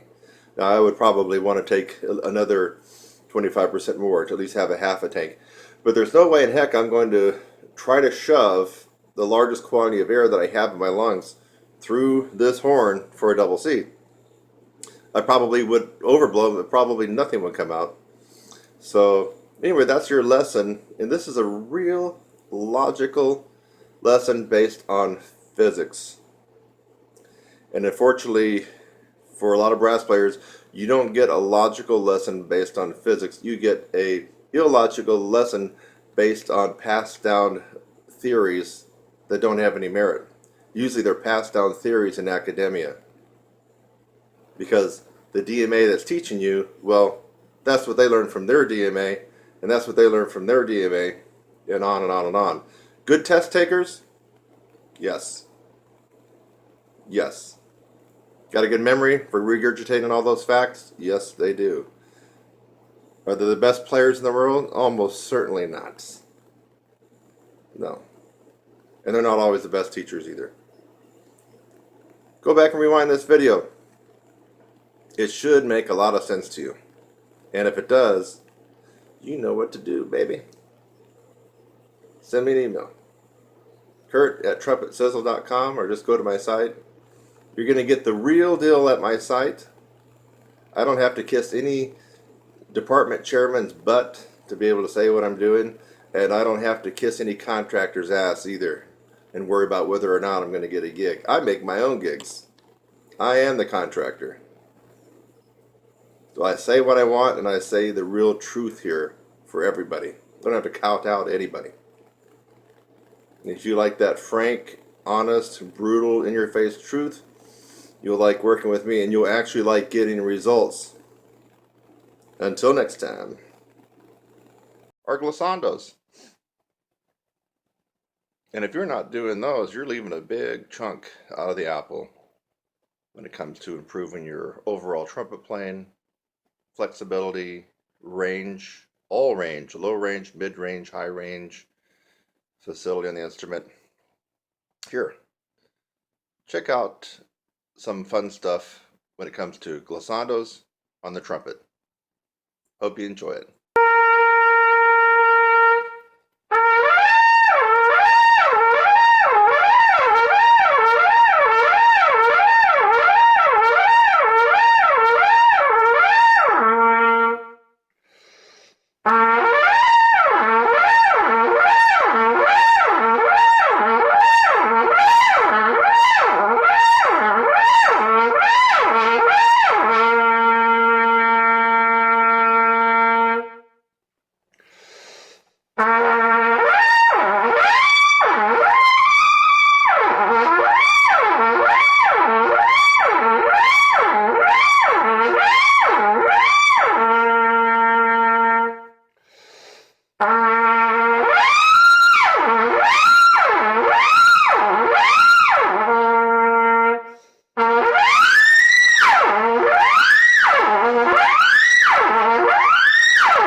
that he actually had some decent high notes in his back pocket, but they didn't last very long at all when he went to play in his band.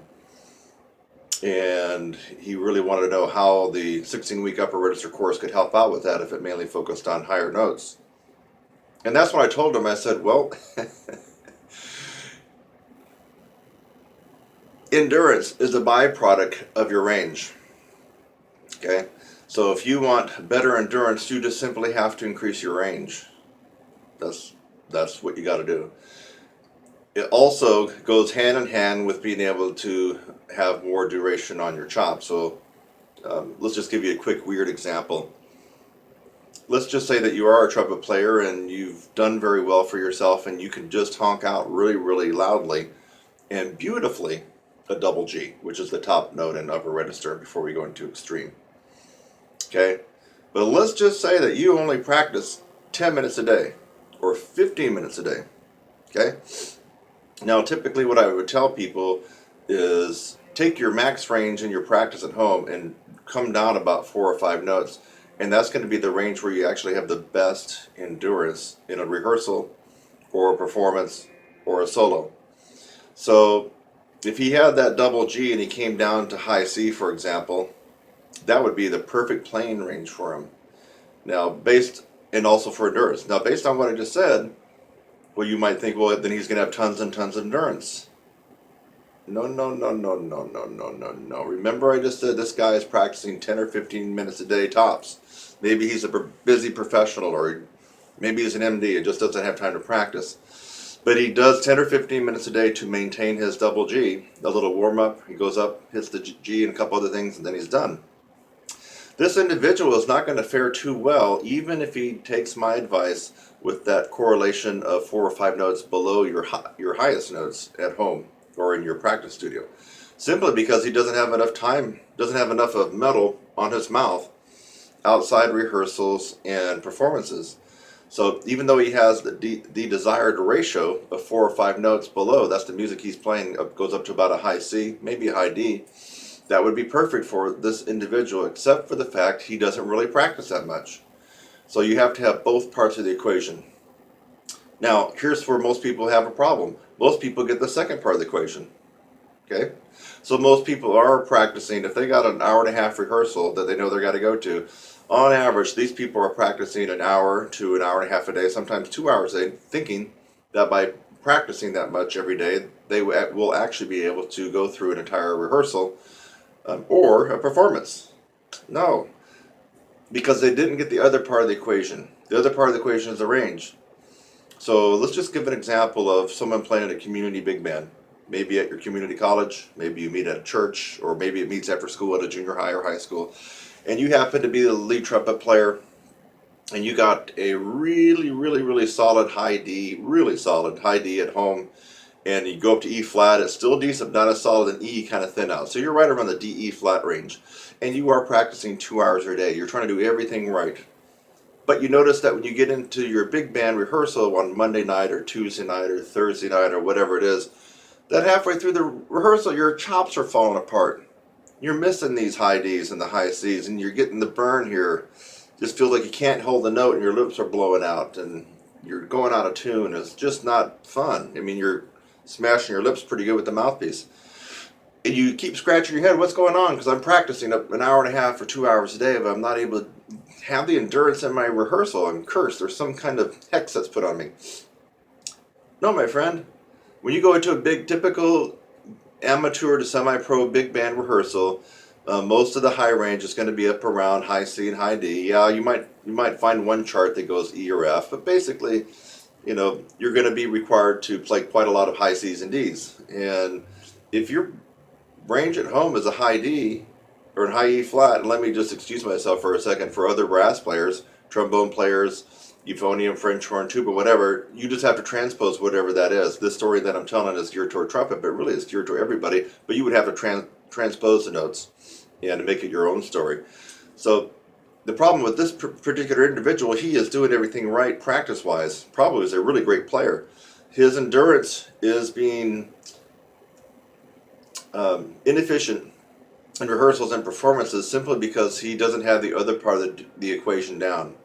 he needs to be having at least double F sharps and double Gs pretty full and pretty decent at home. At least be able to hit a couple of them at home. Doesn't mean he has to play all day on those, but he has to be able to go up and reach those and tackle them pretty good a couple times in order to balance out this part of the equation. That's what most people are not getting. And in fact, it's not that they're not getting it. I think most people just don't know.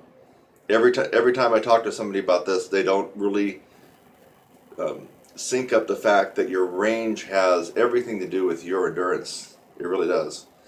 So I don't care if you practice 4 hours a day. If your range is D or E, you're just not going to be able to play D or E for 3 or 4 hours in a wedding reception big band. You know what I'm talking about? Your big band gets hired to do someone's wedding reception, and they're going to have you play from 9 p.m. until 1 a.m. at night with, you got 4 sets, 45 minutes. You're not going to last. If your range is high D and high E and you're playing Ds and Es in that particular wedding reception gig, you just are going to fall apart, and you're probably going to have to hit up somebody else in the section to cover some of your lead stuff. It's just not going to balance out that well. Same thing if you're in a brass quintet. That's really, really tough on your endurance and on your chops. And if you're playing some of the easier brass quintet stuff where you just typically need to go up to Fs and Gs above the staff, which is really common in some of the easier stuff, or maybe even just high A right above the staff, and you have a high C, high D range, you're probably going to do okay on that, especially if you've been practicing the right amount.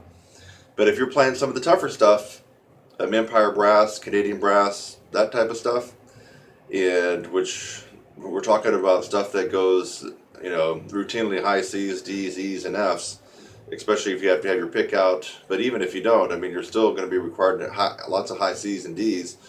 You're going to have all kinds of trouble in that particular group, simply because you don't have the range that's way above that.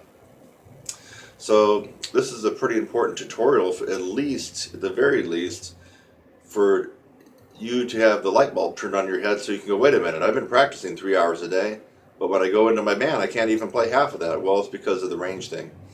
And so that's why I get some people saying they're not interested in playing high notes, and they want to play music. Well, here's the problem. If you don't develop your high range, I don't care what instrument, I don't care if you just play tuba. If you don't have any range, low and high range on your tuba, you're just going nowhere musically. And the same thing on the other brasses, French horn, euphonium, cornet, trumpet, trombone, even slide bow. It doesn't really matter. If your range is not well above of what you have to play in your ensemble, you're just going to be out to lunch. You're going to be struggling.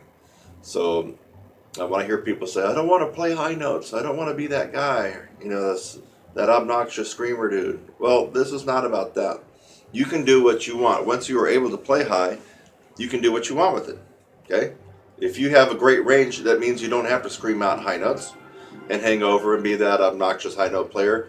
What you can do is you can play comfortable and easy in your ensembles and have plenty of endurance, and that will make you feel just a million times better about playing, because this is going to be pretty much rock solid. So let's go back to the original topic in question, is endurance. What is endurance? How can you improve your endurance? What are some things you can do to improve your endurance? Well, we already talked about the foundation of endurance. I didn't really describe what endurance is, so let's really talk about endurance. Endurance is the ability to do a particular activity over and over for a period of time, usually a long period of time, and still be able to function quite well. So that's the definition of endurance. So let's just take, I was on a site reading about marathoners, and obviously, this is a no-brainer, right? If you can run 26.2 miles, you got some hefty endurance, right? Your heart, your muscles, your legs, your energy, everything. Well, when I got into how some of these marathoners train, and these aren't just the professionals, just people in general who want to be able to run a marathon and have that endurance, do you think that they run 26 miles every day? And that's how they practice and train for a marathon? No, they don't. They might get in 20 or 26 miles once a week, maybe once every 10 days, but they're getting close to it on the other days. They might be doing some 10, 15, and 20 mile runs. But what else are they doing? They're doing very, very, very fast sprints over a mile. They're doing very, very fast runs for 5K and 6K and 10K. 5K and 10K runs. They're doing those very, very fast. and then they're still trying to up their speed on their 15-mile or 20-mile runs. Why are they doing all that? Because they know that if they can have a faster running pace at these reduced miles or reduced distances, that's just going to help them that much more when they go for the marathon. And so let's think about that in terms of playing a brass instrument. The shorter durations, like the mile sprint that a marathoner might do, might be for, well, I'm speaking trumpet, but it could be for any brass instrument, might be that double G or that high F that you're hitting a couple times after you warm up and playing it really, really loud. That's like your mile sprint if you're a marathoner. And if you're doing that, good, you got the sprint. And then the other things would be, like let's just say your 10K run, your 6 mile, you're going to really push the speed on that if you're a marathoner, right? Well, if you're playing a brass instrument, you're going to be doing some etudes and some other phrases that are going to be up around that high C, D, E flat range, okay? And you're going to be blowing those out pretty loudly, maybe even E or F. And so that's kind of how it translates into endurance on a brass instrument. The bottom line is you can't just practice for 3 hours a day. That's like a marathoner trying to do a 26-mile run every day and thinking that they're going to be able to run a 26-mile marathon. Fact is, even if they can do it at home under the stress and the pressure of a competition and a race, and what if they're not feeling up to snuff and all they've ever done is run that 26 miles, they're going to have the same problem that any brass player would have in an ensemble or rehearsal and find themselves hitting a wall and gassing out maybe halfway through or maybe 3/4 of the way. And so that strategy that I read about for marathoners is what I already know for this guy, for a brass instrument. Can't just practice 3 hours a day and expect to go in and play on your teeth at the range that your top range that you can play. You play a double G and you go play Buddy Rich for a rehearsal and Rob McConnell, Frank Mantooth, Big Fat Band, Maynard Ferguson, Louis Bellson. I mean, come on. You go play F's and double G's and you're not going to last, and you might end up hurting yourself, or you're going to feel the hurt up here because you're going to be playing on the skin of your teeth. So endurance is the ability to do an activity or a period of time and do it successfully. And the way we build endurance on any brass instrument is to increase our range 4 to 5 notes above what you have to play in your rehearsal and your performances. And then, of course, you also have the longevity of your practice to be pretty close to, what you're expected to do in a rehearsal or performance. So let's talk about that real quick. If you're going to a Monday night big band rehearsal, for example, I'm saying that because now it's Monday night, and there actually happens to be a rehearsal big band next door to me. I'm over here at the college. So if their rehearsal goes from 7 to 9, which I think they said it does, 7 to 9, maybe 7 to 9:30, well, you need to be practicing, I would say, at least close to that on a daily basis. An hour and a half to 2 hours a day would be perfect. Probably can get away with an hour and a half if you have a higher range, but somewhere around an hour and a half to 2 hours would be good. Now, if you don't do that, what you're going to do is you're going to come in, you're going to be like the weekend warrior. You're going to come in and you're going to go to the rehearsal and you're going to struggle and your chops are going to fall apart at the end, and you're always going to hate playing the last couple of songs because you can't make it. And so if you don't mind that, well, that's a personal choice for you. But if you want to come in, sail through the rehearsal, and at the end of the rehearsal, feel like you want to keep playing because you feel good and you're really in the groove, then you actually have to, 1, increase your range 5 steps above your playing range in that particular ensemble. 2, make sure that the longevity and the duration of your practice is pretty close to what you're expected to do when you go into the rehearsal or performance. And how do we increase, what are some ways to increase your range and endurance? Well, I already made another video about that on YouTube. It's called the 3 most popular ways to increase your range. And those three popular ways would be a good way for you to start if you don't have any other resources. That would be flexibility studies, lip trills, lip slurs, glissandos, any type of long tone endeavor or routine. Long tones, anything from Maggio stuff, Stamp stuff, Gordon, and then also taking stuff up an octave. The reason you got to do that is because you have to get your embouchure used to actually playing high. I mean, you cannot not practice higher at home and expect to be able to go out there and do that in function in a rehearsal or performance. I mean, you actually have to, play higher.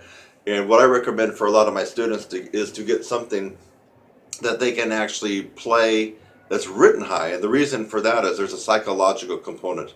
So if you're just always used to taking stuff up an octave in stuff that you might read, whether it could be the Arben's book or maybe a jazz lick or whatever, there is a psychological component that can intimidate you. And if you're not used to reading and seeing all the ledger lines above the staff, even though you can play those notes and you've been practicing, there's a psychological component that destroys a lot of people when they go into a reading band or just a band in general and they got to play these notes. And you get intimidated by looking at all those ledger lines. Those notes look higher than they really are. That just scares you. You see 3 dashes and then the note sitting on that 3rd dash with the staff. That's an E, high E for trumpet. That might scare a lot of people, seeing that. And when you can already do that at home, but you've been taken up an octave. So my suggestion for increasing your endurance would be to make sure that let's just recap this lesson right now, just to make sure that your daily practice is pretty close. Doesn't have to always be exact, but it is coming in pretty close to what you're expected to do in your rehearsal. If you have a 2-hour rehearsal, for example, at least get in, an hour and a half a day of practice. That's the number one thing that you got to make sure that you're doing. And the number 2, the other part of the equation, that these are both equal, is you have to do things to increase your range 4 or 5 notes above what you're seeing in your rehearsal. And I just told you what to do. What were they? Lip flexibility, lip trill, glissandas, lip slurs, long tones, including pedal tones, and then playing stuff high or up an octave. And then the part B of that is to actually get some stuff written above the staff, so you're not intimidated psychologically and when you see those notes way above the staff. So I hope this really helped. I mean, this is some very, very good advice for you. It really is. If you just start doing this, you are going to be tickled that you notice you can play higher and better and you last longer in your rehearsals. And it doesn't have to be just about jazz. This could be orchestral, symphonic, like I already mentioned, brass quintet, chamber. It really is all about the duration of your particular ensemble and not so much about the idiom or the style. Same thing, if you got the metal on your mouth for 2 hours in a symphony rehearsal, it might be a little bit easier because we know brass players a lot of times, we have to count like 100 measures of rest, so there is a little bit of an easier component there when you're playing orchestral stuff compared to other stuff. But you get the gist of this in lesson on endurance. Remember, there's 2 parts of it, and you can't just have one without the other. If you do, it's going to be like this. Crash and burn, baby. You don't want that. Kurt Thompson, hope you really enjoyed this. Found it informative, and don't just watch it and go on to something else. Make notes and actually start doing it.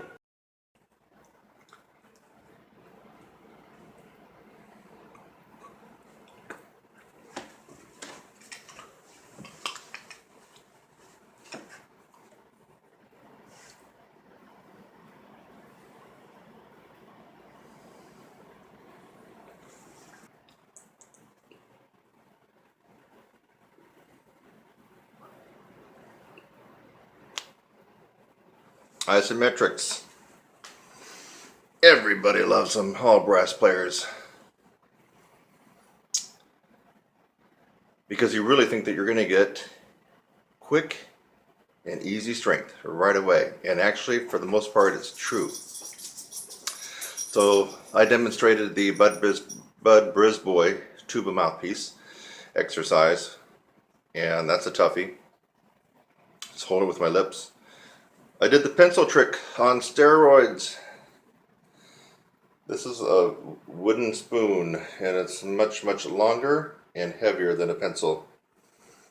And then our friend, the Pete, personal amateur training exerciser from Warburton. And there's a lot of other isometrics that you can do. So for you people who are relying on these isometrics to take up the slack in your practice, because you're not always able to practice as much as you'd want, or you got plenty of time to practice, but you're doing these to supercharge and get your chops on steroids almost. When it comes to the trumpet embouchure and actually the other brass embouchures out there, now here's the problem. Here's the real problem. Okay, so these and other things that you can do will increase your strength. In fact, they'll do so dramatically. If that's the case, then why not just do a handful of these and leave everything else by the wayside? And how come everybody can't play as high as they want to? You know, so what's up? Here's the problem.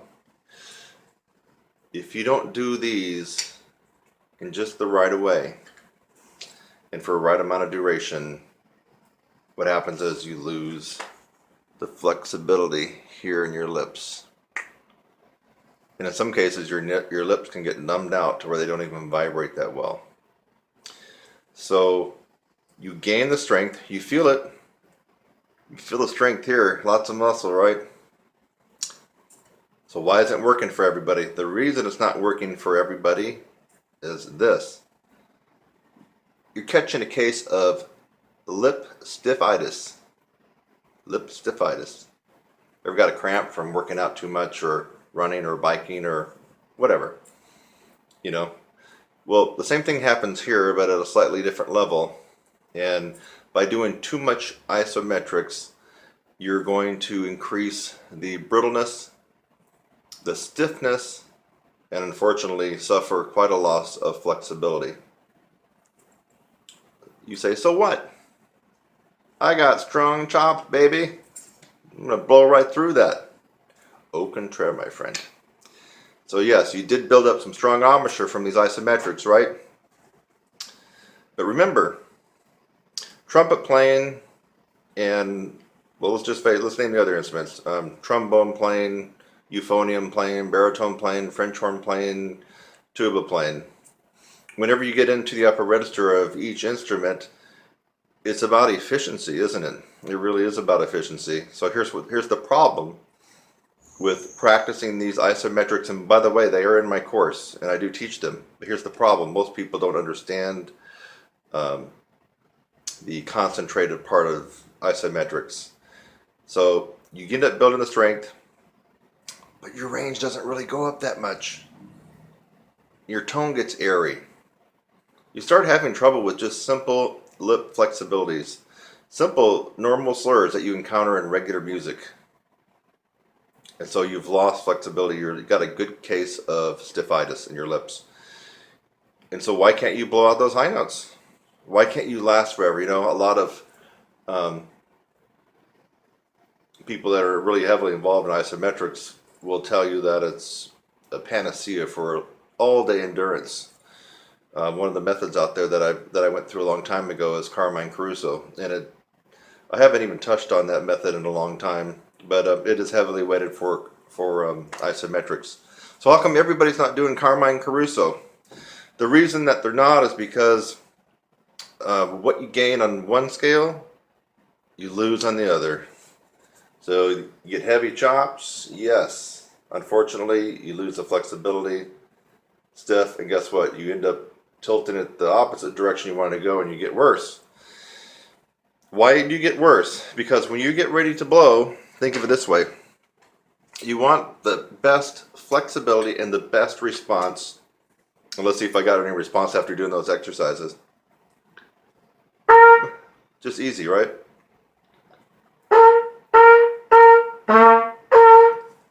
And even after doing that, I can tell my tone got just a touch airy. So there's positive proof right there. Don't do too much of these. So, but no, it's basically because I didn't warm up and I started doing these. So I have an excuse. Okay. It's about efficiency. So, and response. So if you build this up and can't get your lips to vibrate soon enough, easy enough, and be very flexible, what happens is you're spending a lot of your energy and a lot of your chops almost forcing those lips to vibrate. Through blowing, you have to blow a little harder. You have to maybe use a little bit more mouthpiece pressure. The end result is counterintuitive because you just built up strength. You can feel it. You can really feel when you got good chops, you know. You can actually start to see the muscles pop out. And I'm not a skinny guy, you know? So I got some meat on my bones, but you can still see the muscles popping out when you got chops. So when you got the chops, you feel it, but if you can't get the notes to come out, or your sound is airy, really airy, and you can't do octave skips anymore, and you can't slur and can't lip trill, you should know that you got a serious case of stephitis, and it's likely come from doing too much isometric. So that's the problem. We all want a nice little shortcut, right? Do this and the Pete, and where's my pencil on steroids right here? It's your old grandmother's wooden spoon, isn't it? Look at that. It's you'll find that that's not a walk in the park to do that one either. So we always want something that will just get us to where we need to go quicker and easier. And problem with isometrics, you just really got to know what you're doing. And I've actually been around the block on isometrics and done everything the wrong way, done everything so, and then I got this stuff down to a science of exactly what you need to do and when, the sets, the reps, and the rest. So if you don't know that, you're going to be doing what I was doing years ago, hitting and missing. And if you do it the wrong way, you might find yourself not being able to play, for a good week or two. If for some reason you are raising your hand guilty, and you're having trouble playing, you're having trouble with air in your tone, you can't slur that well, you can't hardly do any shakes, your endurance has gone out the window, you feel like you're playing right on your teeth all the time, it might be because of the isometrics, if you are doing the isometrics. And if you and I never actually speak in person, I would just tell you this, you're going to have to bite the bullet and quit playing for a week, maybe up to 2 weeks, and start back and gradually kind of get in the groove. Don't do any isometrics. I know that you don't really want to hear that, but if you are in this position and we don't talk, you have to understand that you got to quit playing for a week and maybe up to 2 weeks and start back all over. It's a process, and it does require someone, a teacher to help you go through it if you wanted to be able to do it correctly. So anyway, there you got it. You got your answer. You're looking at all these isometrics and you're seeing maybe even some celebrity players playing, right? And you're going, dang, they can play that good. Maybe I should get it and start doing it, but you start getting worse. And that's the reason. You got the chops, you've lost the flexibility, and you're just blowing hard and you're being inefficient, and all of a sudden your endurance goes out the window. You don't got any range because you burn everything up. It's just like those hot rods, that go a quarter mile and 300 miles an hour, but they're not going to go for 1,000 miles. They blew their wad after a quarter mile, and that's what you're doing. You're blowing it all up and you're done. So take my advice. This, I think, was a very valuable trumpet lesson, and I consider it a brass lesson for everybody else. Do the isometrics and you do it too much in the wrong way without the proper guidance, and not only will you not gain range and endurance, you might actually find yourself worse than before you ever started. So, Kurt Thompson, hope you enjoyed this trumpet lesson about the embouchure, or trumpet embouchure, brass embouchure, and the isometrics that we can do, that we carefully have to be involved with. And I hope that maybe you might consider hitting me up. It's my job. It's my job to help you get better. If you can recognize that, then give me a shout at kurt@trumpetsizzle.com. Cheers. Hey, did you just get braces on? And now you're a freshman in the marching band, or maybe you're a junior in the marching band, and you play trumpet, French horn, or trombone. Those, especially the trombone, that's a little bit easier if you got braces. French horn is even harder, but French horn, you're typically not trying to get up into the loud crashing waves of sound that the whole marching band trumpet section might have to do. So, is there a way to get yourself back to where you were, maybe even better, without crushing your lips into those barbed wires of your braces on your teeth? Yes, there is. For many, many years now, more than a decade, I've been using this one awesome technique. I guess it's a little known technique because I don't hear about other people doing it. Extensive practice in the tier 2 range of pedal tones, using your tongue arch like you would if you were playing above the staff. So I guess it's not common knowledge. If you want to get back to where you were, trumpet guy or trumpet gal, and you got phrases, and you're trying to just get back to where you were, or maybe even get better, but it's feeling horrible right now and painful, and let's just say you can barely play an F on the staff, that's going to really, that's really going to suck. I mean, to go through the school year like that. So, you practice this, and I guarantee that you'll be able to get either close to where you were, or maybe even a little bit better than where you were.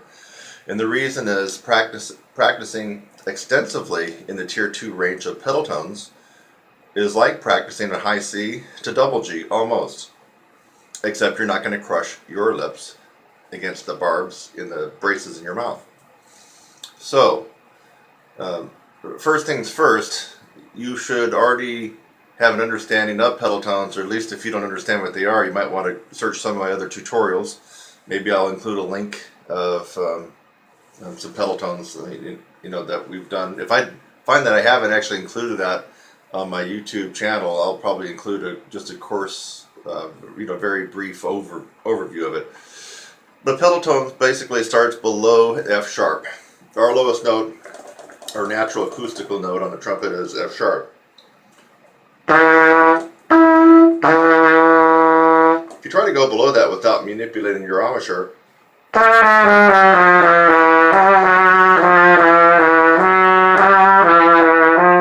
you can't. You can't go below that note unless you do something with your lips, your air, your tongue. And that's what we're doing with pedal tones. Pedal tone is manipulation of those things I just mentioned. So tier 2 pedal tone notes. This is the heavy-duty, heavyweight contender of the pedal tones. It is the most difficult. So this is not a walk in the park. The technique I'm telling you is actually somewhat advanced. You'd be better off to be working with somebody like me or another specialist in range and endurance taking you through this, but this is just to get you started, or let's just say you don't have the extra cha-ching right now to have one of us brass coaches work with you. At least you can be doing something on your own and making some kind of progress. So here it is.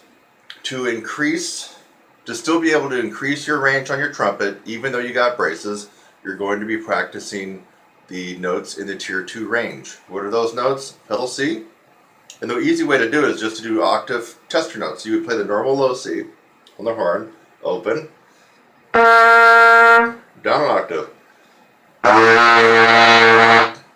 That's pedal C. B, natural, to pedal B.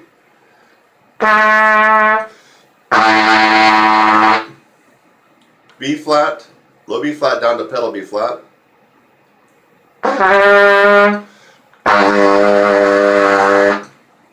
Low A down to pedal A.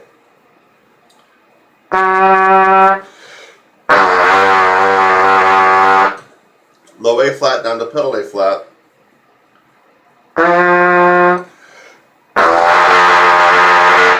Low G down to pedal G, and you must play it 1 and 3 both ways, folks. Don't cheat. 1 and 3 for the low G and 1 and 3 for the pedal G only.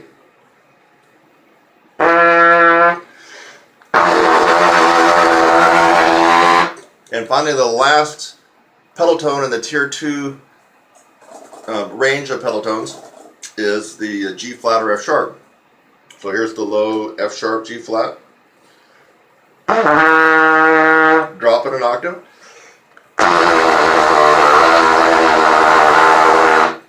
Alright, so those are the notes in the tier 2 pedal range. Pedal C, pedal B flat, pedal A flat, pedal G, and pedal G flat or F sharp. And you got to finger the low pedal G as 1 and 3, the pedal G flat F sharp as all of them down only for those last two.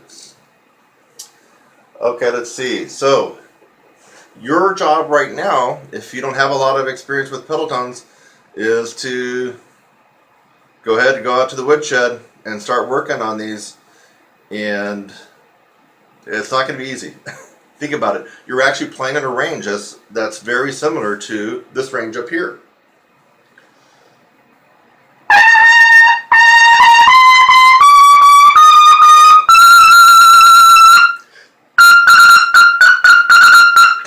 So I just play the notes in upper register on trumpet. High C, high D, high E, high F, and double G. Those are what most would agree on are considered upper register. If you go above the double G, then you get into at least what I call extreme upper register. So when you're practicing in the tier 2 of pedal tones, amazingly enough, is just almost as if you're practicing and killing yourself.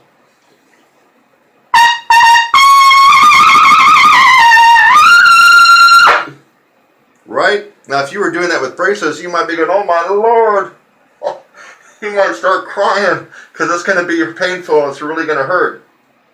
But with my technique and the trumpet exercise I just gave you for practicing tier 2 pedal tones, it is a life-saving moment because you can really still continue to increase the embouchure, the strength, and even some of the compression. You won't be hurting your lips hardly at all in the tier 2 range of pedal tones.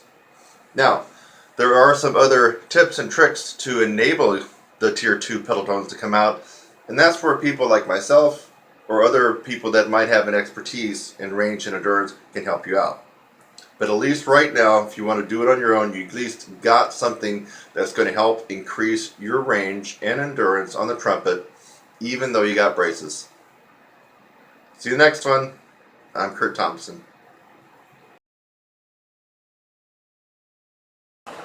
Hi, I'm Kurt Thompson and welcome to my channel. That's youtube.com/your brass instructor.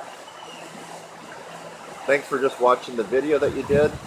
Maybe it's the first one that you've watched, or maybe you've watched tons of my videos. In fact, as of June 2016, as a brass player and trumpet player, I have the most tutorials free on the planet. I have over 600 videos on my YouTube channel currently, all free. So again, thanks again for watching this video. I hope that you got something out of it. Sometimes I make a video just to make you laugh. A lot of times I make a video to educate you on something and maybe even help solve a problem. So I hope something like that occurred for you in this video. And while you're at it, again, subscribe, click on my website link, and go on to the next video. It's lovely out here. Have a great day.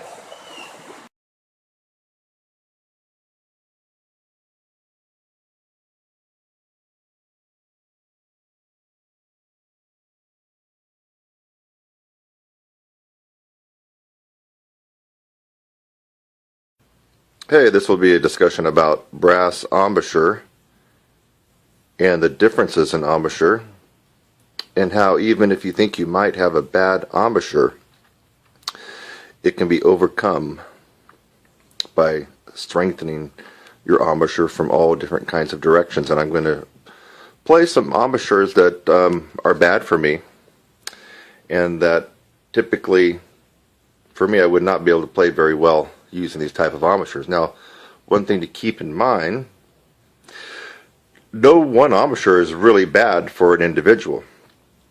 And so what that really means is what might be bad for me and I sound horrible on might be really good for you. And so it depends on, if you look carefully, your lips, how long they are, how short they are, how narrow they are, how thick they are, how thin they are, your teeth, how much of an overbite you have, how much of an underbite you have, if they're crooked, if you're wearing braces, so if maybe you have a partial denture. So it can include a lot of different things, and also your bone and jaw structure. That's why I think that some brass coaches and teachers can do more harm to a student by forcing them into a particular embouchure. For example, the most common would be centered and a little bit more on the top lip. That seems to be, the most common. But not everybody is going to do well with that particular embouchure. The other thing that you should be aware of is that if you attempt to drastically change your embouchure, it seems like in my experience and opinion, people that have done that end up really not faring any better. In fact, a lot of people get worse.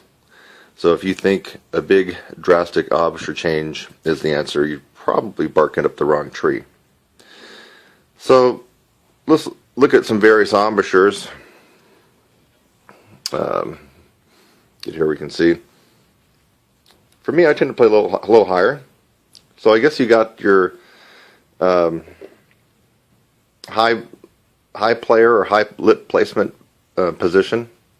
You got your medium or middle and your low. So those would be the different placements. So high would be, it's probably high. Now I can go higher, but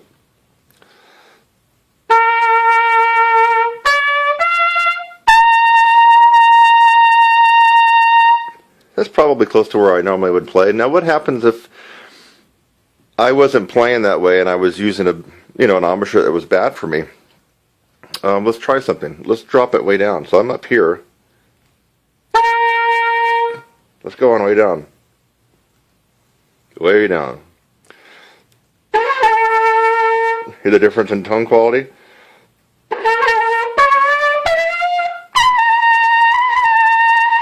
But guess what? I'm still able to get the high C. I'm still able to play, but it doesn't sound that good, but I can still do it. Let's go maybe medium. So normally I play here. Let's go down just a little bit.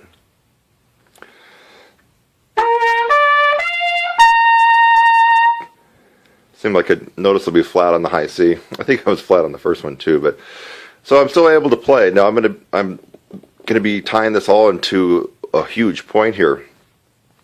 Okay, so now let's talk about angles.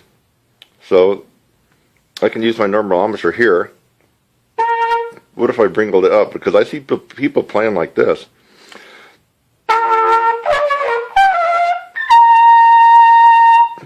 Okay, it had a significant high angle to it.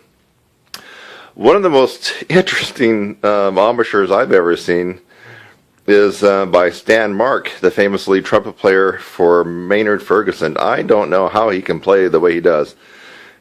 Take a look at it. It's like he puts the trumpet up straight, and then he comes up to the mouthpiece. You really got to watch him do it when he's playing live. It's very interesting. He's got the trumpet here, and then he'll come up. So the trumpet's actually straight out, but he's coming up at this angle.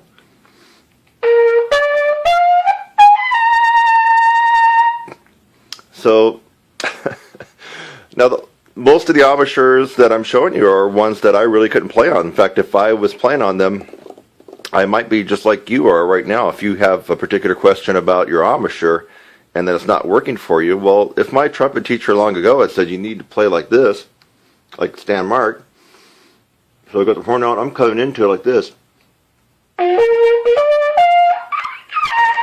Well, I mean, if I was using that embouchure all along thinking that was how it was supposed to be, I would be having a lot of trouble, and I would be wanting to look at a video like this to change my embouchure or do something about it. So, okay, so now we had the upper angle like that. Did we do this one yet? Well, I think that's kind of like more like Stan Marks, isn't it? Yeah, it's more of a, he's coming into it like that, but you can still go downwards.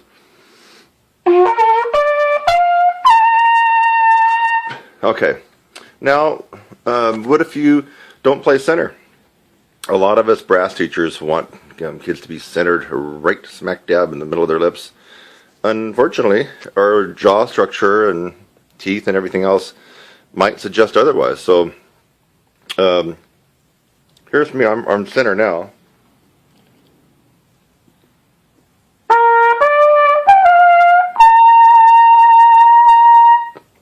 I'm a little bit off center, I guess. It's kind of difficult to do this too while I'm playing, but I wanted to get the camera up close, and so I needed to be holding the camera. Okay, so here's kind of where I normally play.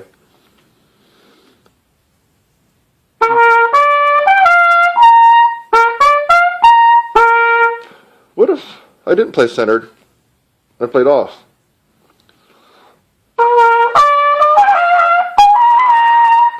I can still get it. It's a little bit crackly. What if I go way over? What if I'm crazy and I go way over here?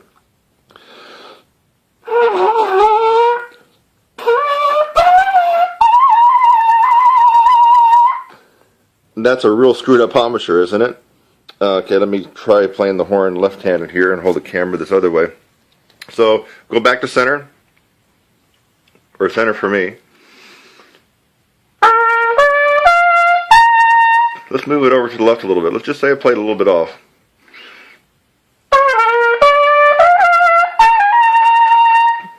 Okay, that's kind of wacky, isn't it? But some people play in all these different positions. Now, no, I've never seen anybody really play out here. But what if we go over here? I'm going to go crazy. Look at that.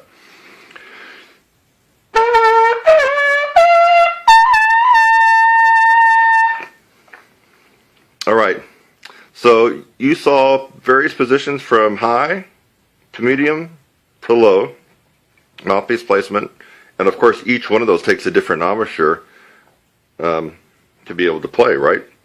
You saw me go over a little off center, way off center, back to center, off center this way, and way off.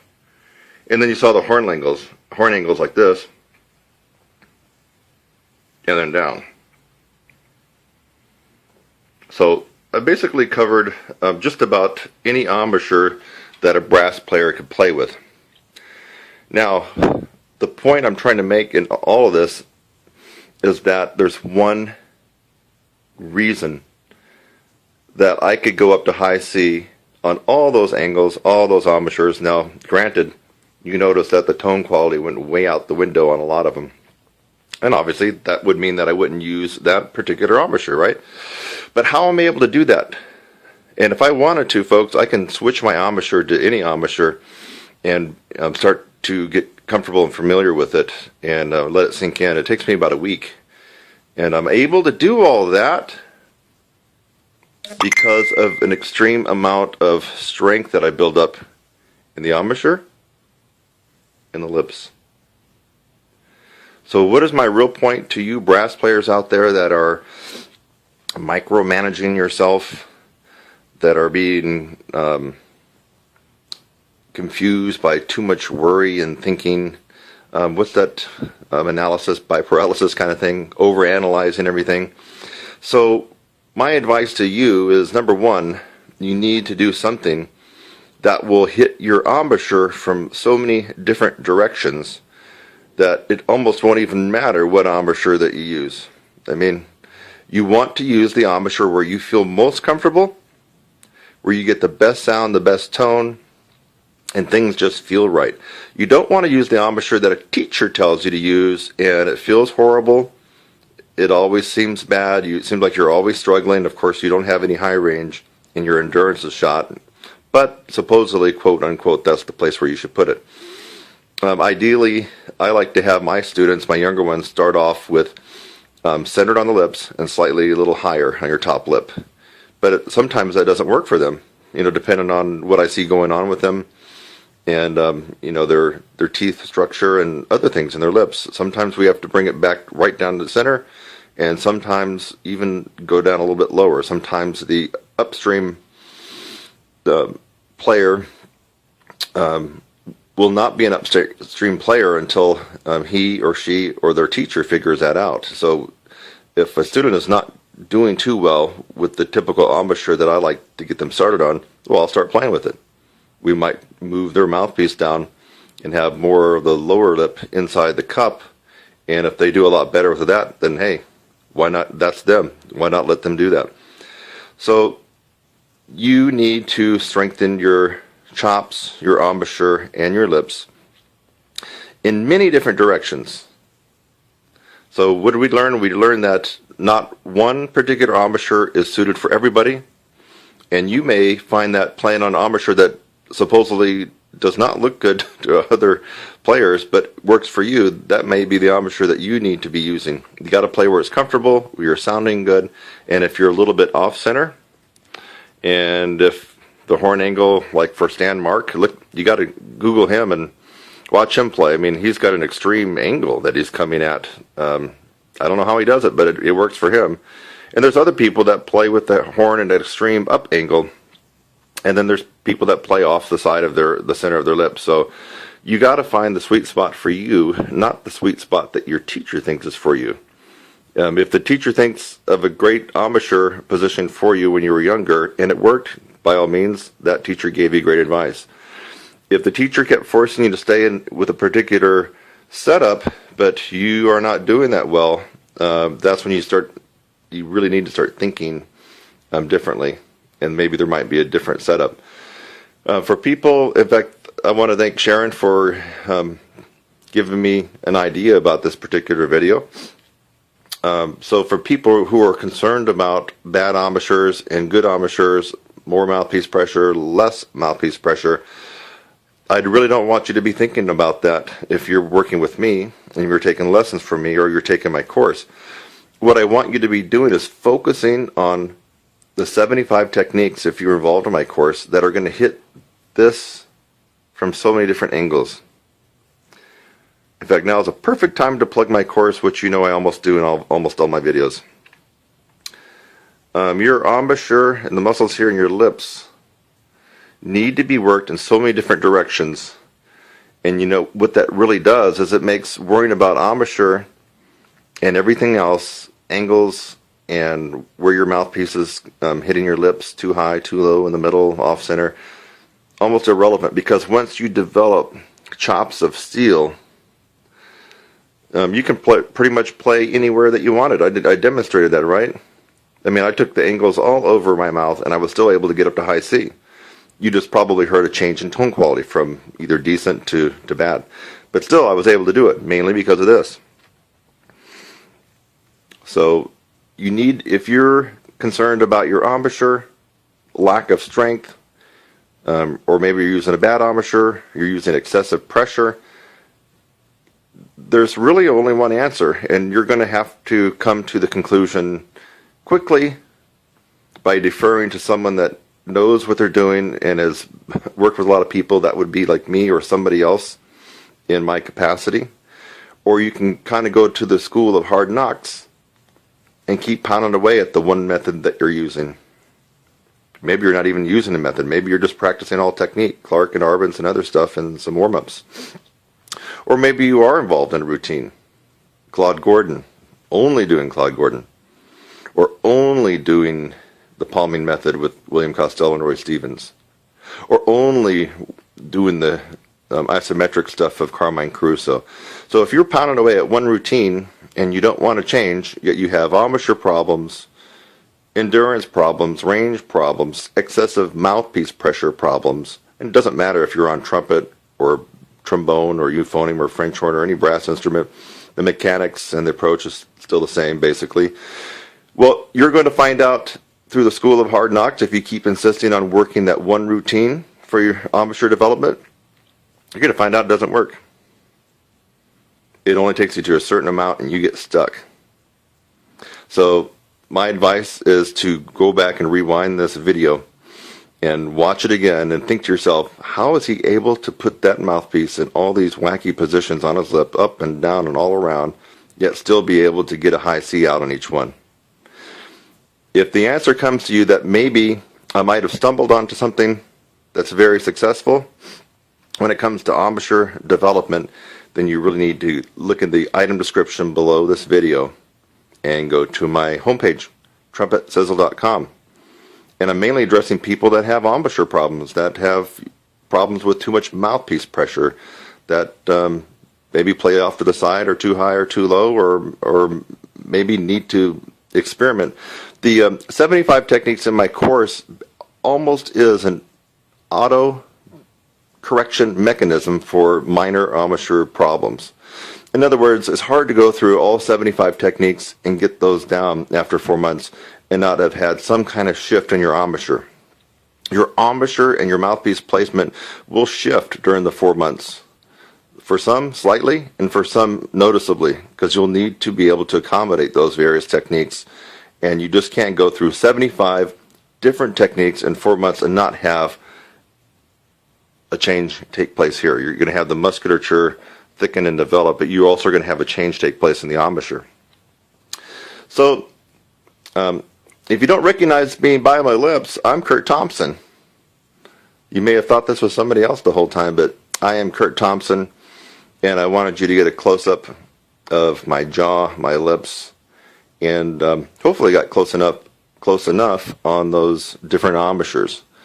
So don't let embouchure scare you or wear you down. You focus instead on building embouchure strength from all kinds of angles, and from my point of view, 75 techniques with the different angles that we're going to hit you at in your embouchure is just the holy grail to upper register and endurance improvement.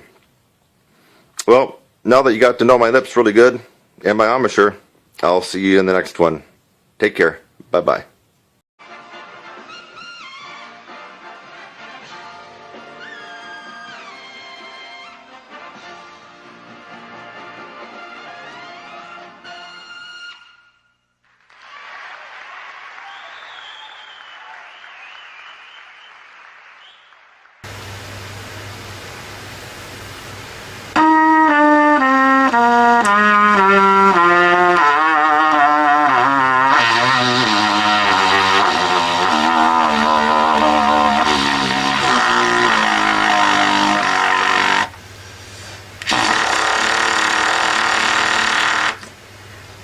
So, that was a test of your pedal tone ability. I started on first bass F, and I worked my way down with a F major concert E flat scale all the way down to triple pedal F. Now, that's a test of your overall ability to do pedal tones, but keep in mind each tier of pedal tones has a different characteristic and a different level of difficulty. So briefly, your bread and butter and your meat and potatoes pedal tone tier is the second tier. It's the most hardest tier of all. In fact, for those of you who are not really playing up into the upper register, ability to do it, we're talking about starting at high C up to about double G, give or take.